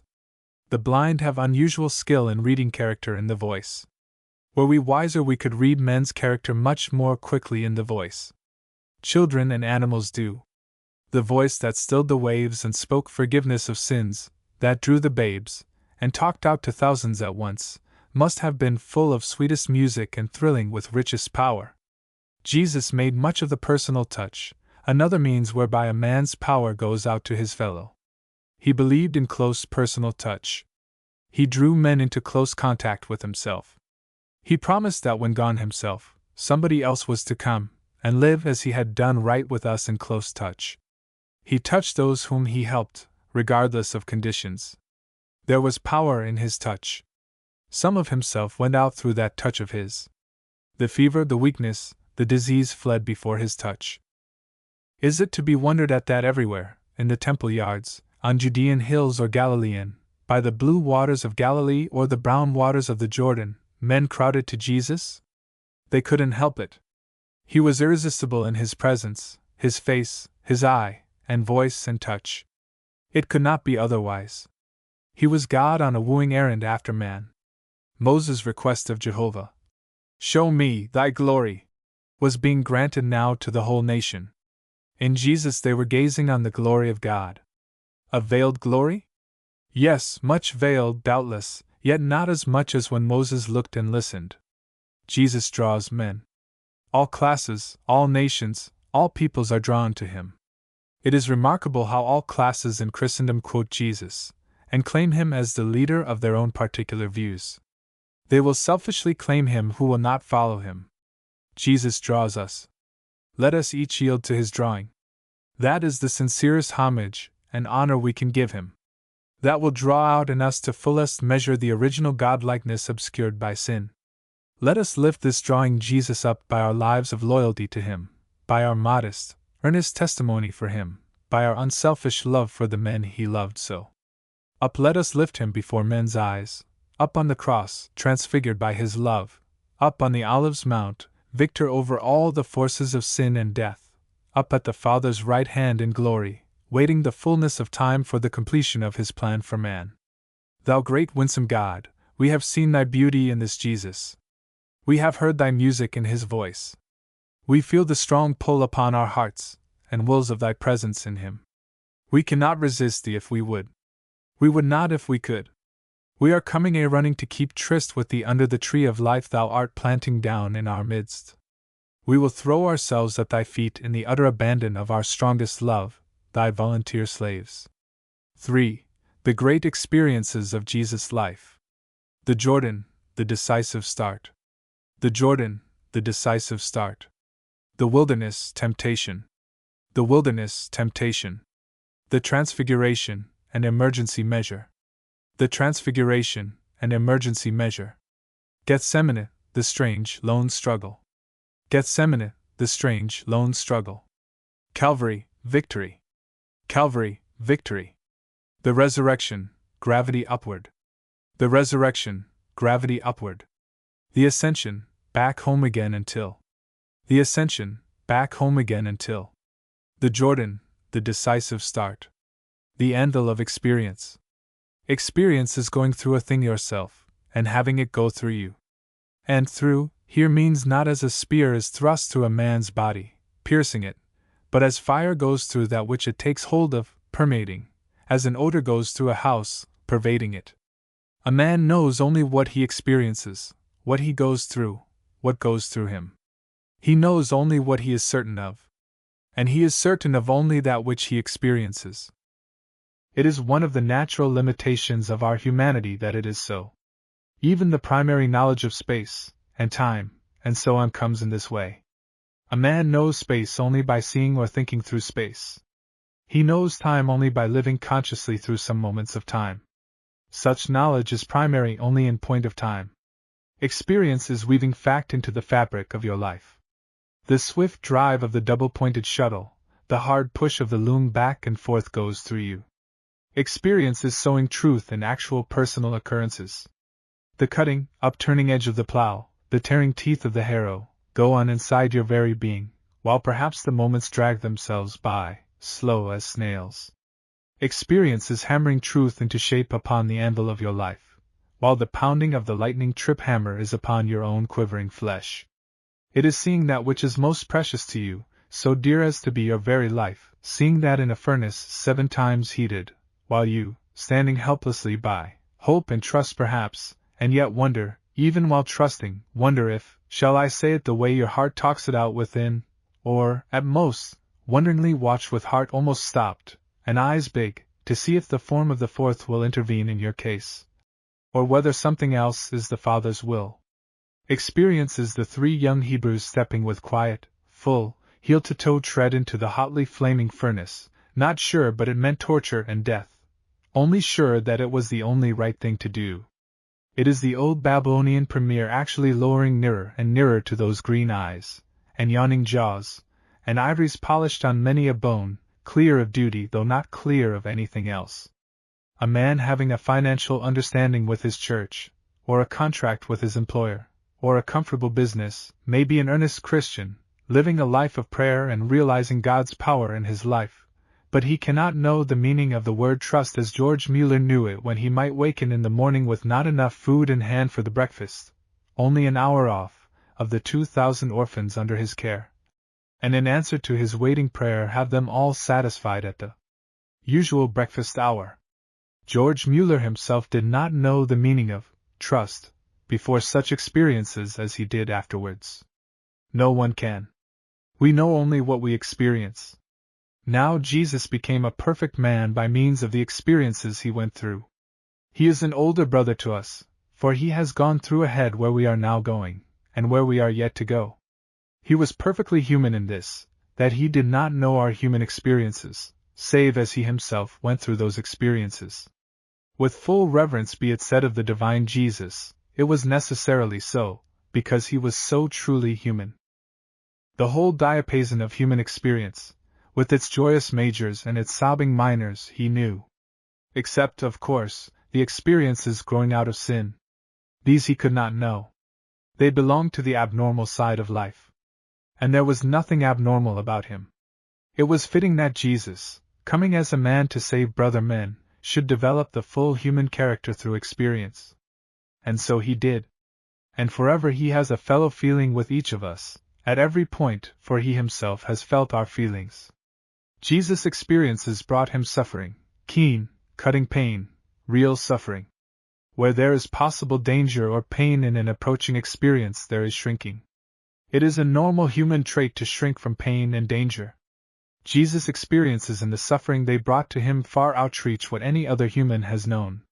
He shrank in spirit over and over again as the expected experiences approached. He shrank back as none other ever has, for he was more keenly alive to the suffering involved. He suffered doubly, in the shrinking beforehand, in the actual experience.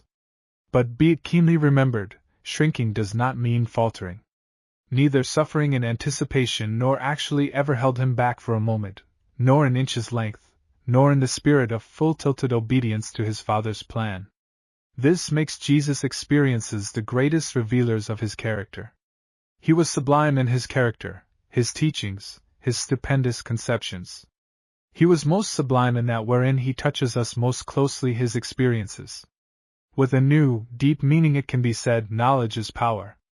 We humans enter into knowledge and so into power only through experience. Experiences are sent, or when not directly sent are allowed to come, that through these may come knowledge, through knowledge power, through both the likeness of God, and so, true service in helping men back to God. Let us, you and I, go through our experiences graciously, not grudgingly, not balking, cheerily, aye, with a bit of joy in the voice and a gleam of light in the eye. And remember, and not forget, that alongside is one who knows the experience that just now is ours, and knowing, sympathizes. There were with Jesus the commoner experiences and the great outstanding ones, the mountain range with the foothills below, and the towering peaks above. From his earliest consciousness until the cross was reached, Jesus ran the whole gamut of human experiences common to us all, with some greater ones, which are the same as come to all men, but with him intensified clear beyond our measurements. These greater experiences were tragic until the great tragedy was past. Each has in it the shadow of the greatest. The Jordan waters meant turning from a kingdom down another path to a cross. The wilderness fight pointed clearly to successive struggles, and the greatest. The Transfiguration Mount meant turning from the greatest glory of his divinity which any earthly eye had seen to the little hill of death, which was to loom above the mount. Gethsemane is Calvary in anticipation. Calvary was the tragedy when love yielded to hate and, yielding, conquered. Their love held hate's climax, death, by the throat, extracted the sting, drew the fang tooth, and drained the poisoned sac underneath. Love's surgery. And the tinge of the tragedy remains in the resurrection and ascension in lingering scars. They are still in that face. It is a scale ascending from the first. In each is seen the one thing from a different angle. The cross in advance is in each experience, growing in intensity till itself is reached, and casting its shadow as it is left behind. Our brother. Through the crowds at the Jordan River, there quietly walked one morning a man who came up to where John stood. He took a place in the line of those waiting to be baptized, so indicating his own intention. John is absorbed in his work, but as he faces this man, next in order, he is startled. This is no ordinary man. That face. Its wondrous purity. That intangible something revealing the man. That spirit looking through those eyes into his own. In that presence he feels his own impurity. It is the instant unpremeditated recognition by this fine-grained spirit taught John of his master, his chief. The remonstrance that instinctively springs to his lips is held in check by the obedience he at once feels is due this one.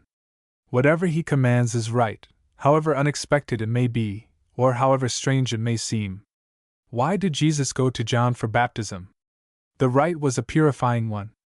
It meant confession of sin, need of cleansing, a desire for cleansing, a purpose to turn from wrong and sin and lead a new life. How could Jesus accept such a rite for himself? Why did he? Read in the light of the whole story of Jesus, the answer seems simple. Jesus was stepping down into the ranks of man as his brother. The kingdom he was to establish among men was to be set up and ruled over by man's brother. The salvation was to be by one, close up, alongside. The king will brush elbows with his subjects, for they are brothers too. No long-range work for Jesus, but personal touch. In accepting John's baptism, Jesus was allying himself with the race of men he had come to lead up and out, as king. He was allying himself with them where they were. It was not the path always trodden by man in climbing to a throne, but it was the true path of fellowship with them in their needs. He was getting hold of hands, that he might be their leader up to the highlands of a new life. He steps to their level. He would lift from below. He would get by the side of the man lowest down. It was clear evidence at the start that he was the true Messiah, the King. He was their brother. He would get down alongside, and pull up with them side by side out of the ditch of sticky mud up to good footing. And mark keenly, and the heart glows a bit at the thought, the point he chooses for getting into that contact with his brothers. It is the point where they are turning from sin. John's baptism meant turning from sin. It is at that point that Jesus comes forward. A man can always be live sure of Jesus meeting him there, close up, with outstretched hand. He is waiting eagerly, and steps up quickly to a man's side as in his heart he turns from sin. But there's more yet. Read in the afterlight cast upon it there is much more. This was the voluntary path away from the kingdom. It was the beginning of all that came after. The road up the hill of the cross not far away led out of those waters. This was the starting point. Jesus calmly turned his face for the time being a long time it has proved away from the promised kingdom of his Father, and toward the planned cross of Satan. It meant much, for it was the first step into the path marked out. What the Father had chosen for him, he now chooses out for himself. So every bit of service, every plan, must be twice chosen, by God for a man, by the man for himself as from God. He entered eagerly, for this was his Father's plan. That itself was enough for Jesus. But too, it was the path where his needy brothers were. That would quicken his pace. It was the road wherein he would meet the enemy. And with a fresh prayer in his heart, and a quiet confidence in his eye he steps into the road with that calmness that strong purpose gives. As it proved there was danger here for him. This was not the way approved by man's established ideals for starting a kingdom. He was driving straight across the carefully marked out roads of man's usage. He was disregarding the no trespassing signs. There was danger here. A man cutting a new path right across old ones meets stubborn undergrowth and ugly thorn hedges. Jesus struck the thorns early, and right along to the last getting sharper. And they tore his face badly, as he cut the way through for his brothers. Yes, there were dangers as he pushed his way through the undergrowth down to the water. Poison ivy thick, and fanged snakes darting guiltily aside from fear even while wanting to strike in, tangled, gnarly roots hugging the ground close, and bad odors and gases, and the light obscured dangers thick. And these Jordan waters proved chill and royally. His stepping in stirs the mud. The storm winds sweep down the valley. A bit of a hill up above to the west casts a long sinister shadow out over the water. And he must have known the dangers. No need of supernatural knowledge here. His familiarity with David and Jeremiah and other Hebrew writers, his knowledge of human nature as it had grown to be, his knowledge of a foe subtler than human, the fine sensitiveness of his finely organized sensitive spirit, these would lead him to scent the danger. But he falters not. The calmness of his will gives steadiness to his step down the river's bank. Aye, the dangers lured him on. He had a keen scent for danger, for it was danger to his race of men, whose king he was in right and would prove himself in fact. He would draw the thorn points by his own flesh that men might be saved their stinging prod and slash. He would neutralize the burning acid poison of the undergrowth by the red alkaline from his own veins. He would use the thorns to draw the healing salve for the wounds they had caused. He would put his firm foot on the serpent's head that his brothers might safely come along after. This was the meaning of his plunge into the swift waters by John's side. The intense significance of this decisive step by Jesus is brought out strikingly by what follows. What followed is God's comment upon it. Quick as the act was done came the Father's approval. John's crowds were not the only intent lookers on that day. Jesus stands praying. Since he is going this road, it must be any. Then the rift in the upper blue, the Holy Spirit straight from the Father's presence comes upon the waiting man and the voice of pleased approval. And the heart of Jesus thrilled with the sound of that approving voice. He could go any length, down any steep, if he might only ever hear that voice in approval. Then the Holy Spirit took possession of him for the earth mission. In the pathway of obedience down that rough steep came the coveted power of God upon him. 3 times in his life the Father's voice came, and each time at a crisis. Now at the plunge into the Jordan waters, which meant brotherhood with the race, and meant, too, a frostier chill of other waters later on. At the opening of the Greek door through which led an easy path to a great following, and away from a cross, when Jesus, with an agony intensified by the intensified nearing of those cross logs, turned his step yet more steadily in the path he had chosen that first Jordan day. And between these two, on the mountain top, when the whole fabric of the future beyond the cross hung upon 3 poor wobbling, spiritually stupid, mentally untrained Galilean fishermen. This is the meaning of that step into the Jordan. It was the decisive start. The wilderness temptation. the University of Arabia. The Jordan led to the wilderness by a straight road. A first step without slipping leads to the second. Victory opens the way to fresh struggles for higher victories. The perfect naturalness of Jesus is revealed here, his human naturalness. He had taken the decisive step into the Jordan waters, and while absorbed in prayer had become conscious of a new experience. The Spirit of God came upon him in unusual measure. The effect of that always is to awaken to new alertness and vigor every mental power, as well as to key up every moral resolve. Jesus is caught at once by the grasp, the grip of this new experience of the wondrous Spirit's control. Keenly alive to its significance, awakened anew to the part he was to perform, and to a consciousness of his peculiar relation to God and to man, he becomes wholly absorbed in this newly intensified world of thought. Under the Spirit's impulse, he goes off into the solitude of the wilderness to think. And in this mood of deep absorption, with every faculty fully awake and every high moral impulse and purpose in full throb, came the temptation with the recorded climax at the close. There came an intensifying of all his former consciousness and convictions regarding his own personality and his mission to mankind, as absorbed from the Hebrew parchments, with the undercurrent, lying away down, of a tragedy to be met on the way up to the throne.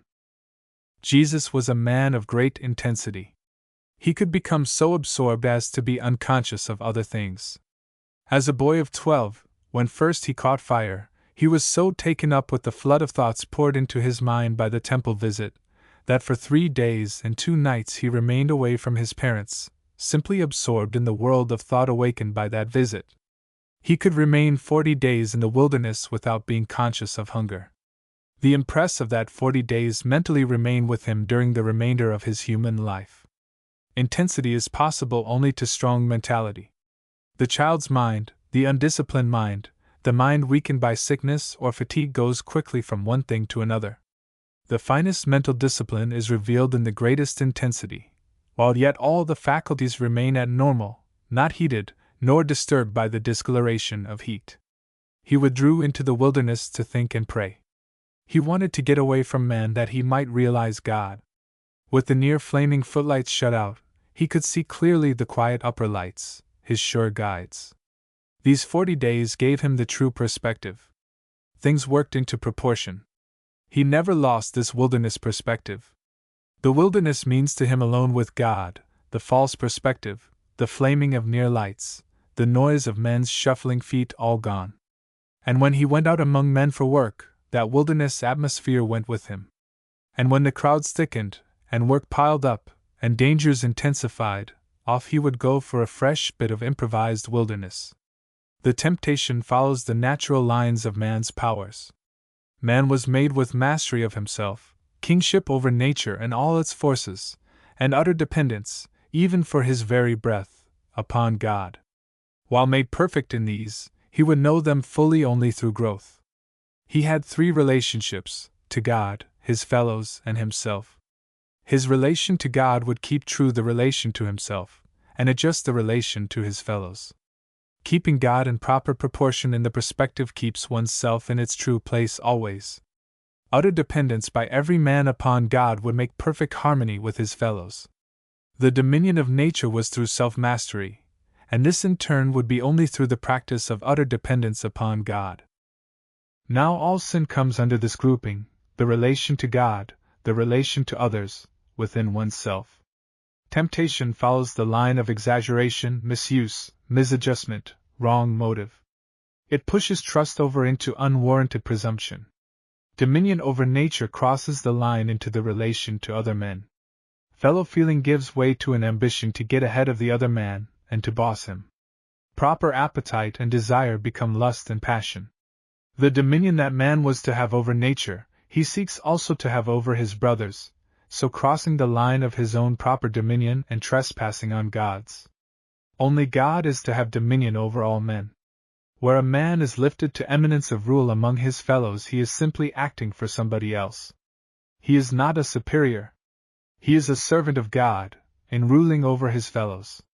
John's famous grouping of all sin as the lust of the flesh, lust of eye and pride of life, refers to what is out in the world. It touches only two of these three, sin in oneself and in relation to his fellows, with the dominion line out of adjustment. Out in the world God has been left clean out, so the phase of trust isn't touched upon by John. Jesus' temptation follows these natural lines. Improper use of power for the sake of the bodily appetite, to presume on God's care in doing something unwarranted, to cross the line of dominion over nature and seek to control men. For, be it remembered, Jesus was here as a man. The realm of the body, the realm of religion, the realm of wrong ambition, these were the temptation lines followed then, and before, and ever since. The going into the wilderness was planned by the Holy Spirit. He was in charge of this campaign of Jesus to win back the allegiance of man and the dominion of the earth. Jesus yielded himself to the control of the Holy Spirit for his earthly mission, even as later the Holy Spirit yielded himself wholly to the control of the exalted Jesus for his earthly mission. Here the Spirit proves himself a keen strategist. He drives hard at the enemy. He forces the fighting. A decided victory over the chief at the start would demoralize all the forces. It would be decisive of the whole conflict, and prophetic of the final outcome. Every demon possessing a man on the earth heard of his chief's rout that day, and recognized his victor, and feared him, and knew of his own utter defeat in that of his chief. Having gotten the chief devil on the run, every subdevil fled at Jesus' approach. The Spirit would show to man the weakness of the devil. The devil can do nothing with the man who is calmly set in his loyalty to God. This new leader of the race was led up to the dreaded devil that men might know for all time his weak spot. The poison of those fangs is completely neutralized by simple, steady loyalty to God. But the rattles do make a big scary noise. It is safe to go where the Spirit of God leads, and not safe to go anywhere else. The wilderness, any wilderness, becomes a place of victory if the Spirit of God be leading there. Any temptation is a chance for a victory when the Spirit leads the way.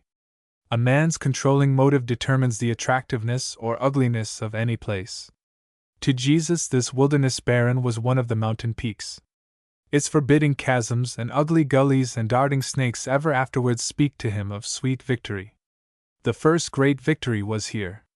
He made the wilderness to blossom with the rose of his unswerving loyalty to his Father. And its fragrance has been felt by all who have followed him there. To the tempter it was a wilderness indeed, barren of anything he wanted.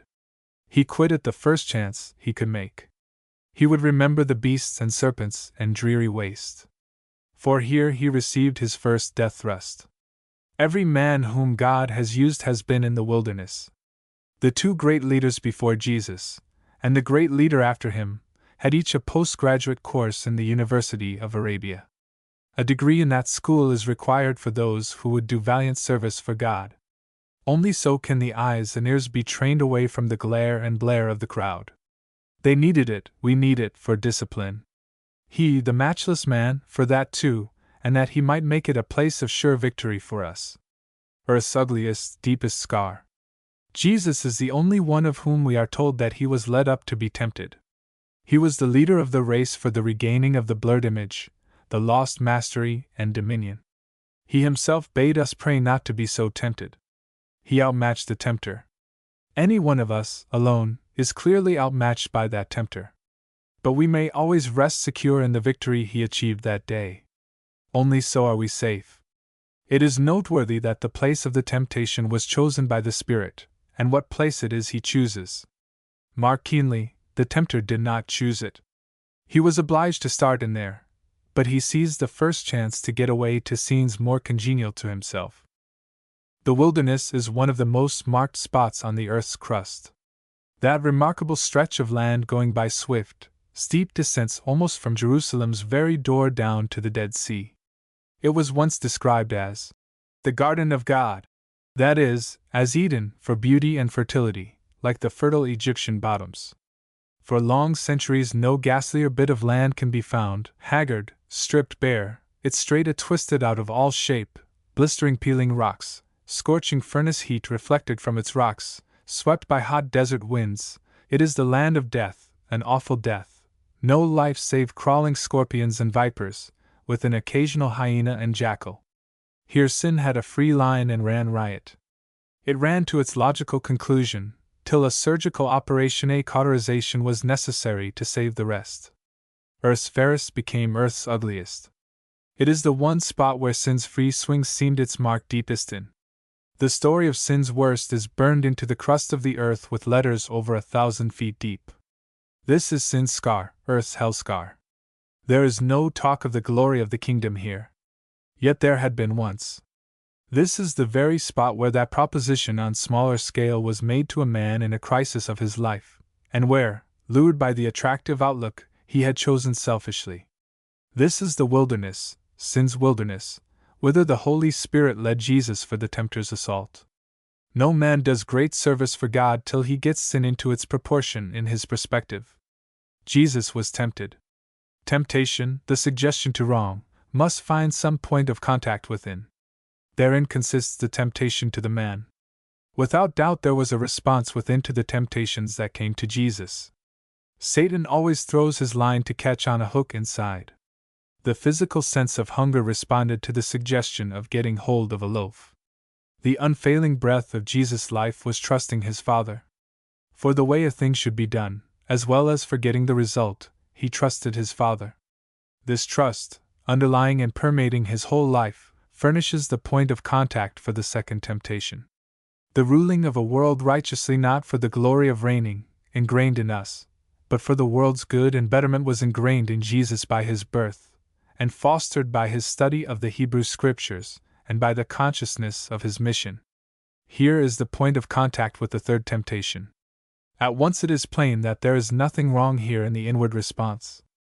For instantly it was clear that a response of his will to these outer propositions would not be right, would be wrong, and so these points of contact were instantly held in check by his will.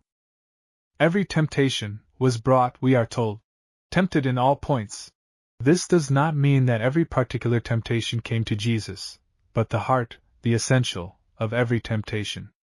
Every temptation that comes to us is along the line of the three that came to him.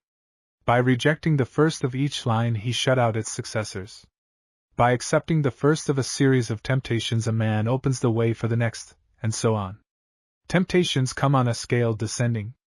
There are the first, the initial temptations, and then all that follow in their train. Rejecting the first stops the whole line. Not only that, but stops also the momentum, terrific, downward momentum of the whole line. The first temptation is the door through which must pass all other temptations of that sort. If that door be opened, these other temptations have a chance. If that door be kept shut, all these others are kept waiting. Temptation is always standing with its pointed toe at the crack of the door, waiting the slightest suggestion of an opening. This first temptation is always the likeliest of its class to get in. It is not always the same, of course. It is subtly chosen to suit the man. Jesus kept these doors rigidly shut, key turned, bolts pushed, bar up, chain hooked. So may we. The tempting is to be done by the devil. That is his strong point, tempting people. It is one way of recognizing some of his kin. It is a mean, contemptible sort of thing. He had fallen into a hole of his own digging, and would pull in everybody else. He is never constructive in his work, always destructive. Best at tearing down. Never builds up. His allies can often be told by their resemblance to him here. Jesus is to be tempted by this master tempter. He is going to prove to all his brothers that the tempter has no power without the consent of the tempted. The door into a man has only the one knob. And that's on the inside.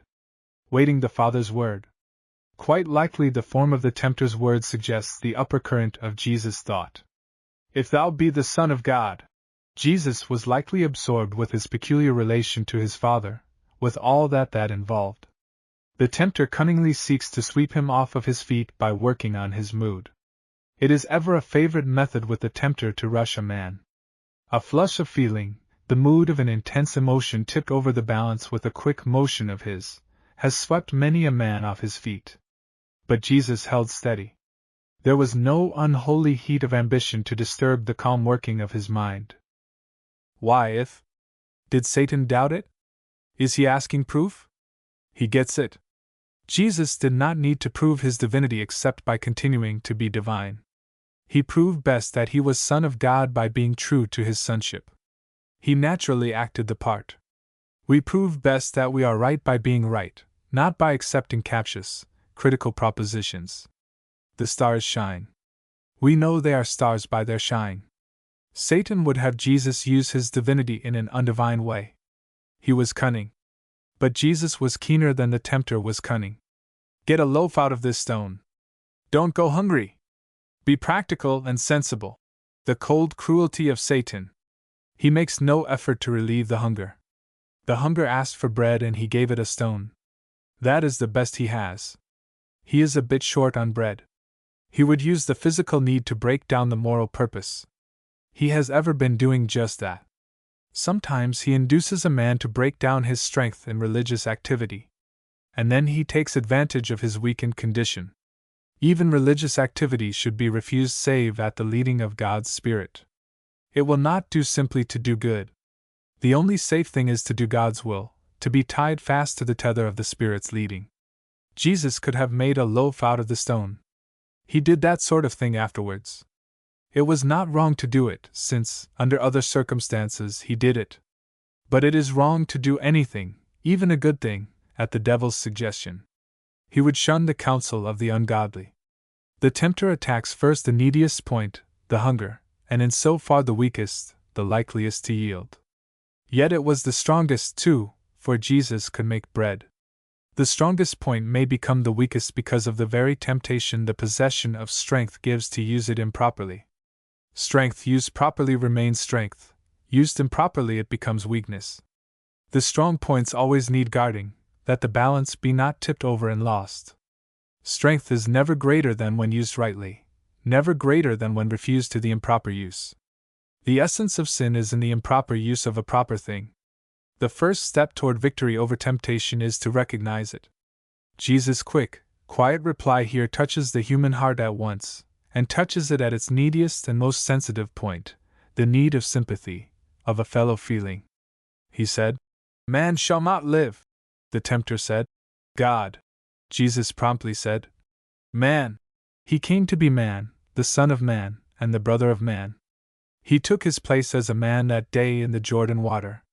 He will not be budged from man's side. He will stay in the man level in full touch with his fellows at every step of the way.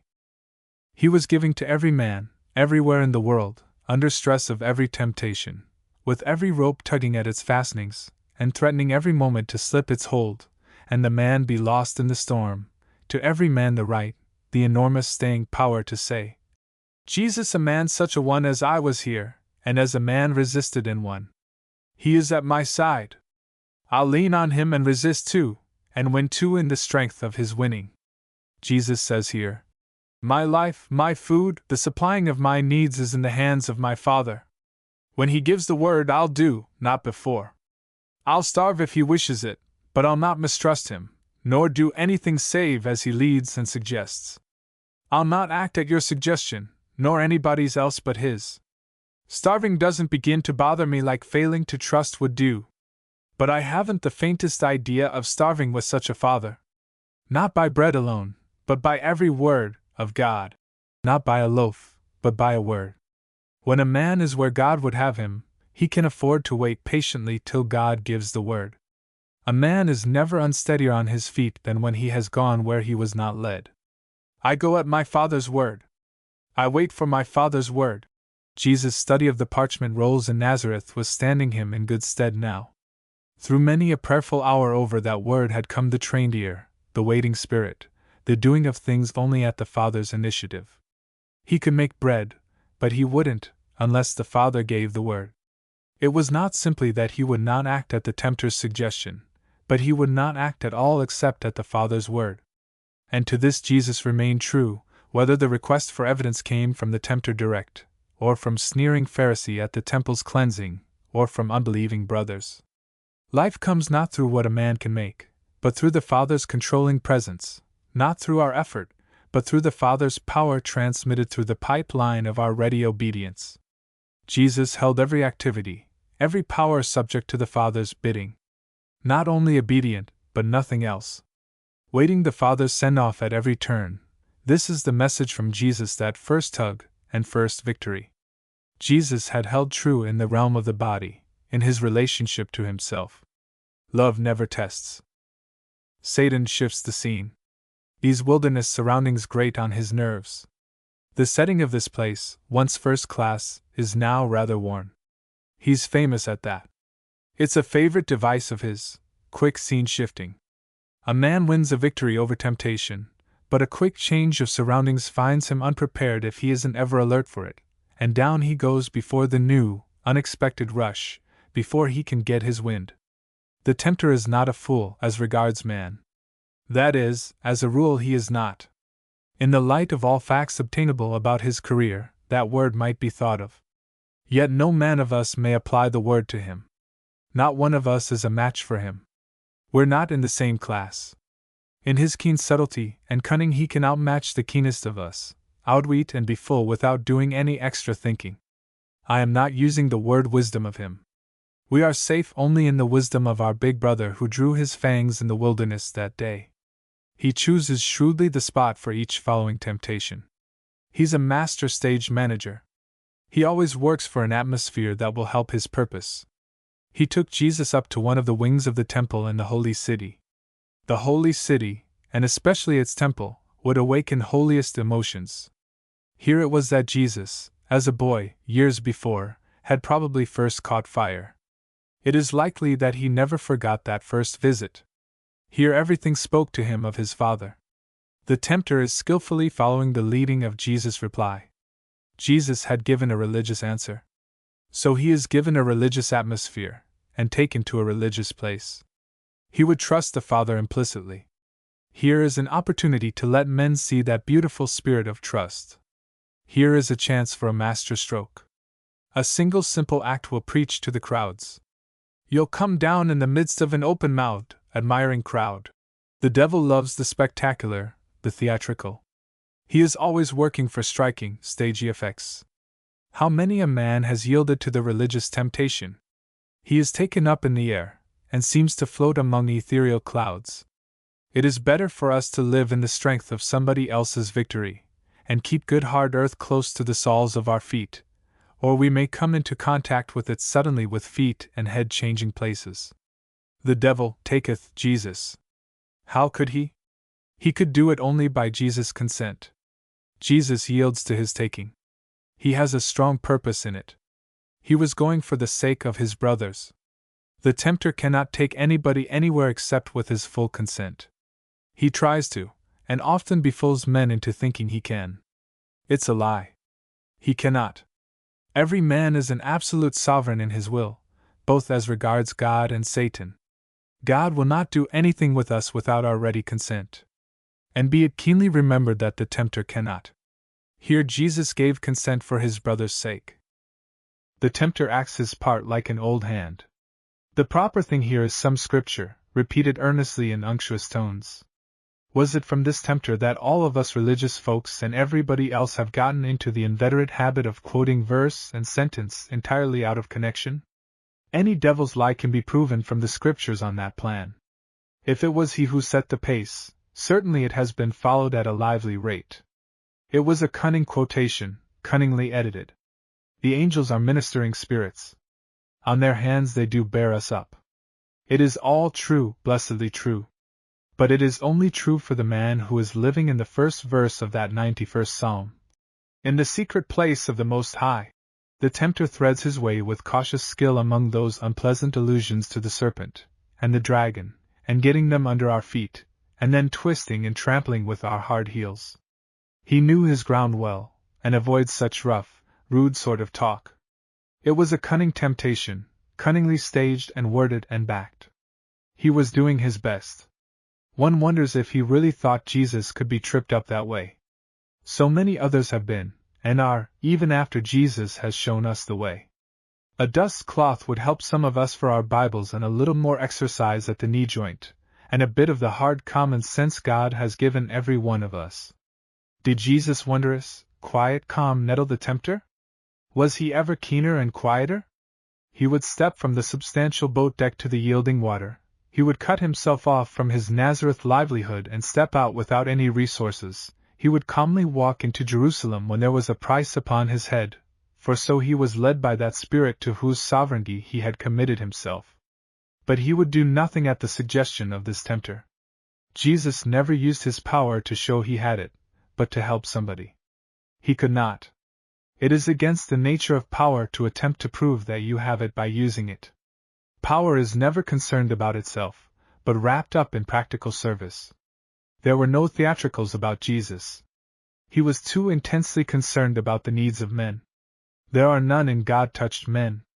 Elisha did not smite the waters to prove that Elijah's power rested upon him, but to get back across the Jordan to where his work was needing him and waiting his touch. Jesus would wear himself out bodily in ministering to men's needs, but he wouldn't turn a hair nor budge a step to show that he could. This is the touchstone by which to know all Jesus men.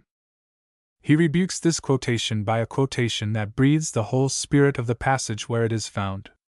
Thou shalt not test God to see if he will do as he promises. These Israelites had been testing, criticizing, questioning, doubting God. That's the setting of his quotation. Jesus says that love never tests. It trusts. Love does not doubt, for it knows. It needs no test. It could trust no more fully after a test, for it trusts fully now. It trusts more fully now, for it is trusting God, not a test. Every test of God starts with a question, a doubt, a misgiving of God. Jesus' answer to the second temptation is, love never tests. It trusts. Jesus keeps true in his relation to his Father. The devil acknowledges the king. Another swift shift of the scene. Swiftness is a feature now. In a moment of time, all the kingdoms, and all the glory of all the earth. Rapid work. This is an appeal to the eye. First the palate, then the emotions, now the eye. First the appetites, then the religious sense, now the ambition. The tempter comes now to the real thing he is after. He would be a god. It is well to sift his proposition pretty keenly, on general principles. His reputation for truthfulness is not very good, which means that it is very bad. Who wants to try a suspicious egg? He could have quite a number of capitals after his name on the score of mixing lies and the truth. He has a distinct preference for the flavor of mixed lies. Here are the 3 statements in his proposal. All these things have been delivered unto me. I may give them to whom I will. I will give them to you. The first of these is true. He is the prince of this world. The second is not true, because through breach of trust he has forfeited his rule, though still holding to it against the sovereign's wish. The third is not true. Clearly he hadn't any idea of relinquishing his hold, but only of swamping Jesus. 2 parts lie, 1 part truth, a favorite formula of his. The lie gets the vote. A bit of truth sandwiched in between 2 lies. He asks for worship. Did he really think that possibly Jesus would actually worship him? The first flush answer is, surely not. Yet he is putting the thing in a way that has secured actual worship from many a one who would be horrified at such a blunt putting of his conduct. We must shake off the caricature of a devil with pointed horns, and split hoof, and forked tail, and see the real, to understand better. From all accounts he must be a being of splendor and beauty, of majestic bearing, and dignity. His appeal in effect is this: these things are all mine. You have in you the ingrained idea of a worldwide dominion over nature, and of ruling all men as God's king. Now, can't we fix this thing up between us? Let's be friendly. Don't let's quarrel over this matter of world dominion. You acknowledge me as your sovereign. You rule over all this under me. I'll stand next to God, and you stand next to me. It's a mere technical distinction, after all. It'll make no real change in your being a worldwide ruler, and it will make none with me either. Each will have a fair share and place. Let's pull together. The thing sounds a bit familiar. It seems to me I have heard it since somewhere, if I can jog up my memory. It has raised a cloud of dust in many a man's road, and blurred the clear outlines of the true plan is raising. Jesus' answer is imperative. It is the word of an imperative. He is the king already in his Father's plan. He replies with the sharp, imperial brevity of an emperor, a king of kings. Get thee hence! Begone! The tempter obeys. He knows his master. He goes. Biting his teeth upon his hot spittle, utterly cowed, he slinks away. Only one sovereign, Jesus says. All dominion held properly only by direct dependence upon him, direct touch with him, full obedience to him. No compromise here. No mixing of issues. Simple, direct relation to God, and every other relation through that. No shortcuts for Jesus. They do but cut with deep gashes the man who cuts. The short describes the term of his power, a short shrift. When the devil has used up all his ammunition. That's a comfort. There is an end to the devil if we will but quietly hold on. Every arrow shot. Not a cartridge left. Yet he is not entirely through with Jesus. He has retired to reform the broken lines. He'll melt up the old bullets into different shape. They have been badly battered out of all shape by striking on this hard rock. He's a bit shaken himself. This Jesus is something new. When he can get his wind, he will come back. He came back many times. Once through ignorant Peter with the loaf temptation in new shape, once through his mother's loving fears with the emotional temptation, and through the earnest, hungry Greeks, and the breadful thousands with the kingdom temptation. Yet the edge of his sword is badly nicked, and never regains its old edge. But now he goes. He obeys Jesus. The tempter resisted goes weakened. He is a coward now. He fights only with those weaker than himself. He doesn't take a man of his own size. Temptation resisted strengthens the man. There is a new resisting power. There is the fine fettle that victory gives. Jesus is victor. The Jordan experience has left its impress. Every act of obedience is to the tempter's disadvantage. In Jesus we are victors too. But only in him. Through Jesus we meet a fawnless serpent. The old glare is in the eye, the rattles are noisy, but the sting's out. He is still there. He still can scare, but can do not even that to the man arm in arm with Jesus. Jesus keeps true the relationship to all men and to nature by keeping true the relationship to his Father. Our Father, lead us not into temptation as Jesus was led. We're no match for the tempter. Help us to keep arm in arm with Jesus, and live ever in the power of his victory. The Transfiguration, an emergency measure. God in sore straits. The darkest hour save only one has now come in Jesus' life. And that one which was actually darkest, in every way, from every viewpoint darkest, had in it some gleams of light that are not here. Jesus is now a fugitive from the province of Judea. The death plot has been settled upon. There's a ban in Jerusalem on his followers. Already one man has been cut off from synagogue privileges, and become a religious and social outcast. The Southerners are pushing the fight against Jesus up into Galilee. For distinct times that significant danger word, withdrew, has been used in describing Jesus' departure from where the Judean leaders had come. First from Judea to Galilee, then from Galilee to distant foreign points he had gone, for a time, till the air would cool a bit. The bold return to Jerusalem at the fall Feast of Tabernacles had been attended, first by an official attempt to arrest, and then by a passionate attempt to stone Jesus to death. And now the Galilean followers begin to question, and to leave. His enemy's northern campaign, together with his own plain teaching, has affected the Galilean crowds. They come in as great numbers as ever to hear and to be healed. But many that had allied themselves as Jesus' followers decide that he is not the leader they want. He is quite too unpractical. The kingdom that the Galileans are eager for, that the Roman yoke may be shaken off, seems very unlikely to come under such a leader. Many desert him. Jesus felt the situation keenly. The kingdom plan in Jerusalem had failed. And now the winning of individuals as a step in another plan is slipping its hold. These people are glad of bread and the easing of bodily distress, but the tests of discipleship they pull away from. He turns to the little band of his own choosing, with a question that reveals the keen disappointment of his heart. There's a tender yearning in that question. Will ye also go away? And Peter's instant, loyal answer does not blind his keen eyes to the extremity. With sad voice he says, "One of you, my own chosen friends, one of you is a devil." Things are in bad shape, and getting worse. It was a time of dire extremity. God was in sore straits. The kingdom plan was clearly gone for the present. The rub was to save enough out of the wreckage to get a sure starting point for the new plan, through which, by and by, the other original plan would work out. There can be no stronger evidence of God's need of men than this transfiguration scene. Just because He had made man a sovereign in His will, God must work out all of His plans through that sovereign will.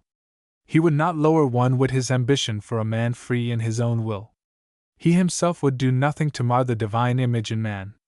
For man's sake, and through man's will, that is ever God's law of dealing. Fire and anvil for leaders. The great need just now was not simply for men who would be loving and loyal, but men who would be leaders. It has ever been the sorest need.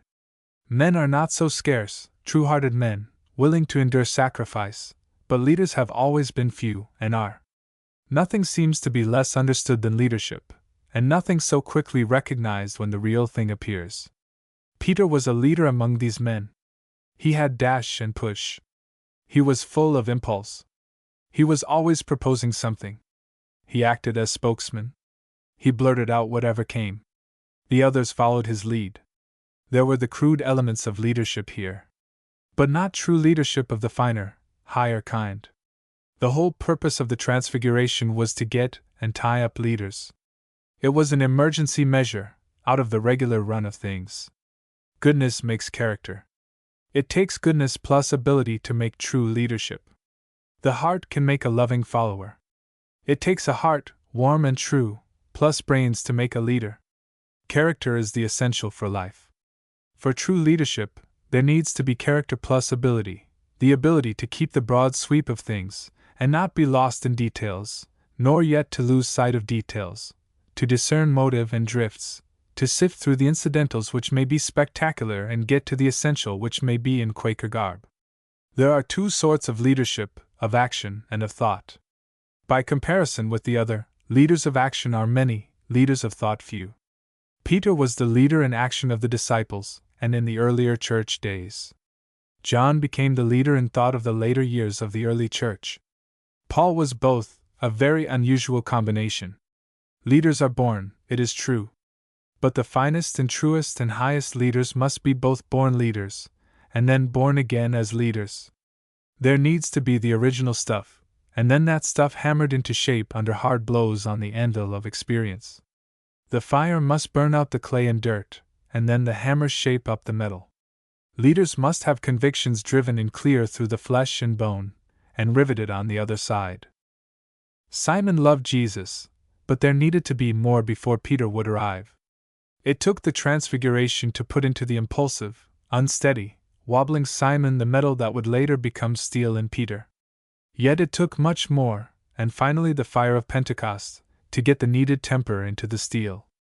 These same lips could give that splendid statement that has become the Church's foundation, and a bit later, utter boldly foolish, improper words to Jesus, and later yet, utter vulgar profanity, and words far worse, aye, the worst that could be said about a friend, and in that friend's need, too. This was a fair sample of the clay and iron, the Simon and the Peter in this man. Yet it was with painful slowness that he had been brought up to where he is now. 2 years of daily contact with Jesus. Slow work. No rapid work. Nobody but Jesus could have done it in such a short time. Nobody but Jesus could have done it at all. And mark you keenly, this man is the leader of the band of men that stand closest to Jesus. This is the setting of the great transfiguration scene. An irresistible plan. Jesus goes off, away from the crowds, to have a bit of quiet time with this inner band of his. Here is the strategic point, now. The key to the future plan is in this small group. If that key can be filed into shape, cleaned of rust, and gotten to fit and turn in the lock, all may yet be well. The nub of all future growth is here. With simple, keen tact he begins his questionings, leading on, until Peter responds with his splendid declaration for which the Church has ever been grateful to him. Thou art the Christ, the Son of the living God. It comes to Jesus' ears as a grateful drink of cold water to a thirsty man on a hot day in a dusty road. Then to this leader and to the inner circle, he reveals the changed plan. For the first time the word church is used, that peculiar word which later becomes the name of the new organization. A company of persons called out. He is going to build up a church upon this statement of faith from Peter's lips, and this church will hold the relation to the kingdom of keyholder, administrator. The church is to be a part of the administration of the coming kingdom. And so Jesus begins his difficult, sad task of preparing this band for the event 6 months off in Jerusalem. There is to be a tragedy before the building of the church which will hold the kingdom keys. So thoroughly does Peter fail to understand Jesus, that with stupid boldness he attempts to rebuke him. Peter took Jesus. A great sight surely. He slips his hand in Jesus' arm and takes him off to one side to straighten him out. This Jesus is being swept off his feet by undue emotional enthusiasm. Peter would fix it up and save the day. It would take Peter to do that. And this is a sample of the best leadership in this inner group. Things were in bad shape. All the machinery hung upon a little pin holding two parts together. That pin threatens to bend and break for lack of temper. The Son of God leaves all else and turns aside to attend to a pin. The future of the kingdom hung upon 3 undisciplined country fishermen. The Transfiguration spells out God's dire extremity in getting a footing in human hearts and brains for his plans. Something must be done. Mark what that something was to be, so simple in itself, so tremendous in its results. They were to be allowed to see Jesus. That would be enough.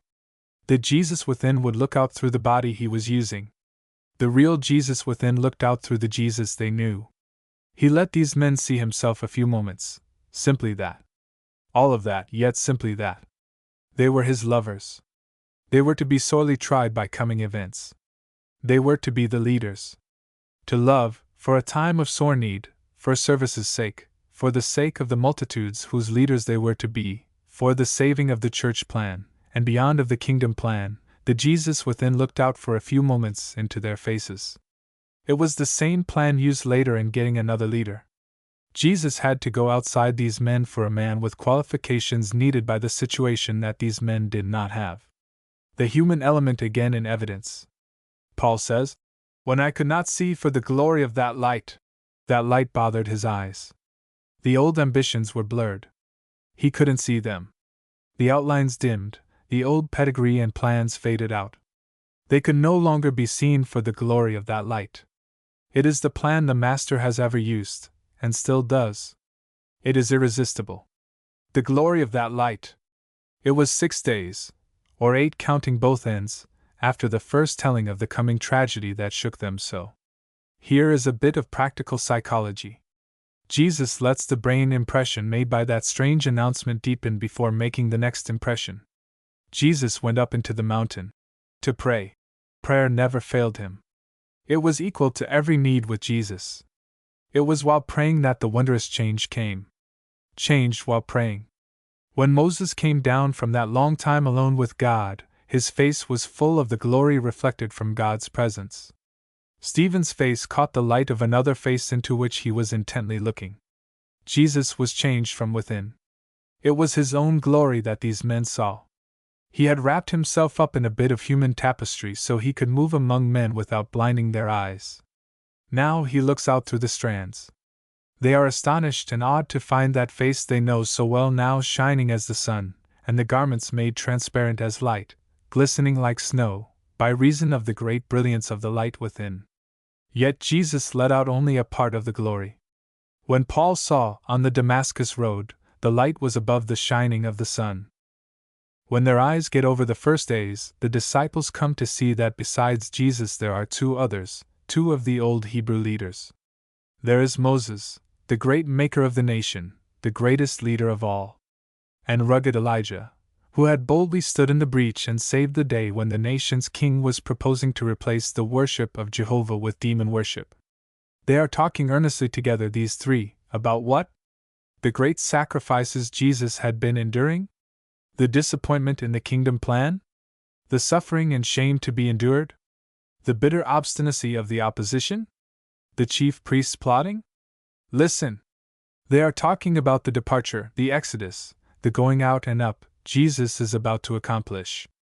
They are absorbed in Jesus. He was about to execute a masterstroke. He is going to accomplish a great move.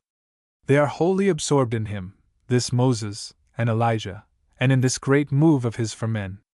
Meanwhile, these men lying on the ground are waking up and rubbing their eyes. The only jarring note is a human note. John and James look with awe, reverent awe. It is an insight into their character that nothing is said about them. Their sense of reverence and power of control are to the front. It is dear, impulsive old Peter who can't keep still, even amid such a scene. His impulsive heart is just back of his lips, with no check valves between. He must offer a few remarks. This great vision must be duly recognized. What a sensation it would make in Jerusalem to get these two men to stay and come down and address a meeting! That would turn the tide surely. Luke graciously explains that he did not know what he was saying. No, probably not. The tongue seemed to be going mechanically, rather than by the controlling touch of the will. Peter seems to have a large posterity, some of whom abide with us to this day. Then the vision is shut out by the intervening cloud. This human interference disturbs the atmosphere.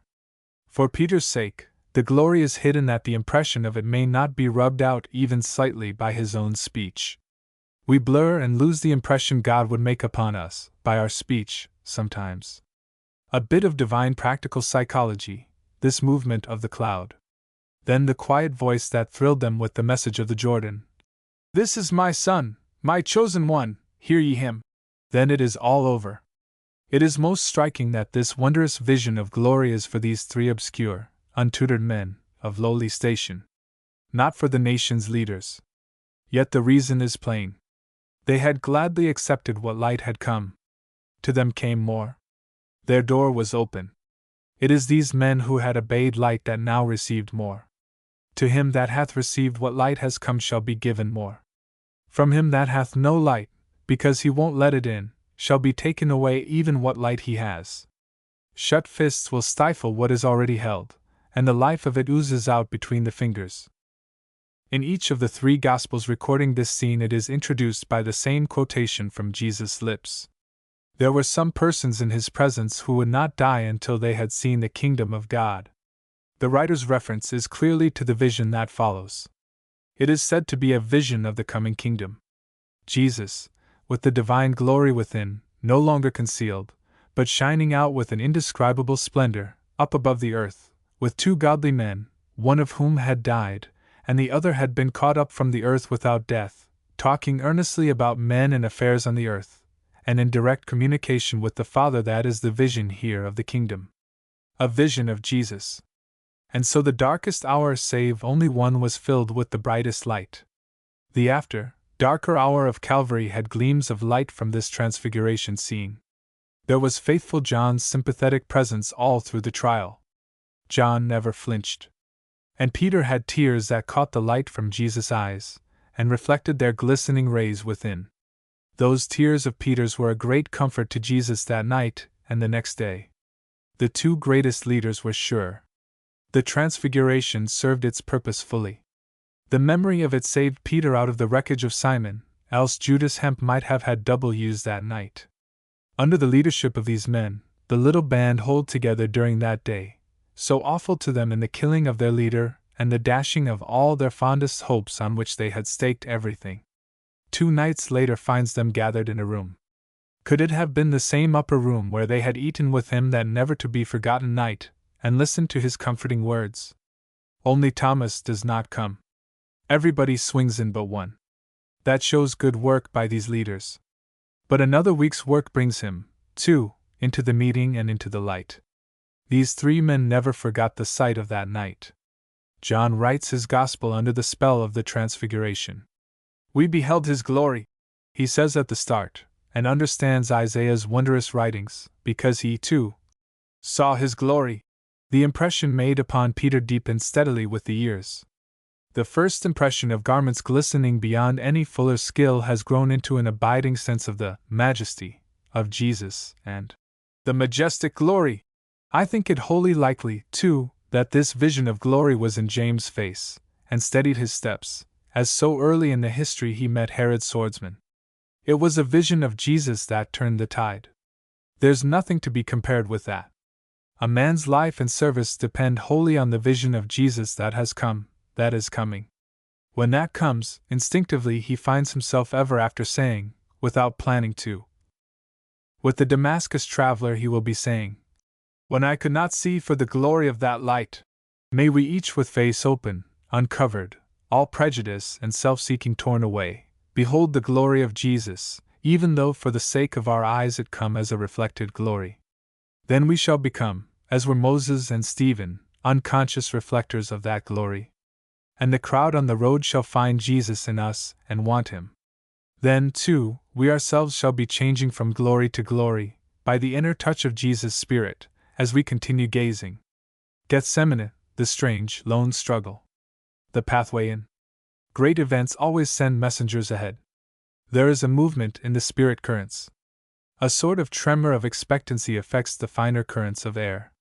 The more sensitively organized one is, that is to say, the more the spirit part of a man dominates body and mind, the more conscious will he be of the something coming.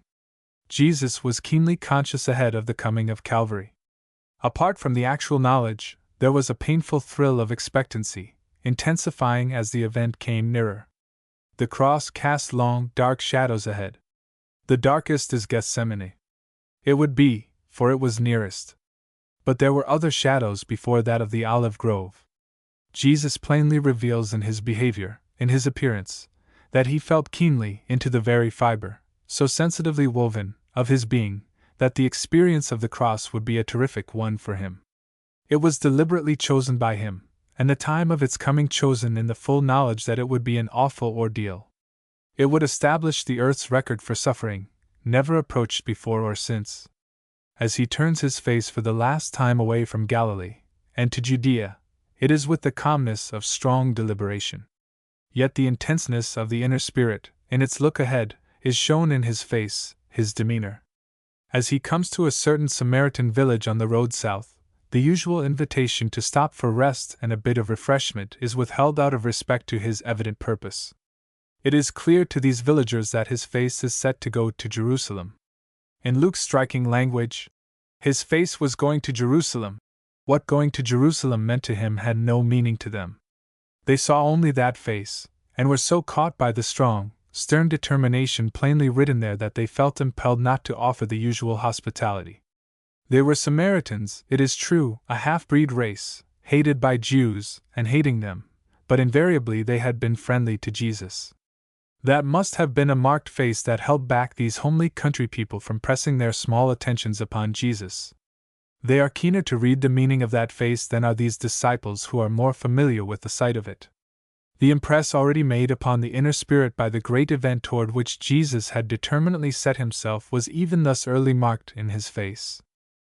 Later, on that journey south, as the time and place are nearing, he strides along the road, with such a look in his face as makes these men, who had lived in closest touch, amazed, that is, awed and frightened. And as they followed behind, they were afraid. It is the only time it is said that the sight of his face made them afraid. Then he explains to them what is in his thoughts, with full details of the indignities to be heaped upon his person. The sternness of his purpose, perhaps not only the terrible experience of knowing sin at such close range, but, not unlikely, an anger, a hot indignation against sin and its ravages, which he was going to stab to death, flashed blinding lightning out of those eyes. It was, not unlikely, something of the same feeling as made him shake with indignation as he realized his dear friend Lazarus in the cold, clinging embrace of death, sin's climax. The determination to conquer sin, give it a death thrust, mingled with his acute consciousness of that through which he must go in the doing of it, wrote deep marks on his face. It is the beginning already of Gethsemane, as that, in turn, is of Calvary. Earlier in the last week occurs the incident which agitates Jesus so, of the Greeks' request for an interview. These earnest seekers for truth, from outside the Jewish nation, seem to bring up to his mind the great outside world, so hungry for him, and for which he was so hungry. But quick as a flash, there falls over that the inky black shadow of a cross in his path, and the instant realization that only through it could he get out to these great outside crowds. As though unaware of the presence of the crowds, he begins talking with himself, out of his heart, saying words which none understand. Now is my innermost being agitated, all shaken up, And what decisive word shall I speak? Shall I say, Father, save me from this experience? He can. No, I cannot say that, for this purpose I have deliberately come to it.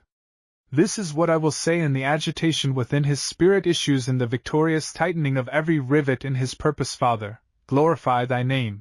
This is Gethsemane already, both in the struggle and in the victory through loyalty to the Father's will. The climax of Jesus' suffering. And now comes Gethsemane. Both hat and shoes quickly go off here, for this is holiest ground.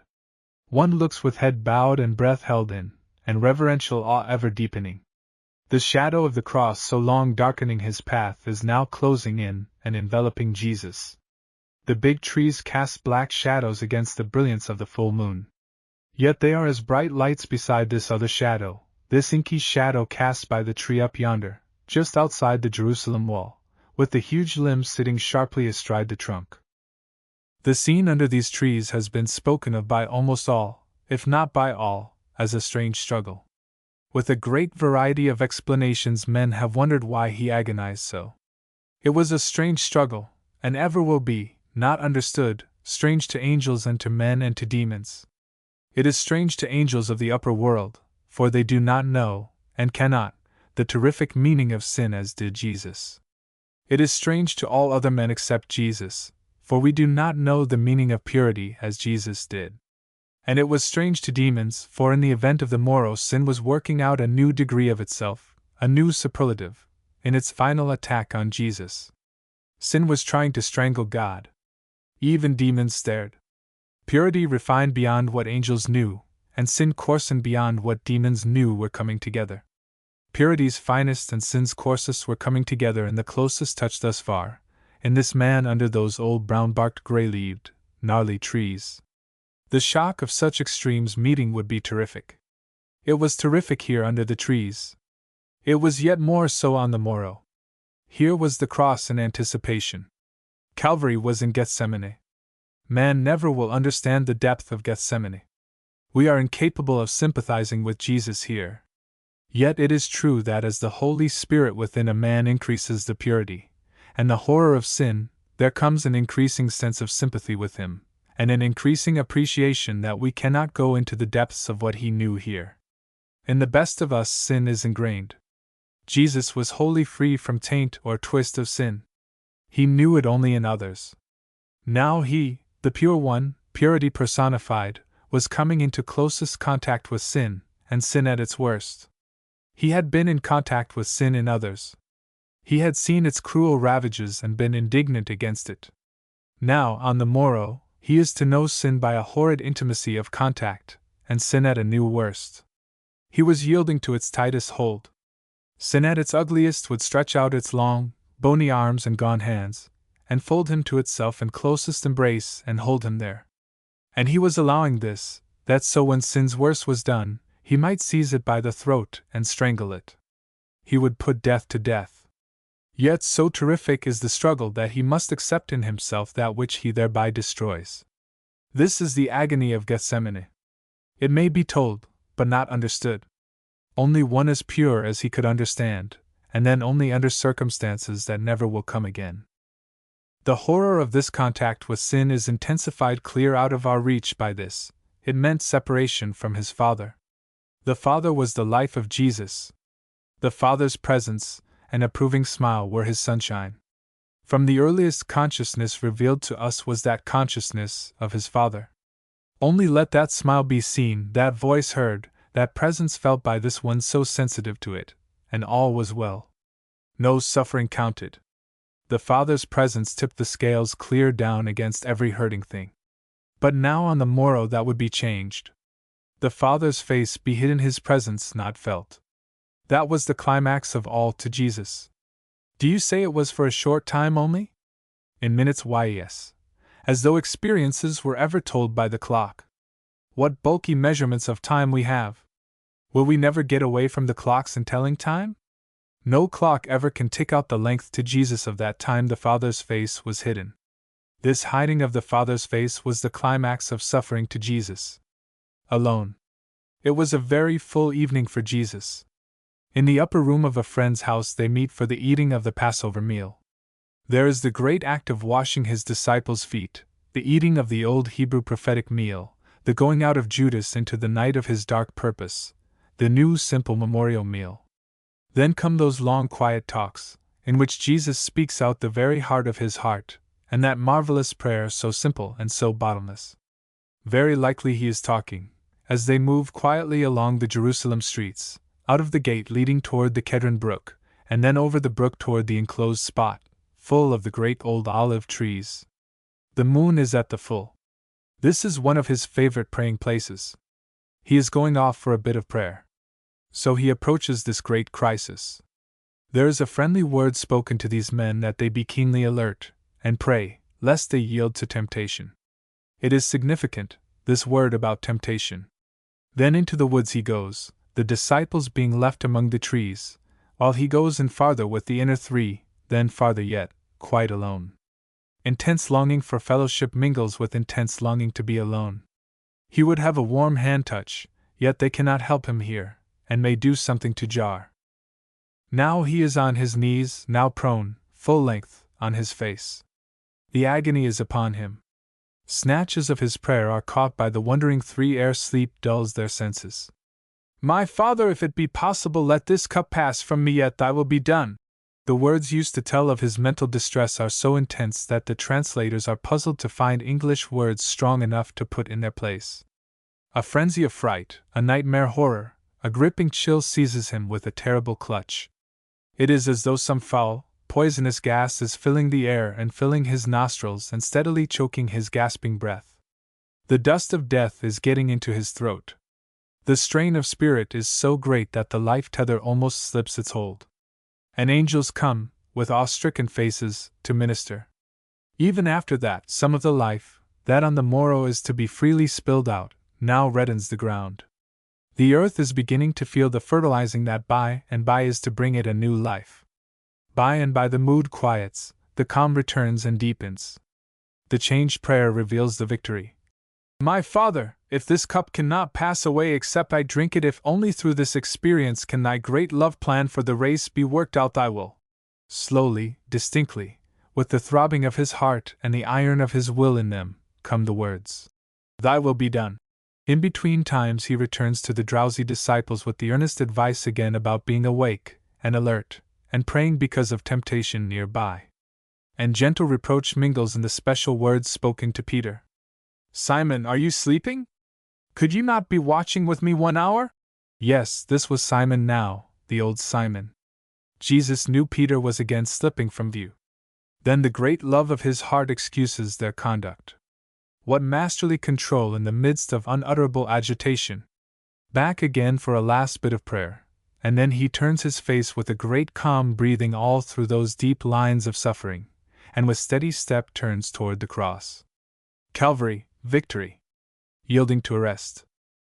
It is probably close to midnight when Jesus steps out from among the trees to meet the crowds headed by the traitor. He knew they were coming, and quietly goes to meet them. There is a great rabble that the chief priests had drummed up, a city rabble with Roman soldiers, some of the chief priests' circle, and in the lead of all, Judas. Judas keeps up the pretense of friendship, and advancing ahead of his crowd, greets Jesus with the usual kiss. Jesus dispels the deception at once with his question of reproach. Betrayest thou with a kiss? Damnable enough to betray, but to use love's token in hate's work made it so much worse. Then he yields to Judas' lips. It was the beginning of the indignities he was to suffer that night. Jesus quietly adds, Friend, do what you have planned. Let there be no more shamming. But Judas' work is done. The silver secured under his belt is earned. He drops back into the crowd. Jesus steps out into the clear moonlight, and faces the crowd pressing eagerly up. His is the one masterly, majestic presence. Quietly he asks, Whom are you hunting for? Back comes the reply. Jesus of Nazareth. Jesus at once replies, I am he. Again, that strange power of Jesus' presence is felt, but now more marked than ever before. The crowd falls backward and down to the ground. Soldiers, priests, crowds, Judas lying prone before Jesus. Again the question and the answer, and then the words spoken on behalf of his followers. This manifestation of power is for others this time. Recovering themselves, the crowds press forward. The bewildered Peter makes an awkward stroke with a sword he had secured and cuts off the right ear of a man in the front of the crowd. Jesus gently stops the movement with a word. The Father would even then send 12 legions of angels if he were but to give the word. But he was not giving words of that sort, but doing what the Father wished. With a word of apology for his impetuous follower, the man's ear is restored with a touch. Surely he never forgot Jesus. The leaders, now satisfied that Jesus will not use his power on his own behalf, seize him and begin to bind his hands. As he yields to their touch, Jesus, looking into the faces of the Jewish leaders, said, "You hunt me and treat me as though I were a common robber. I have never tried to get away from you. But now for a while things are in your control, the control of the powers of night." Meanwhile the disciples forsook him and fled, except 2, John and Peter. Peter followed at what he thought a safe distance. John kept along with the crowd, and went in with Jesus. Mark tells about the attempted arrest of a young man who seemed friendly to Jesus, but in the struggle he escaped, leaving his garments behind. And so they make their way, a torchlight procession through the darkness of the night, back across the brook, up the steep slope to the city gate, and through the narrow streets to the palace of the high priest, the real Jewish ruler. Here Jesus is expected. Late as it is, he is at once brought before Annas. Annas was an old man who had been high priest himself once, years before, and who had afterwards absolutely controlled that office through the successive terms of his sons and now of his son-in-law. He was the real leader of the inner clique that held the national reins in a clutching grip. Caiaphas was the nominal high priest. The old man Annas was the real leader. He controlled the inner finances and the temple revenues. To him first Jesus is taken. He begins a quizzical, critical examination of Jesus about disciples and teaching. Possibly he is trying to overawe this young Galilean. Jesus calmly answers, "I have taught openly, never secretly. Everybody knows what my teaching has been. Why ask me? These people all around have heard all my teaching." He was ever in the open, in sharp contrast with these present proceedings. One of the underlings of the high priest struck Jesus in the face, saying, "Answerest thou the high priest so?" Jesus quietly replies, "If I have spoken something wrong, tell me what it is, but if not, why do you strike me?" Annas ignores the gross insult by one of his own men, and probably with an exultant sneer that the disturber of the temple revenues is in his power at last, gives order that Jesus be bound and taken to his chief underling, Caiaphas. This is the first phase of the condemnation determined upon beforehand, and the real settling of the Jewish disposition of Jesus. Still the forms had to be gone through. So Jesus is sent with the decision of Annas and the thongs on his hands to Caiaphas, high priest that year by the grace of the old intriguer Annas, and by Roman appointment. The thing must be done up in proper shape. These folks are great sticklers for proper forms. Probably it is across a courtyard they go to another part of the same pile of buildings or palace. Caiaphas, too, is ready, unusual though the hour is. With him are several members of the Senate, the official body in control of affairs. The plans have been carefully worked out. This night work will get things in shape before the dreaded crowds of the morrow can be aroused. Now begins the examination here. These plotters have been so absorbed in getting Jesus actually into their power that they seem to have overlooked the details of making out a strong case against him. They really didn't need a case to secure their end, yet they seem to want to keep up the forms, probably not because of any remnants of supposed conscience left unseared, but to swing the bothersome, fanatical crowds that must always be reckoned with. Now they deliberately try to find men who will lie about Jesus' words and swear to it. They find some willing enough money would fix that, but not bright enough to make their stories hang together. At last someone brings up a remark made 3 years before by Jesus about destroying the temple and rebuilding it in 3 days. It is hard to see how they might expect to make anything out of that, for in the remark, as they understood it, he had proposed to undertake the rebuilding of the famous structure if they should destroy it. And then they can't even agree here. Clearly they're hard pushed. Something must be done. Precious time is slipping away. The thing must be in shape by dawn if they are to get it through before the crowds get hold of it. All this time Jesus stands in silence, doubtless with those eyes of his turned now upon Caiaphas, now on the others. His presence disturbed them in more ways than one. That great calm, pure face must have been an irritant to their jaded consciences. Suddenly the presiding officer stands up and dramatically cries out, as though astonished, "Answerest thou nothing? Canst thou not hear these charges against thee?" Still that silence of lip, and those great eyes looking into his enemies' faces. Then comes the question lurking underneath all the time, put in the form of a solemn oath to the prisoner. "I adjure thee by the living God, that thou tell us whether thou art the Christ, the Son of God." Thus appealed to, Jesus at once replies, "I am." And then, knowing full well the effect of the reply, he adds, "Nevertheless, notwithstanding your evident purpose regarding me, the Son of Man will be sitting at the right hand of power, and coming in the clouds of heaven, and ye shall see it."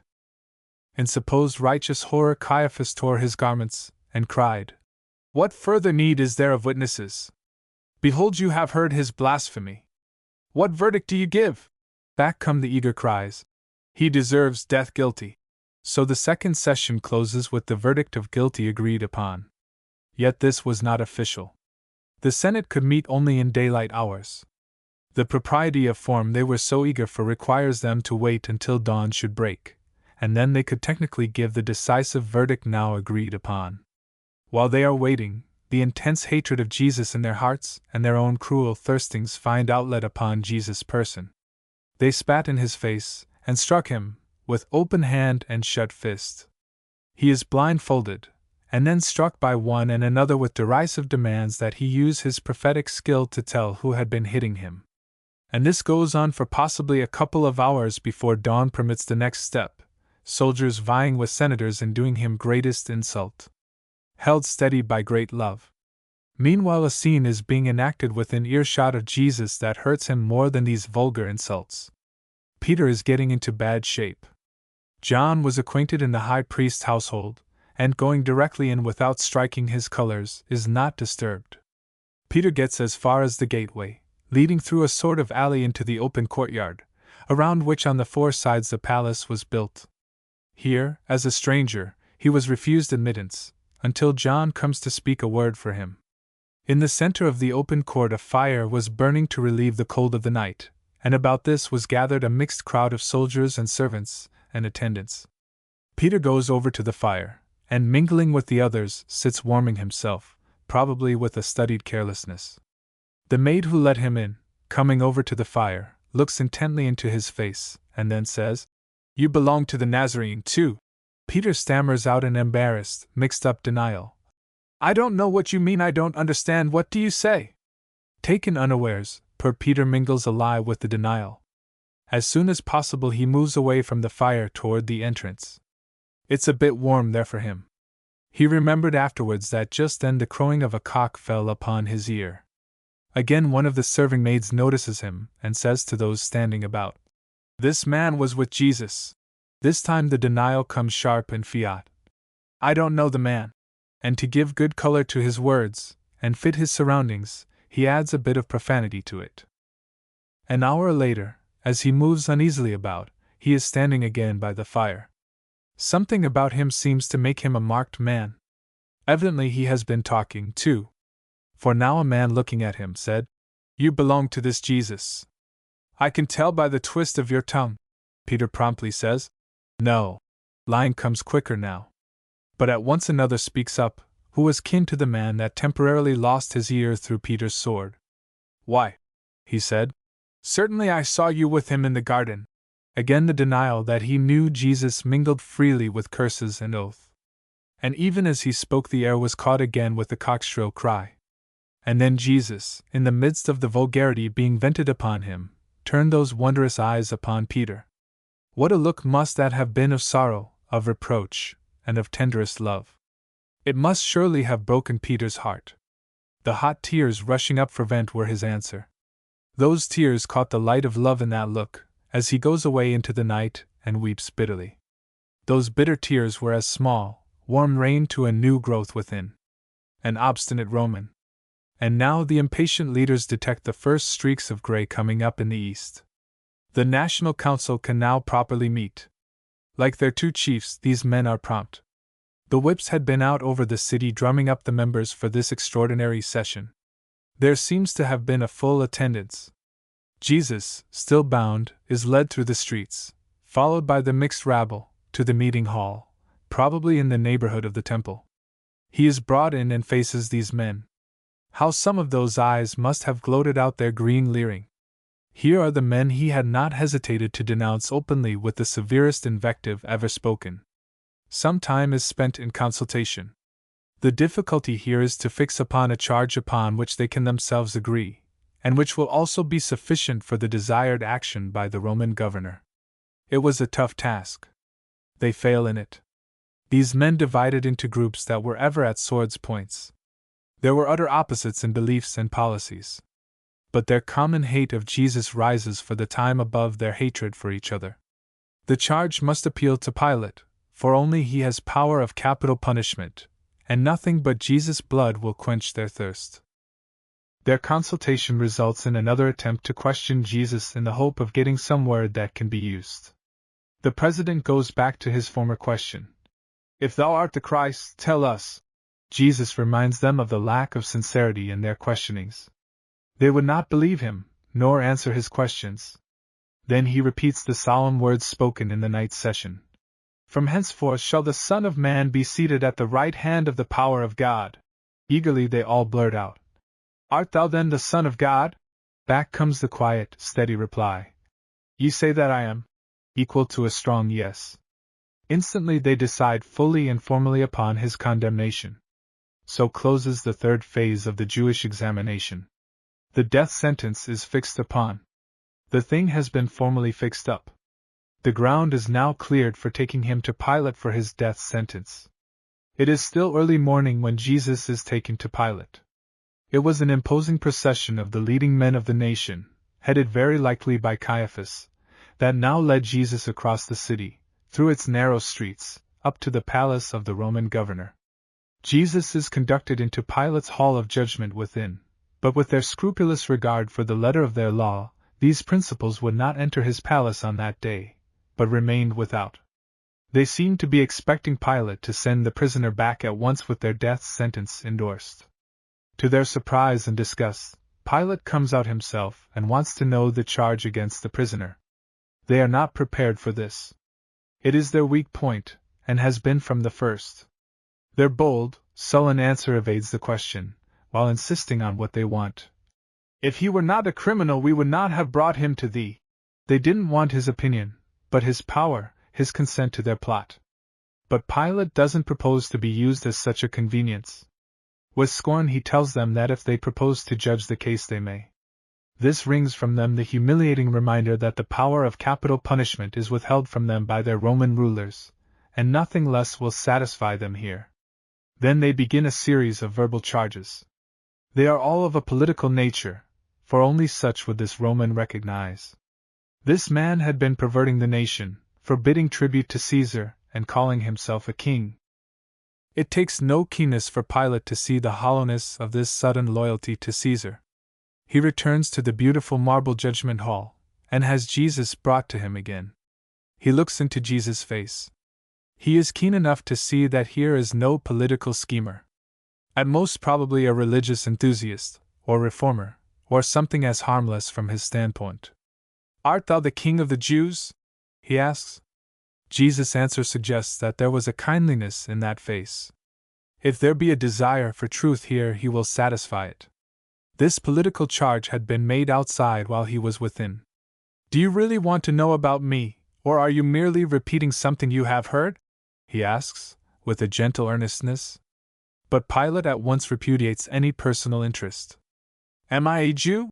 He asks, with plain contempt on that word. Thine own people are accusing thee. What hast thou done? Then comes that great answer. My kingdom is not of this world. If so, I would be resisting these leaders, and these present circumstances would all be different. But my kingdom is not of your sort or theirs. Again there likely came a bit of softening and curious interest in Pilate's face, as he asks, Art thou really a king then? Jesus replies, To this end have I been born, and to this end am I come into the world, that I should bear witness to the truth. Everyone that is of the truth heareth my voice. Pilate wonders what this has to do with being a king. With a weary, impatient contempt, he says, "Truth? What is that?" The accused seems to be an enthusiast, a dreamer, yet withal there certainly was a fine nobility about him. Certainly he was quite harmless politically. Leaving him there, again he goes to the leaders waiting impatiently outside. To their utter astonishment and rage he says, "I find no fault in this man.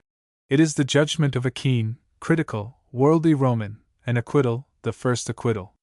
The waiting crowd bursts out at once in a hot, fanatical tumult of shouted protests. Is all their sleepless planning to be disturbed by this Roman heathen? The prisoner was constantly stirring up the people all through Judea and Galilee. He was a dangerous man. Looking and listening, with his contempt for them plainly in his face, and yet a dread of their wild fanaticism in his heart, Pilate's ear catches that word Galilee.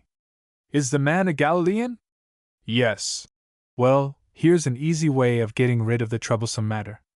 Herod, the ruler of Galilee, was in the city at his palace, come to attend the festival.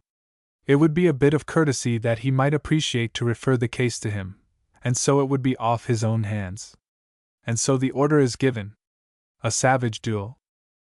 Once more Jesus is led through these narrow streets, with the jeering rabble ever increasing in size and the national heads in the lead.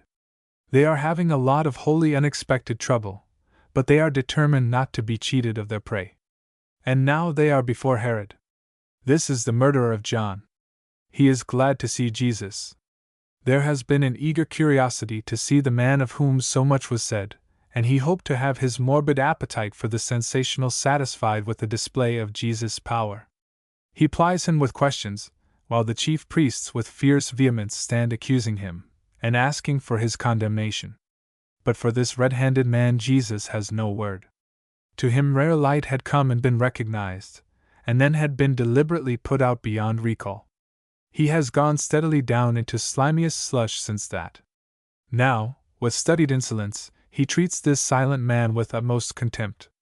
His soldiers and retainers mock and deride, dressing him in gorgeous apparel in mockery of his kingly claims. When they weary of the sport, he is again dismissed to Pilate, acquitted. It is the second mocking and the second acquittal. Again the weary tramping of the streets, with the chief priest's rage burning to the danger point. Twice they have been foiled. Now the matter must be forced through, and quickly, too, ere the crowd that are friendly have gotten the news. They hurry Jesus along and make all haste back to Pilate. Now begins the sixth and last phase of that awful night. Things now hasten to a climax. The character of Pilate comes out plainly here. He really feared these wildly fanatical Jews whom he ruled with a contemptuous disgust undisguised. 3 times since his rule began their extreme fanaticism had led to open riot and bloodshed, and once to an appeal to the emperor, by whose favor he held his position. His hold of the office was shaky indeed if the emperor must be bothered with these superstitious details about their religion. The policy he pursued here was but a piece of the whole Roman fabric. Yet had he but had the rugged strength to live up to his honest conviction. But then, that is the one question of life everywhere and always. He failed in the test, as do thousands. Unconsciously he was touching the quivering center of a whole world's life, and so his action stands out in boldest outline. He comes out now and sums up the case. He had examined the prisoner and found no fault touching their charges of perverting the people. Herod, their own native ruler, who was supposed to know thoroughly their peculiar views, had also fully acquitted him. Now, as a concession to them, he will disgrace this man by a public scourging and let him go as harmless. Instantly the air is filled with their fierce shrill cries. Away with him! Away with him! But Pilate seems determined to do the best he can for Jesus, without risking an actual break with these fanatical Orientals such as might endanger his own position. It was usual at feast times to release to the people someone who had been imprisoned for a political offense. The crowds, prompted by the chief priests, doubtless, begin to ask for the usual favor. Pilate brings forward a man named Barabbas, who was a robber and murderer and charged with leading an insurrection against Roman rule. Meanwhile, as he waits, a messenger comes up to him and repeats a message from his wife. She has been suffering much in dreams and urges that he have nothing to do with that righteous man. Apparently, Pilate brings forward the two men, the one a robber and murderer, the other with purity and goodness stamped on every line of his face. It is a dramatic moment. Which of the two will you choose? He asks. It is the appeal of a heathen to the better nature of these Jews, called the people of God. Quick as a flash of lightning, the word shot from their lips and into his face. Barabbas! What, then, shall I do with Jesus, who is called Christ? He is weakening now. His question shows it. They are keen to see it and push their advantage. Again the words shoot out as bullets from their hot lips. Crucify him, crucify him. Still he withstands them. Why? What evil has he done? I find no fault in him. To please you I will chastise him and release him. But they have him on the run now. At once the air is filled with a confused jangle of loud, shrill voices. Away with him! Give us Barabbas! Crucify! Crucify! Apparently he yields. Barabbas is released. Jesus is led away to be scourged by the soldiers. His clothing is removed, and he is bent over, with thongs on the wrists drawn down, leaving the bare back uppermost and tense. The scourging was with bunches of leather strips with jagged pieces of bone and lead fastened in the ends. The blows meant for the back, even if laid on by a reluctant hand, would strike elsewhere, including the face. But reluctance seems absent here. Then occurs another, a third of those scenes of coarse vulgarity, horrid mockings, based on his kingly claims. The whole band of soldiers is called. Some old garments of royal purple are put upon Jesus. One man plates a crown of the thorns that grows so large in Palestine, and with no easy gesture places it upon his head. A reed is placed in his hand. Then they bow the knee in turn, with, Hail, King of the Jews! And spit in his face, and rain blows down upon the thorn crown. All the while their coarse jests and shouts of derisive laughter fill the air. Surely one could never tell the story were he not held in the grip of a strong purpose. But now Pilate springs a surprise. The scourging might be preliminary to crucifixion or a substitute. Again Jesus is brought forward, as arrayed by the mocking soldiers. There must have been an unapproachable majesty in that great face, as so bedecked, with the indescribable suffering lines ever deepening, he stands before them with that wondrous calm still in those sleepless eyes. Pilate seems caught by the great spirit of Jesus dominant under such treatment. He points to him and says, Behold the man! Surely this utter humiliation will satisfy their strange hate. Realizing that their fight is not yet won as they had thought, they make the air hideous with their shouts. Crucify, crucify, crucify! Anger and disgust crowd for place in Pilate, as, with a contemptuous sneer, he says, You crucify him. I find no fault in him. It would be illegal, but it would not be the first illegal thing. But these men are bound to get all they want from their weakening governor. One of the leaders sharply spoke up. We have a law, and by our law he ought to die because he pretends to be the Son of God. The Roman custom was to respect the laws of their subject peoples. All pretense of a political charge is now gone. Pilate is startled. The sense of fear that has been strong with him intensifies. That face of Jesus had impressed him. His wife's message disturbed him. Now that inward feeling that this man was being wronged grips him anew. At once he has him led into his judgment hall for another private interview. Looking into that face again with strangely mingling emotions, he puts the question, Whence art thou? But those lips refuse an answer. The time for speech is past. Angered by the silence on the part of the man he had been moved to help, Pilate hotly says, Speakest thou not to me? Knowest thou not I have the power to release or to crucify? Then this strangely masterful man speaks in very quiet tones, as though pitying his judge. Thou wouldst have no power against me, except it were given thee from above. Therefore he that delivered me unto thee hath greater sin. Again Pilate comes out to the waiting crowd more determined than ever to release Jesus. But the leaders of the mob take a new tack. They know the governor's sensitive nerve. If thou release this man, thou art not Caesar's friend. Every one that mocketh himself a king speaketh against Caesar. That word, Caesar, was a magic word. Its burr catches and sticks at once. It was their master stroke. Yet it cost them dear. Pilate instantly brings Jesus out and sits down on the judgment seat. The thing must be settled now once for all. As Jesus again faces them, he says, "Behold your king!"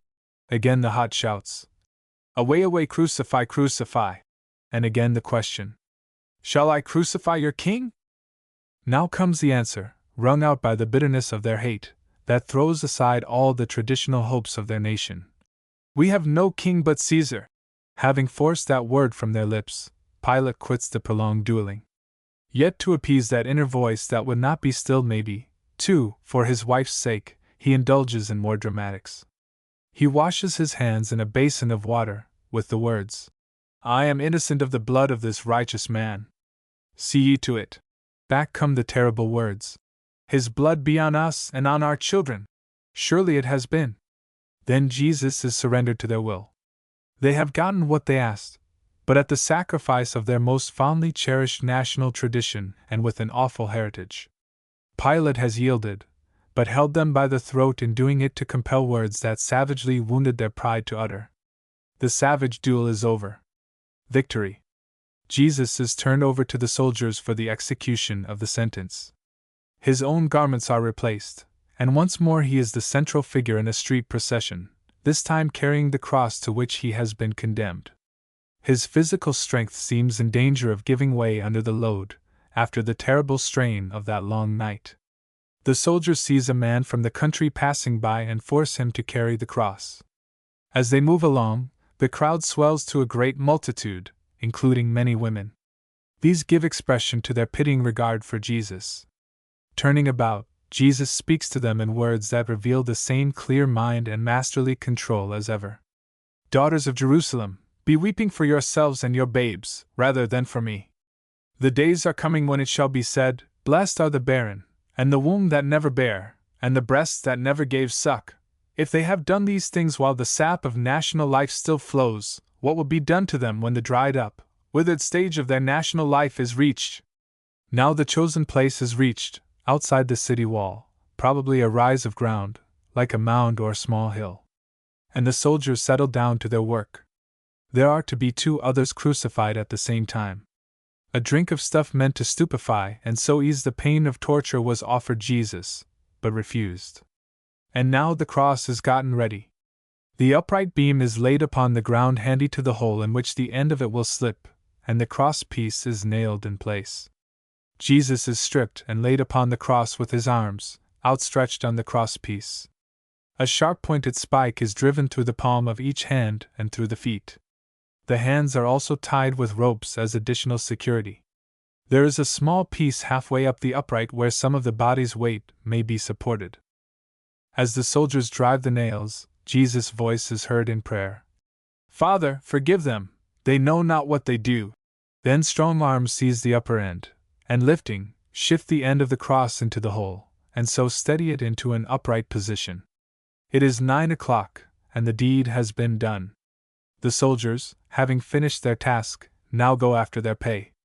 Jesus' garments are divided up among them, but when the outer coat is reached it is found to be an unusually good garment, woven in one piece. It was the love gift of some friend likely. So they pitch dice, and in a few moments one of them is clutching it greedily as his own. As quickly as the cross is in position, the crowds are reading the inscription which has been nailed to the top to indicate the charge against the man. It was in 3 languages: Latin the official tongue, Greek the world tongue, and Aramaic the native tongue. Every man there read in one or other of these tongues, "The King of the Jews." Instantly the Jewish leaders object, but Pilate contemptuously dismisses their objection. This inscription was his last fling at them.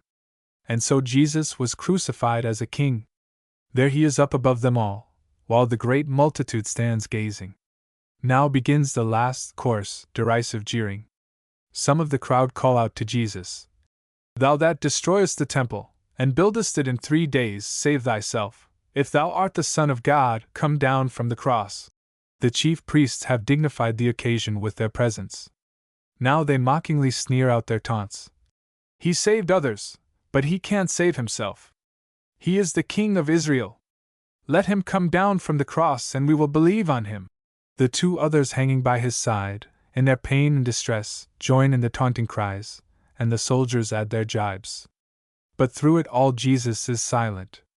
There he hangs with those eyes watching the people to whom his great heart was going out, for whom his great life was going out, calm, majestic, masterful, tender. The sight affects at least one of those before unfriendly. The man hanging by his side is caught by this face and spirit. He rebukes the other criminal, reminding him that they were getting their just deserts, but "This man hath done nothing amiss." Then turning so far as he could to Jesus, he said, with a simplicity of faith that must have been so grateful to Jesus, "Jesus, remember me when thou comest in thy kingdom." Instantly comes the reply, "Verily, I say unto thee, today shalt thou be with me in paradise." In the crowds were many of Jesus' personal acquaintances, including women from Galilee. Close by the cross stood his mother and aunt and faithful John and a few others of those dear to him. Most likely John is supporting Jesus' mother with his arms. Turning his eyes toward the group, Jesus speaks to his mother in tones revealing his love. "Woman, behold thy son." And then to John, "Behold thy mother." So he gives his mother a son to take his own place in caring for her, and to his friend John this heritage of love. John understands, and from that hour the ties between these two were of the closest and tenderest sort. So the hours drag along until noon. And now a strange thing occurs that must have had a startling effect. At the time of day when the sunlight is brightest, a strange darkness came over all the scene, the sun's light being obscured or failing wholly. And for 3 hours this strange, weird spectacle continues. Then the hushed silence is broken by an agonizing cry from the lips of Jesus. My God, why didst thou forsake me?" One of the bewildered bystanders thinks he is calling for Elijah, and another wonders if something startling will yet occur. Jesus speaks again. "I thirst." And someone nearby with sponge and stick reaches up to moisten his lips. Then a shout, a loud cry of victory bursts in one word from those lips. "It is finished." Then softly breathing out the last words, "Father, into thy hands I commend my spirit." And bowing his head, Jesus, masterful, kingly to the last, yielded up his spirit. The resurrection, gravity upward. A new morning. It was near the dawning of a new morning, the morning of a new day destined to be a great day. While yet dark there come a number of women out of the city gate toward the tomb where Jesus' body had been laid.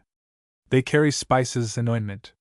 With woman's ever-tender thoughtfulness they are bent upon some kindly service for that precious body. They had followed up the burial and noted the arrangements with a view to this morning's early service. Their whole thought is absorbed with a tomb and a body and a bit of loving attention. They wonder as they come along whom they can get to roll the heavy stone over into its groove at the side of the opening. Mary Magdalene is in the lead. With her in the darkness is her friend Mary, the mother of John and James. Others come along a little behind, in small groups. As they get near to the place, the keen eyes of Mary Magdalene notice at once with a quick start that the stone is rolled away. Somebody has been tampering with the tomb in the night. Leaving her companion, she starts back on a run into the city and finds Peter, and tells him that the Lord has been taken away, and they don't know where he has been laid. Peter, too, is startled. He gets John, and the two start back on a run. Meanwhile, the other women have gone on toward the tomb. As they approach, they are startled and awed to find a man there, with the glorious appearance of an angel, sitting upon the stone. To these awe-stricken women this angel being quietly said, "Do not be afraid. I know you are looking for Jesus who was crucified.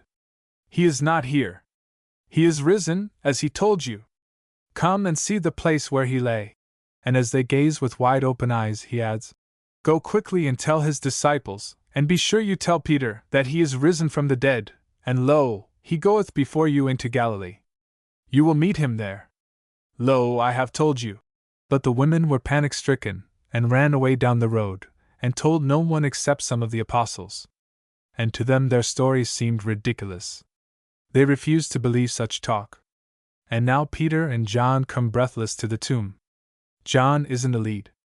Either he is younger or swifter of foot. As he comes up, he stops at the opening of the tomb, and with a bit of reverential awe, gazes within. He can see the linen cloths lying, but the body they had encased is clearly not in them. Peter comes up, and steps at once inside for a closer inspection. There the linen cloths are, just as they had enswathed the body, but flattened down, showing the absence of anything inside their folds. The napkin that had been about the head was folded up neatly, and laid over to one side. Then John enters, and as he continues looking, conviction comes to him that Jesus has indeed risen. Wondering greatly at this thing, wholly unexpected by them, they go off to their homes in the city. And now another little group of the women come up, and are perplexed in turn as the others, the stone away, the body of Jesus not there. As they stand with staring eyes and fearing hearts, two men unexpectedly appear in clothing that dazzles the women's eyes. Frightened, they bow down before these men, who seem to be angels. But the men quickly reassure them with their words. Why were they seeking a living one in a tomb? Jesus was not there. He was risen. And they remind the women of Jesus' own words about being killed and then rising again. As the men talk, the women remember the Master's words, and wonderingly see their meaning now, and hurry away to tell their friends the great news. Jesus seeking out Peter. And now Mary Magdalene has gotten back to the tomb. In her zeal for the safety of that precious body, she had made quite a journey into the city and back. Her zeal took her quickly to Peter. Her sorrow makes the way back longer. She had been first to come, but had not heard the news that came to her companions. Now she stands at the open tomb weeping. She stoops and looks in to see if it can be really true that he is not there. To her surprise, two angel beings are seated, one at each end of where Jesus' body had been lying. They say to her, "Why are you weeping?" She replies, "Because they have taken away my Lord, and I know not where they have laid him." Turning back in her grief as the words are spoken, she sees someone else standing. Again the same question by this one. Why was she weeping? Whom was she looking for? Her eyes are blinded with the rain of tears. This is likely the man in charge of the garden wherein this family tomb was. With earnest tones she says, "Sir, if thou didst carry him away, tell me where thou didst lay him, and I will have him taken away." Then that one word came to her ears, her name, in that unmistakable voice. "Mary!" Quicker than a flash came the response. "Oh, my Master!" That same wondrous, quiet voice continues, "Do not continue to be clinging to me. I am not yet ascended to my Father. Be going to my brethren and tell them I ascend to my Father and your Father, my God and your God." And Mary quickly departs on her glad errand for him. She was the first to see his face and hear his voice, and have her hand upon his person, and do something at his bidding. And now the other women who had been at the tomb in the garden and fled away are on the road approaching the city. As they hurry along, to their utter amazement, here is Jesus in the road approaching them. With a glad smile in his eyes, the old, sweet voice speaks out in rich tones the usual simple salutation of greeting. "Good morning." At once they are down on their knees and faces, holding his feet and worshipping. And Jesus softly says, "Do not be afraid. Go tell my brethren to meet me in Galilee, up by the old blue waters of the sea." While these incidents were occurring, all in such short time, something else is going on of a different sort. The Roman soldiers guarding that tomb had had a great shock. They had been suddenly displaced by another guard. The sacred Roman seal had been ruthlessly broken, the stone rolled back from the opening, and someone sat upon it. Their bewildered, stupefied senses heard the movements, and were aware of a strange, blinding light. Then they knew that the body they were to guard was no longer within. That was about as much as they could get together. They hurried to town and tell the chief priests. Quickly the chief priests gathered their clique to confer about this new phase. Was there ever such mulish obstinacy? No thought of candid investigation seems to enter their mind. The way of covering this new difficulty is after all easy. Money will buy the soldiers, and they will do as they are bid. It took a good bit of gold. The soldiers probably were keen to know how to work so good a mine. And the story was freely circulated that the body was stolen while the soldiers slept. Peter has gone down the road from the garden toward the city after having satisfied himself that Jesus was not in the tomb. He was wondering what all this meant. John, lighter of foot, had hurried ahead to his home in the city, very likely to tell the news to Jesus' mother, his own new mother. Peter plods slowly along. There is no need of haste now. He is thinking, wondering, thinking. It was still early morning, with the sweet dew on the ground, and the air so still. Down past some big trees maybe he was walking, deeply absorbed, when somebody is by his side. It is the Master. But we must leave them alone together. That was a sacred interview, meant only for Peter. Made known in the breaking of bread. The news now quickly spread, the two stories, that of the soldiers, that of the disciples. Folks listened to the one they preferred. Everybody was discussing this new startling appendix to the crucifixion. A bit later in the day 2 others were walking along one of the country roads leading out of the city, toward a village a few miles away. They jog along slowly as men who are heavy-footed with disappointment. They are intently absorbed in conversation, eagerly discussing and questioning about something that clearly puzzled them.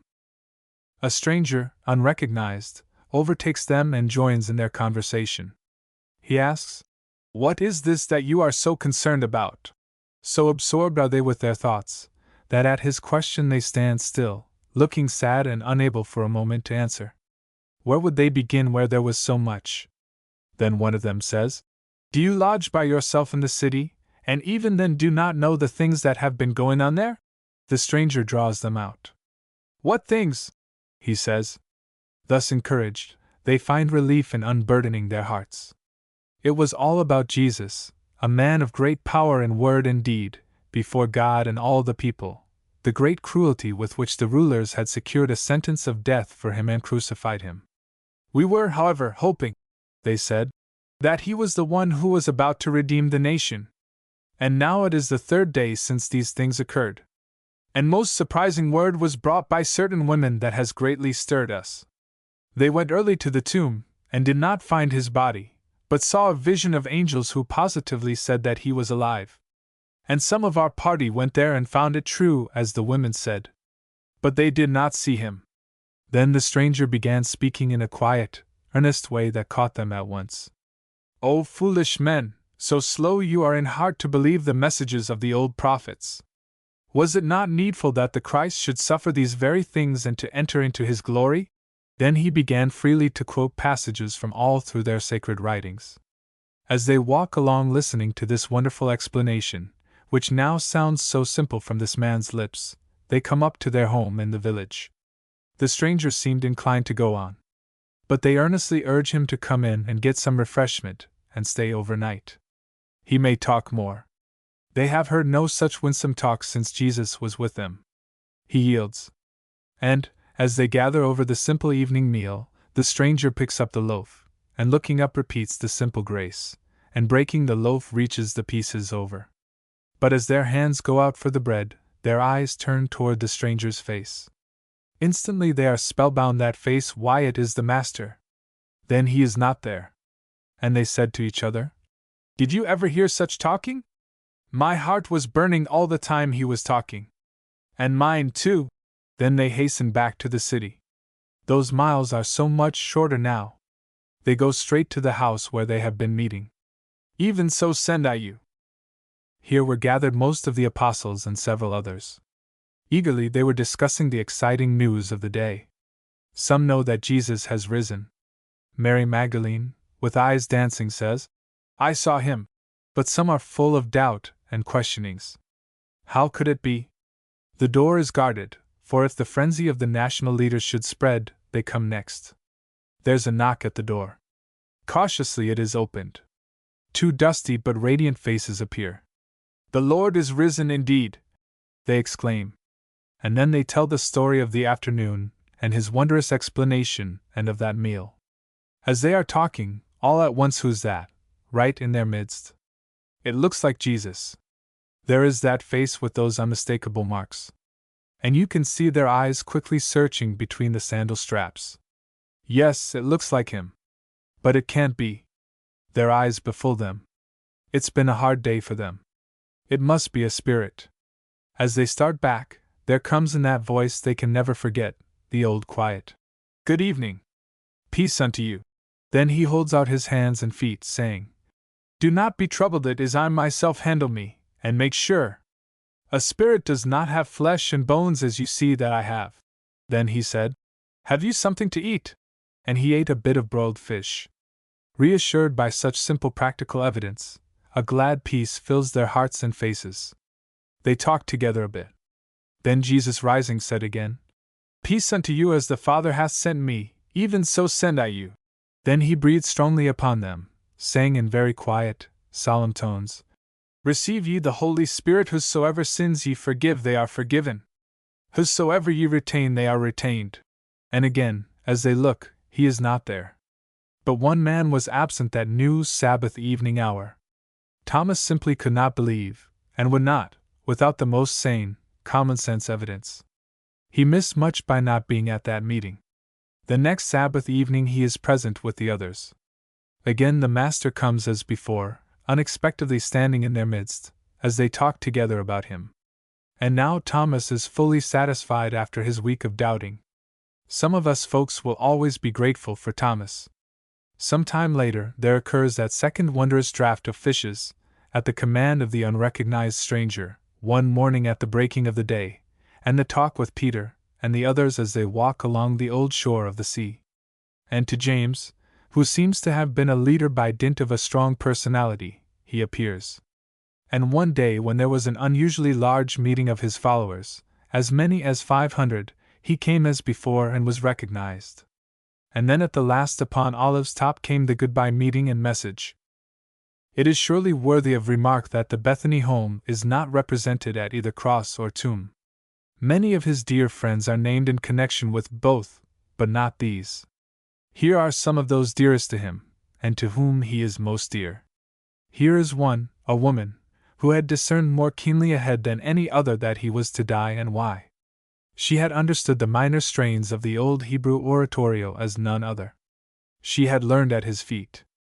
And here, too, was one who knew death, and the life beyond, and then a return again to this life. It was not indifference that kept them away. They loved tenderly, and were tenderly loved. Their absence is surely most significant. Mary's ointment had already been used. This morning in glad ecstasy of spirit she and her brother and sister wait. They know. Gravity upward. Two things stand out very clearly about Jesus' resurrection. It was not expected by these followers, but received at first with incredulity and doubt and stubborn unwillingness to accept it without clear, undisputable proof. And then that they were thoroughly satisfied that he was actually back again with them, with his personal identity thoroughly established, so satisfied that their lives were wholly controlled by the consciousness of a risen Jesus. Sacrifice, suffering, torture, and violent death were yielded to gladly for his sake. A new morning broke that morning, the morning of a new day, a new sort of day. That resurrection day became a new day to them and to all Jesus' followers. The old Sabbath day was a rest day. God's Sabbath from his work of creation. This new day is more, it is a victory day. Every new coming of it spells out Jesus' victory over sin and death, and our victory in him. The old Hebrew rest day came at the week's close. The new victory day comes at the week's beginning. With the fine tingle of victory in our spirits, we are ever at the beginning of a new life and new victory and great things to come. Did Jesus rise? Or was he raised? Both are said of him. Both are true. He was raised by the power of the Father. Every bit of his human life was under the direction and control of his Father. Every act of his from first to last was in the strength of the Father. This last act was so. The Father's vindication of his Son was seen in the power that raised him up from out of the domain of death. He was raised. Jesus rose from the dead. The action was in accord with the law of his life. He rose at will by the moral gravity of his character. He had gone down, now he lets himself rebound up. The language used of his death is very striking. No one of the four descriptions of the death upon the cross says that he died. The words commonly used to describe the death of others are not used of Jesus. Very different language is used. Matthew says, he dismissed his spirit. Mark and Luke each say, he breathed out his life. John says, he delivered up his spirit. His dying was voluntary. Not only the time of it, and the manner of it, but the fact of it was of his own choosing. The record never suggests that death overcame him. He yielded to it of his own strong accord. He was not overcome by death. He could not be, for sin having no hold within his being, death could have none. Physical death is one of the logical results of the sin within. Jesus yielded up his spirit. It was a free, voluntary act. He had explained months before that so it would be. I lay down my life that I may take it again. No man taketh it from me, but I lay it down of myself. I have the power to lay it down, and I have the power to take it again. This commandment I received from my Father. This being so, the return to life followed the same voluntary course. Having accomplished the purpose in dying, he now recalled his spirit into the body and rises by his own choice. Man's true gravity is toward a center upward. Sin's gravity is toward a center downward. When an ordinary man, a sinful man, dies, he is overcome by the logical result of the sin in himself. He is overcome by the moral gravity downward of his sin. He has no choice. His own moral gravity apart from sin is upward. But that is overbalanced by the downward pull of the sin ingrained in his very being. And this quite apart from his attitude toward the sin. In Jesus there was no sin. Being free of it, he rose at will. It was not possible that he should be held by death, for it had no hold upon him. His gravity was upward. For a purpose, a great strong purpose, he yielded to death's embrace. Now that purpose being achieved, he quietly lets himself up toward the natural center of gravity of his life. The life side of death. Clearly Jesus' body had undergone changes through death and resurrection. It is the same to outer appearance, so far as personal identity is concerned. The doubting, questioning disciples handle his person, they know his face, they recognize his voice. He eats with them and talks with them and moves in their midst as before. Even the doubter, stubborn in his demand for tangible, physical evidence, is convinced by the feel of his hands that this is indeed Jesus back again. Further, he moves about among them unrecognized till he chooses to be known. Yet this may have been his power over them rather than any changed quality in his person. But mark that the limitations of space and of material obstructions are gone after the resurrection. He no longer needs to get that body through space by physical strength or management, but seems to go where he will by choosing to be there. He is no longer affected in his movements by the walls of a building or other such material obstruction, but comes and goes at will. The arrangement of the linen cloths in the tomb, as marked so keenly by Peter and John, is significant. They are found lying as they were when enfolding that body, as though he had in rising risen up through them. Clearly the body is the same so far as personal identity is concerned. But the limitations are gone. The control of spirit over body seems full, without any limitations. As one of us can, in spirit, be in a place far removed as quick as thought, so he seems to have been able to be actually, bodily, where he wanted to be as quickly. All the old powers remain. All the old limitations are gone, never to return. Jesus had moved over to the life side of death. He had gone down into death's domain, given it a death blow, and then risen up into a new Eden life, where neither sin nor death had power to touch. Those 40 days were sample days of the new Eden life on earth. Jesus has become the leader of a new sort of life lived on the earth, mingling in its activities, but free of its power, controlled from above. He asks every one who will to come along after him. We can, for he has. It is possible, because of him. We may, for he asks us to.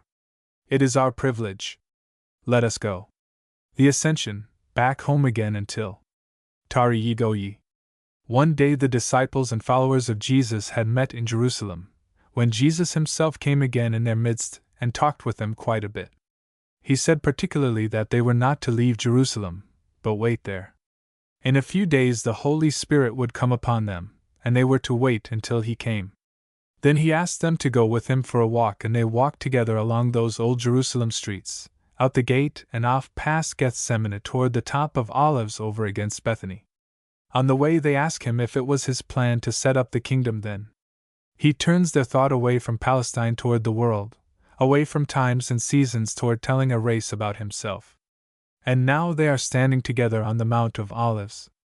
There is Peter, the new man of rock, and John and James, the sons of thunder, and little Scotch Andrew, and the man in whom is no guile, and the others. But one's eyes quickly go by these to the man in the center of the group. These men stand gazing on that face, listening for his words. There is a consciousness that the goodbye word is about to be spoken. Yonder they can see the bit of a depression and the tops of some old trees. That is Gethsemane. And over beyond that is the city wall and the little knoll nearby outside. That is Calvary. With memories such as these suggest they listen with eyes as well as ears. Ye shall receive power, the Master is saying, and ye shall be my witnesses here in Jerusalem and in all Judea, your brothers, and in Samaria, the nearby people you don't like, and unto the uttermost part of the earth, everybody else. They are held by the words and by that face. Then he lifts up his hands in blessing upon them. And as they gaze they notice he is rising, his feet are off the earth, then higher and higher. Then a shining glory cloud sweeps down out of the blue, and now they see him no more. Coming again. They continue gazing, held spellbound by the sight, thinking maybe they may get another look. Then 2 men in white apparel are in their midst and speak to them. Men of Galilee, why do you stand gazing up into the heavens? This Jesus who was received up into heaven shall so come in like manner, as ye beheld him going into heaven. That word at once sends them back to the waiting place of which the Master had spoken. From that time they never lost the upward glance, but they were ever absorbed in obeying the Master's command. Jesus' ascension was a continuation of the resurrection movement. The resurrection was the beginning of the ascension. Having finished the task involved in dying, Jesus responded to the natural upward movement of his life. On his way up from the tomb to his Father's home and throne, he tarried a while on the earth for the sake of these disciples and leaders, then yielded again to the upward movement. The 2 men in white apparel give the key to the ascension. Jesus will remain above until the next great step in the kingdom plan. Then he will return to carry out in full the Father's great love plan for man and for the earth. His last act with these men was conducting them to the Mount of Olives. That is ever to be the point of outlook for his follower. Yonder in full view is Gethsemane and Calvary. Following the line of his eyes and pointing finger, as the last word is spoken, leads us ever to the man nearest by, to the uttermost parts of the earth, and to all between. Following his disappearing figure keeps us ever looking upward to himself and forward to his return. Study notes. Analysis and references. The spirit key to an understanding of God's Word is surrender of will and life to His mastery. He that is willing to do His will know of the teaching. The mental key to a grasp of the contents of that book is habitual broad reading. It cannot be too insistently insisted upon that wide reading from end to end of the book, and from end to end of the year, is the simple essential to a clear understanding and a firm grasp of the Bible. It is the only possible salvation from the piecemeal, microscopic study of sentences and verses that has been in common use clear out of all proportion. Such disproportionate study steals away very largely the historical setting, and the simple meaning in the mind of speaker and writer. Wide reading habitually indulged in should come first, and out of that will naturally grow the closer study. This is the true order. In giving references it is needful to mark particular verses. Yet this is to be regretted because of our inveterate habit of reading only the marked verses instead of getting the sweep of their connection. The connection is a very large part of the interpretation of any passage. The references here are meant to be indices to the whole passage in connection. They are not meant to be full, but simply to start one going. They should be supplemented by others suggested by one's own reading, by marginal references. Those of the American revision are specially well selected, and by concordance and topical textbook. What a student digs out for himself is in a peculiar sense his own. It is woven into his fiber. It helps make him the man he comes to be. Those who may want a course to follow rigidly without independent study will find these notes disappointing. For those who want a daily scheme of study, the allotment for the day can be by certain designated pages of reading with the corresponding paragraphs in the study notes. The paragraphing will be found to be in some measure, though not wholly, a sub-analysis. The American revision is used here. The purpose of Jesus. 1. The purpose and the coming of Jesus. God spelling himself out in Jesus. Change in the original language bother and spelling Jesus out sticklers for the old forms Jesus new spelling of old words. Jesus is God following us up. God heartbroken man's native air bad choice affected man's with the wrong lane God following us up. The early Eden picture, Genesis 1 verses 26 to 31. 2:7-25. Unfallen man like God, the breath of God and man a spirit, infinite, eternal love, holy, wise, sovereign over creation. Psalm 8:5-8 in his own will summary God's thought for man. Man's bad break, Genesis 3. The climax of opportunity, the tree of choice, the temptation blended lies, the tempter's strategy, the choice made, the immediate result, safety and shame, the danger of staying in Eden, guarding man's home, the return. Rev 2:7. 22:14-2. John 10:10. Outside the Eden gate, a costly meal result in the man himself, ears and eyes affected looking without seeing, a personal test, Isaiah's famous passage, Isaiah 6 verses 9 to 10. See Isaiah 42 verses 18 and 20, 23. 43:8, 29:10. Jeremiah 5 verse 21. 6:10, 7:26. Ezekiel 12 verse 2.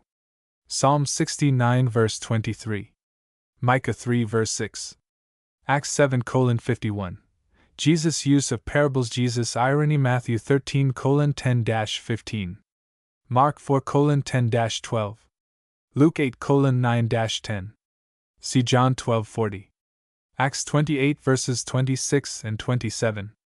Romans 11 verse 8.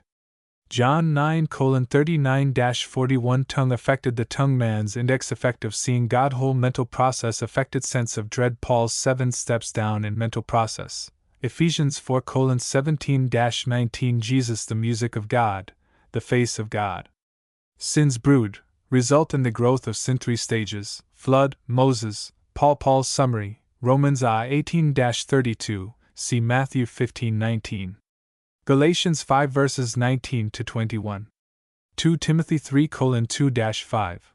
Paul's outlook, a summary of today, the conventional cloak, 4 great paragraphs, man still a king, Genesis 9 verse 6.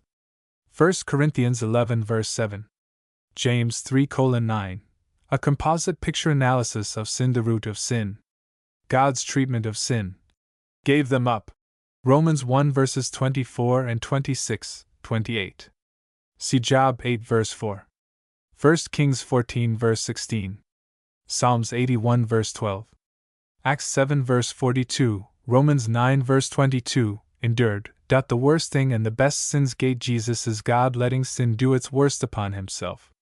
A bright gleam of light. The non-Christian world, God has no favorites, all know God directly. Romans 1 verses 20 and 32. John 1:9. Believing on Jesus, the outside majority, Peter's statement, Acts 10:34-35. Paul's statement, Romans 2:7. Persistent climbers trusting the unknown Jesus, the Master's command to help our brothers. Jesus is God sacrificing his best. The broken tryst, Genesis 3 verses 8-9. God keeping tryst, man not their God, search, a lonely God still calling. Jesus is God calling man back to the broken tryst. God's wooing, direct revelation to all the inner light, John 1:9. Acts 17 verses 26-28. Job 12 verse 10. Psalms 139:1-16. Through nature, Psalms 19:1-6. In the daily weave of life, Acts 17:28. The Lord's at the loom. A special revelation, Romans 3 verse 2. Deuteronomy 4:8. In Jesus, Heb 1:1-3. The book, the mission of the book, John 20:31. Summary, chiefly Jesus. 2. The plan for the coming of Jesus. God's darling, Psalms 8:5-8. The plan for the new man, the Hebrew picture by itself, difference between God's plan and actual events, one purpose through breaking plans, the original plan, a starting point, getting inside. Fastening a tether inside, the longest way around the pedigree, the start.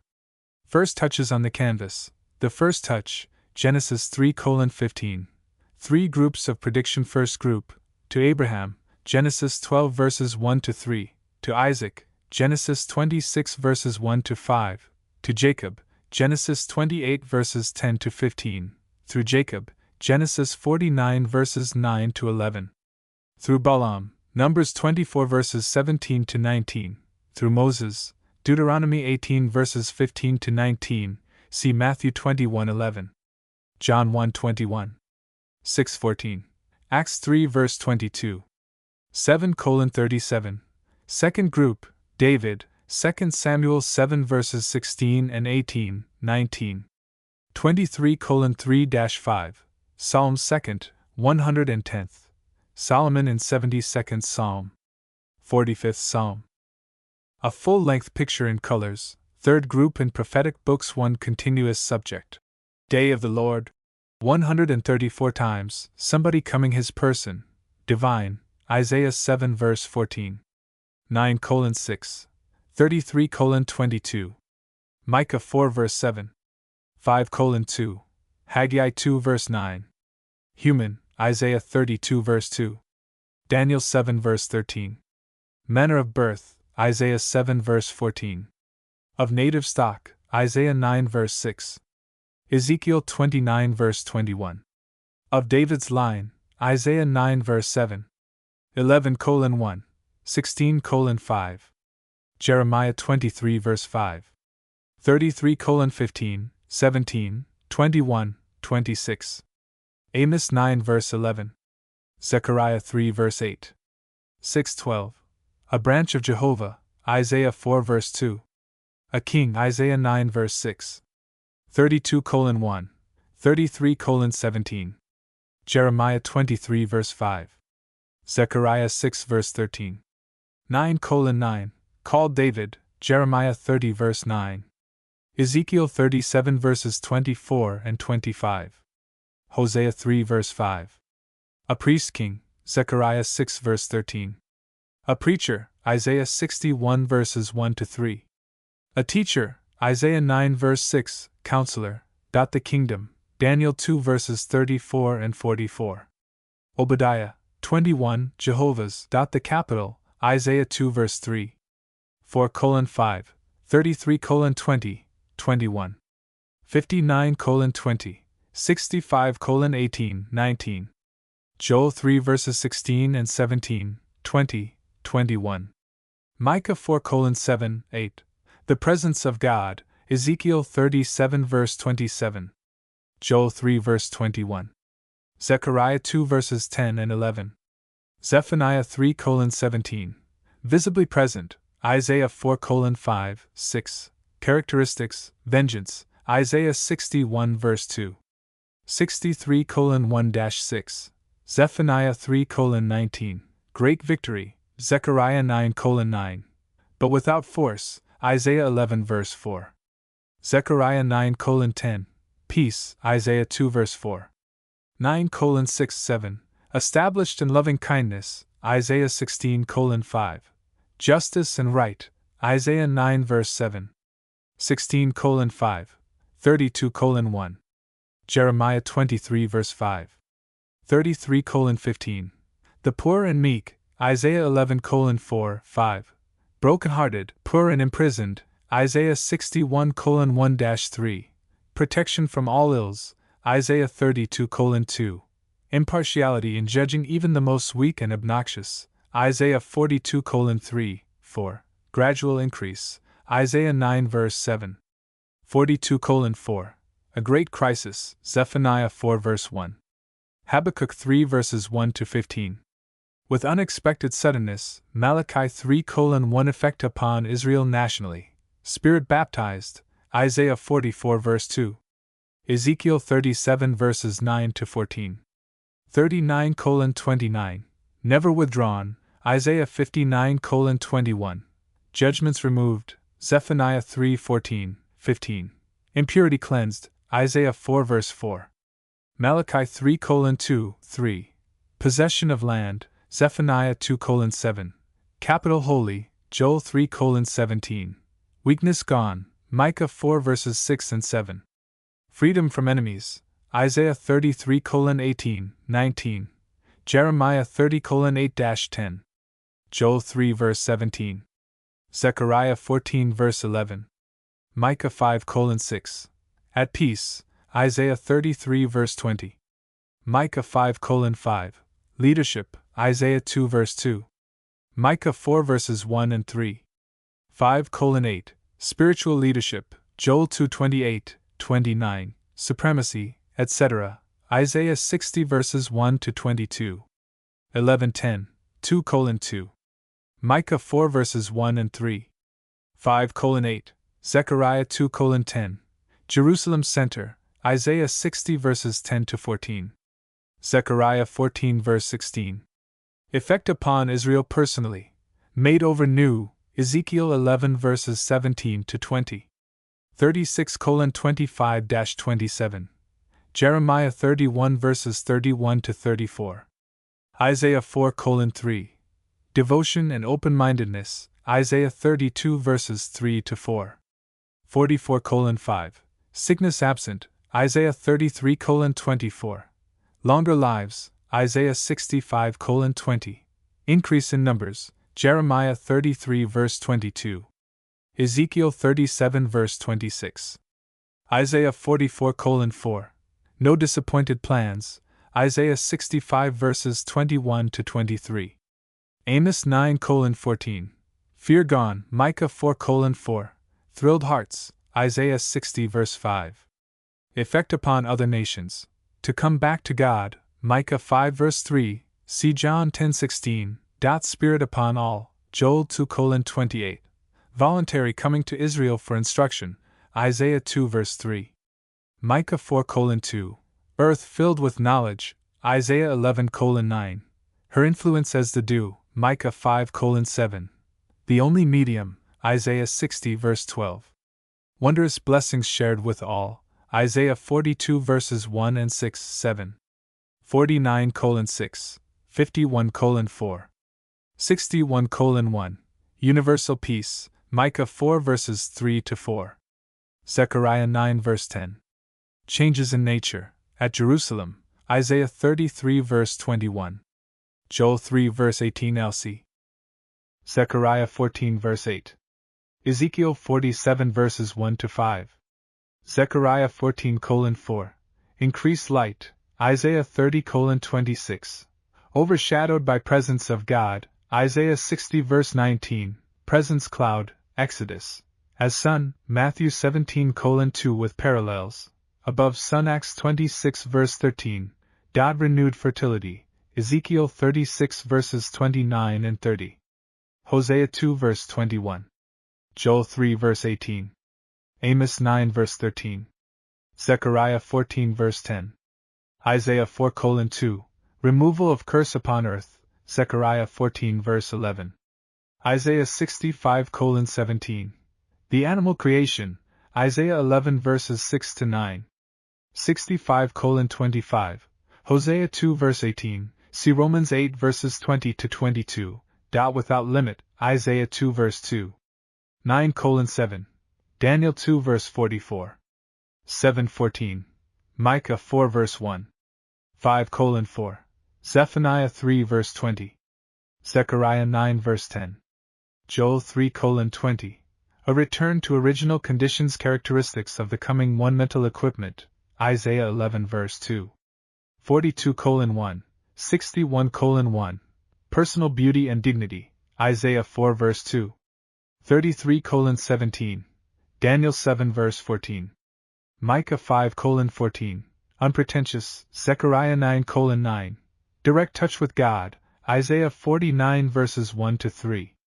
50:4. Backed by power of God, etc., Isaiah 42 verses 1 and 6. 49:3. 52:13. 53:11. 59:20. Zechariah 3 verse 8. Malachi 3:1. The poor cared for righteously, Isaiah 11:3-5. Divine insight, Isaiah 11 verse 3. Back to Eden, a wild dream, the Hebrew books, conception, Simeon and Anna, Luke 2:25-38. Strange dark shadowings, weird forebodings acted out, Joseph and David, Psalms 22. 69:20, 21. Isaiah 50 verses 6 and 7. 52:13-53:12, Daniel 9 verses 24 to 26, Zechariah 11 verses 4 to 14, 12:10, 13:7, A Valley Road to the Throne. 3. The tragic break in the plan. The Jerusalem climate, the contrasting receptions, Luke 2. The music of heaven, Job 38 verses 6 and 7. Luke 2:13, 14. Pick out the choruses of Revelation, the crowning book. The after-captivity leaders, see Ezra and Nehemiah. Ideals and ideas. Present leaders, Herod the high priest. The faithful few, Luke 2:25, 38. 23:51. The Bethlehem fog, Matthew 1 and 2. Luke 2. A foggy shadow. Suspicion of Mary. A stable cradle. Murder of babes. Star students. Senate meeting. A troubled city. Flight. Galilee. The man sent ahead, the growing boy. John's relation to Jesus. Trace passages in Gospels referring to John. The contemptuous rejection, accepted by individuals, rejected by a nation. John's drawing power. A dramatic presentation. John 1:19-34, ominous silence. 5 satisfied seekers. John 1:35-51, cleansing of temple. John 2:13-22, first public work. John 2:23-25, Nicodemus. John 3:1-21, helping John. John 3:22-23, 4:1 with Matthew 3:5-7, Luke 3:7-14. The dispute about the two men. John 3:25-30, note American revision. John's arrest effect upon Jesus. Matthew 4:12-25. Withdrew. The aggressive rejection. The second stage. Nazareth. Luke 4:16-30. 7 incidents, i.e., healing at pool of Bethesda. John 5:1-47. 2. Forgiving and healing palsied man. Matthew 9:2-8 with parallels. 3. Criticizing Jesus' personal conduct. Matthew 9:10-17 with parallels. 4. Grain fields on the Sabbath. Matthew 12:1-8 with parallels. 5. Healing withered hand. Matthew 12:9-14 with parallels. 2nd. Withdrew. Mark 3:7-12 with parallels. 6. Charge of having an unclean spirit. Mark 3:20-30 with parallels. 7. Interruption by his mother. Matthew 12:46-50 with parallels. The murder of John. Matthew 14:1-12 with parallels. 3rd. Withdrew. Matthew 14:13 with parallels. Staying in Galilee during 4th Passover. John 6:4-5. The murderous rejection. A fugitive from Judea. John 7:1. Fresh attack by southern leaders. Matthew 15:1-20 with parallel in Mark. 4th. Withdrew. Outside national lines. Matthew 15:21 with parallel in Mark. Return to Sea of Galilee and request for sign. Matthew 15:29-16-4 with parallel in Mark. Feast of Tabernacles. John 7:2-8-59. The blind man cured. John 9:1-40. Transfiguration. Matthew 17:1-8 with parallels. The beginning of the last journey. Luke 9:51. Mark 10:1-32. Matthew 19:1. The 70. Luke 10:1-17. Getting nearer to Jerusalem. Divorce question. Mark 10:2-12. Matthew 19:3-12. Good Samaritan. Luke 10:25-37. Beelzebub. Vehemently. Luke 11. Fresh tilt over Sabbath question. Luke 13:10-17. Cunning attempt to get him into Judea. Luke 13:31. Feast of Dedication. John 10:22-40. Lazarus. John 11:1-46. Formal decision against him. John 11:47-53. A fugitive. John 11:57. No more openly. John 11:54. Crowding pilgrims. John 11:55-56. Lazarus again. John 12:9-11. The last week. Triumphal entry. Matthew 21:1-17 with parallels. Daily visits and return to Olivet. Luke 21:37-38, Cleansing Temple, Matthew 21:12-17 with parallels, Duel of Questionings, Matthew 22. Mark 11:27-12:34. Luke 20:1-44, His Terrific Arraignment, Matthew 23:1-39 with parallels, Greeks, John 12:20-36. Bethany Feast, Matthew 26:6-13 with parallels, Judas, Matthew 26:14-16 with parallels, with the Inner Circle, Matthew 26:17-46 with parallels. Suffering the Byrrh pains of a new life. Why did Jesus die? God's plan of atonement, Leviticus 1:3-9. Paul's statement in effect, Galatians 2:20. Jesus dying does not fit into Hebrew ritual standpoint of Hebrews what God counseled, Acts 2:23. This affects only the form not the virtue of Jesus' death preaching of Acts 2:14-36, 38, 39. 3:12-26, 4:8-12, 5:29-32, and on. First Church Council, Acts 15:13-18 with Amos 9:11-12. The superlative of hate Jesus' death voluntary, John 10:17, 18:10 attempts before the cross, 3 to kill at once, Luke 4:30. John 8:59. 10:31. Other attempts, Matthew 12:14. John 5:18. 7:1, 30:32. 10:39. 11:53 Jesus' own explanation, the temple, John 2:19. Lifted up, 3:15. Matthew 9:15 with parallels. His flesh, John 6:53-57. With Jesus' own interpretation, Good Shepherd, John 10:11, for the sheep, 10:15, other sheep, 10:16, take it again, 10:17, of myself, 10:18. Cross, Matthew 10:38 with parallels. Jonah, Matthew 12:39-40.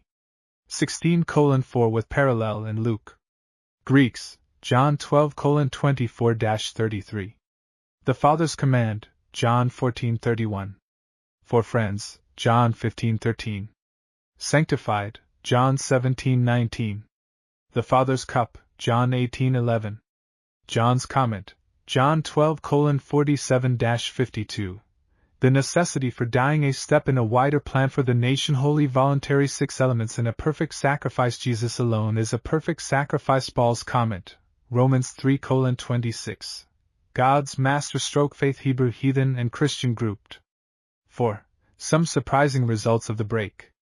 The surprised Jew, a clash of wills thousands of believing Jews the church displacing kingdom twofold division of men formerly now threefold church different in organization from kingdom the Baptist puzzle Jesus did not fill out Hebrew prophecy 2 characteristics. Personal and official personal details fulfilled official not because of rejection out of situation grew 4 Gospels Mark Matthew's the gap Gospel Paul's audiences Luke's Gospel these 3 tell of rejection. Mainly John's Gospel the order of the Gospels and canon. The surprised church, God holds to his plan mixed ideas of kingdom and church a handy principle of interpretation 1 law consistently applied the church to fulfill its mission and go the kingdom simply retarded. Yet to come the plan in rich sliding scale of fulfillment the king must come even this in Hebrew picture, Zechariah 12 verse 10. New Testament teaching. Peter, Acts 3:21. Keeping truth in proportion the gospel of the kingdom Paul, 1 Thessalonians 1:10. 2:19, 3:13. 4:13-18. 5:10-23. 2 Thessalonians 1 verses 7-10. 2:1-9, 1 Corinthians 1 verses 7 and 8. 3:13, 5:5, 15:23, 25, 51, 52. 16:22, 2 Corinthians 1 verse 14. 5:2-4, Romans 8 verses 18 and 19, 23. 11:12-29, 13:11, 12. 16:20. Colossians 3 verse 4. Ephesians 1 verses 10 and 14, 18. 4:4, 30. 5:27, Philippians 1 verses 6 and 10. 2:16, 3:20. 4:5. 1 Timothy 1 verse 1. Note Paul's use of hope throughout. 6:14. Titus 2 verse 13. 2 Timothy 1 verses 12 and 18. 2:12. 4:1-8. The Book of Revelation, the coming surprise. The surprising Jew, greatest surprise for all, the puzzle of history divinely preserved, the keystone of the coming kingdom, Jesus, the spirit magnet for Jew and all. 2. The person of Jesus. 1. The human Jesus. God's meaning of human, man's fellow. 2 meanings of word human, original meaning, natural limitations. The hurt of sin, sin's added limitations.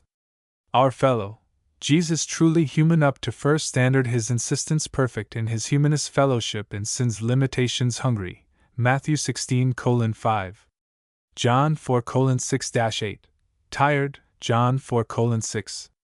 Mark 4:38. Poverty, Matthew 13:55. Mark 6:3. Hard toil, John 19:25-27. Homeless, Luke 4:16-30. Matthew 8:20.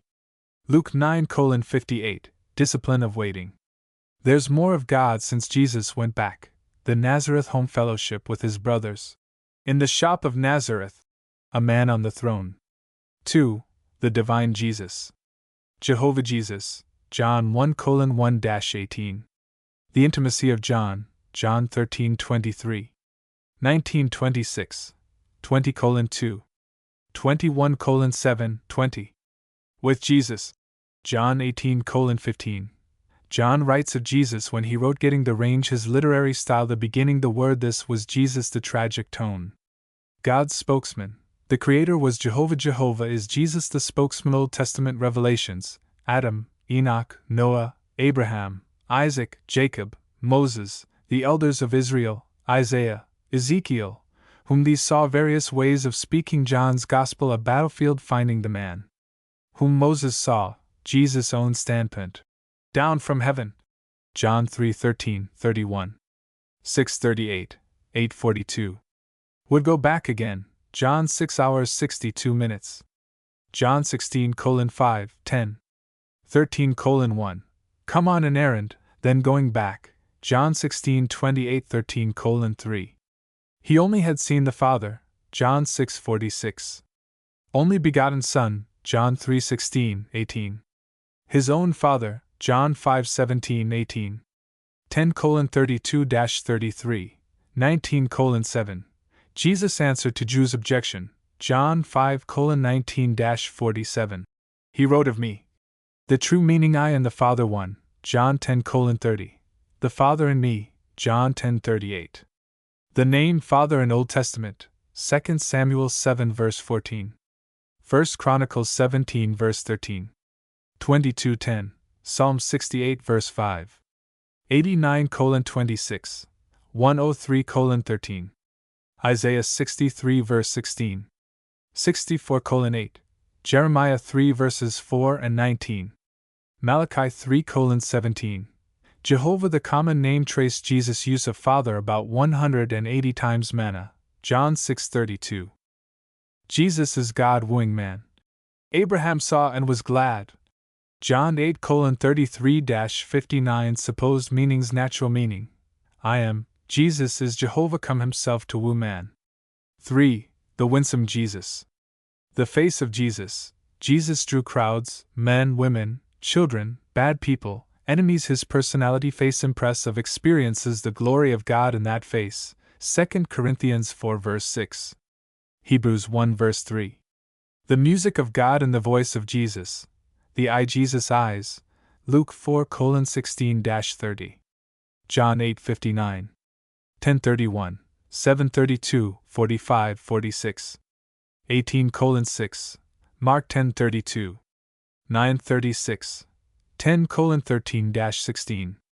Luke 19:48. His voice, Matthew 26:30. Personal touch, Matthew 8:3-15. 9:29, 17:7. 20:34, Mark 1:41. 7:33, Luke 5:13. 22:51. John 14:16-20. His presence irresistible. Moses' request, Exodus 33 verse 18. Jesus draws men yielding to his power. 3. The great experiences of Jesus' life. 1. The Jordan, the decisive start. Matthew 3:13-17. Mark 1:9-11. Luke 3:21-22. The anvil of experience, knowledge only through experience. The fourth, Daniel 3:25. 3 Hebrews, Daniel 3. Babylonian premiere, Daniel 6:16-23. George Mueller. Jesus made perfect through experience, Hebrews 2 verse 10. 5:8-9. 7:28 L.C. All our experiences, Hebrews 2 verses 14-18. Philippians 2 verse 7. Hebrews 4 verse 15, except through sin, Hebrews 4 verse 15, LC 7:26. 2 Corinthians 5 verse 21, FC 1 Peter 2:22. 1 John 3:5, L.C. Jesus suffering, Philippians 2 verses 6-8. Hebrews 2 verses 9 and 17, 18. 4:15. His obedience, Luke 2:51. Matthew 26:39. John 10:18. 14:31. Philippians 2 verse 8. Romans 5 verse 19. Hebrews 5 verse 8. Knowledge to experience. Common experiences. Mountain peaks. The tragic in each. Our brother, Jesus coming for baptism. John's objection. Why baptized? Getting in touch. The point of contact. Choosing for himself. The Father's choice. The dangers. His strong purpose. The Father's approval. 3 times the voice. Here, transfiguration, Matthew 17:5. Mark 9:7. Luke 9:35. Greeks, John 12:28. The decisive start. 2. The wilderness, temptation. Matthew 4:1-11. Mark 1:12-13. Luke 4:1-13. The University of Arabia, Jesus' naturalness. The Spirit's presence. Intensity, Luke 2:45-51. A true perspective. The temptation's path. Sin's path. John's grouping, 1 John 2:16.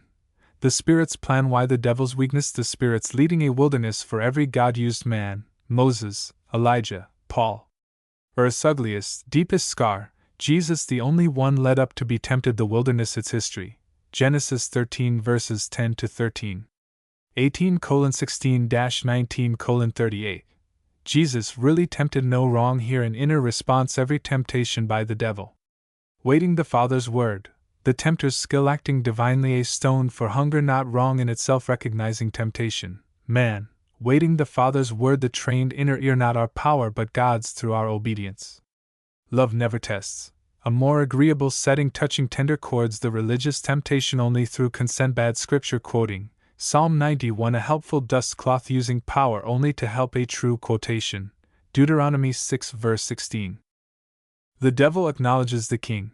A dazzling scene analyzing the tempter's proposition. A common cunning trap. Jesus kingly conduct. The devil obeys him but to return. A coward. Our safety in Jesus. Lead us not into temptation. 3. The transfiguration, an emergency measure. Matthew 16:28-17:1-8. Mark 9:1-8. Luke 9:27-36. God in sore straits, the darkest hour save one, fugitive, John 7:1. Ban, John 9:22-34.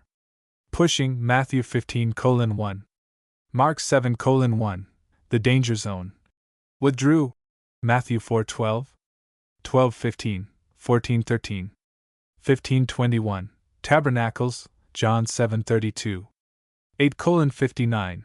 Galilean's desert, John 6:60-66. The inner circle infected, John 6:67-71. God needs men. Fire and anvil for leaders, mental strength. Seasoned leadership. Simon and Peter. An irresistible plan, alone with the 12. The changed plan, Matthew 16:18-21. Peter's stupid boldness, Matthew 16:22, with Mark 8:32. The best available stuff to see the Jesus within. Getting Paul, Acts 9 verses 1-9. 22:6-11, 26:12-18. The glory of that light. While praying change from within, absorbed with Jesus' masterstroke, the jarring human note, the glory obscured through an open door, the kingdom. A vision of Jesus, gleams of light, the purpose secured.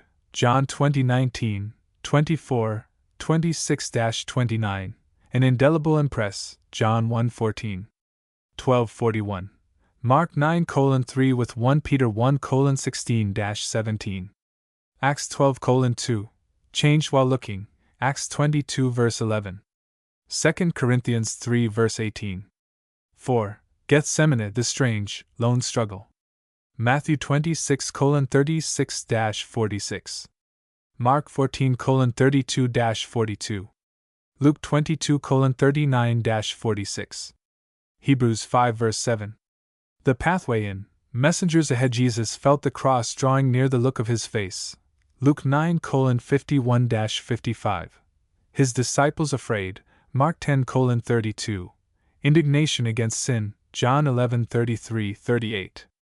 Marginal reading. American Revision. The Greeks. John 12:20-28. The climax of suffering. The darkest shadow. Why the struggle is strange shock of extremes. His purpose in yielding separation from the Father. Matthew 27-46. Mark 15:34. Margin. The superlative degree of suffering. Alone, a full evening. Matthew 26:17-19 with parallels. John, chapters 13-17. 4. Prayer on knees and face the change. Prayer ready for the worst. 5. Calvary, victory. Matthew 26:47-27:61. Mark 14:43-15:47. Luke 22:47-23:56. John 18:1-19:42. Yielding to arrest. The betrayal, protecting the disciples, checking Peter's violence. The arrest, the disciples forsake him except two. John 18:15-16. The real Jewish ruler. Annas the intriguer and unrebuked insult. The case settled at once before Caiaphas. Difficulty in fixing a charge. The dramatic question and solemn answer. Second condemnation. Gross insults. Held steady by great love, Peter gains entrance through John. John 18:16. The stammering denial. The bolder with oaths and curses. Jesus look Peter's tears. An obstinate Roman. Before the Senate trying to make a case. The formal condemnation before Pilate. An unexpected setback. Alone with Pilate acquitted. Shrill protests off to Herod. A savage duel. Before Herod, no word for him or insults. A second acquittal. Back to Pilate. His character, his summing up their protests. His wife's message. Barabbas or Jesus. Pilate weakening, discouraging, and coarse mocking. Pilate's surprise. A new charge. The governor startled. Alone again with Pilate. The use of Caesar's name. Renunciation of national hopes. The defeated governor's small revenge. The duel over. Victory. Out to Calvary. The pitying women crucified, praying for the soldiers, pitching dice for his clothes. The inscription, coarse taunts and jests, winning a man at the very last, providing for his mother. The darkness, the agonizing cry, the shout of victory. 6. The resurrection, gravity upward. Matthew 28:1-15. Mark 16:1-8. Luke 24:1-49. John 20:1-21:25. 1 Corinthians 15 verses 4-7. A new morning. Early visit to the tomb. Mary Magdalene's alarmed call for Peter. The message of the angels. Peter and John come. Another group of women get an angelic message. Jesus seeking out Peter. Mary Magdalene meets Jesus. He meets other women. The soldier's story. Alone with Peter. Made known in the breaking of bread. The Emmaus travelers. The stranger's explanation. The evening meal. The Master. Even so send I you. The meeting in Jerusalem. The Master's unexpected presence. The sure proofs breathing on them. Thomas' stubborn doubts. A week later, a second great catch of fish. To James to 500 on Olives' top. The Bethany home not represented. Gravity upward. The resurrection not expected. Fully assured the new victory day. Jesus was raised. He rose at will. His dying voluntary. So the rising man's true gravity. Sins gravity. Jesus gravity upward. The life side of death. Bodily changes in Jesus' personal identity. Unchanged limitations gone. The leader of a new sort of life. 7. The ascension. Back home again until. Tari ye go ye. The Jerusalem meeting. The walk to Olives. Not Palestine only, but a world the last word upward seen no more. Coming again, gazing upward, Acts 1:10, 11, a continuation upward the Olivet outlook. Footnotes 1. Genesis 2 verse 25. 2. Schiller. 3. An Indian Priestess. Published by Hodder and Stoughton. 4. Mary A. Lathbury. 5. Nathaniel Parker Willis. 6. Arthur Pierce Vaughan. 7. So the Best Manuscripts. 8. Francis Ridley Havergal. Transcriber's Notes. A. Original text read, Dis Guest.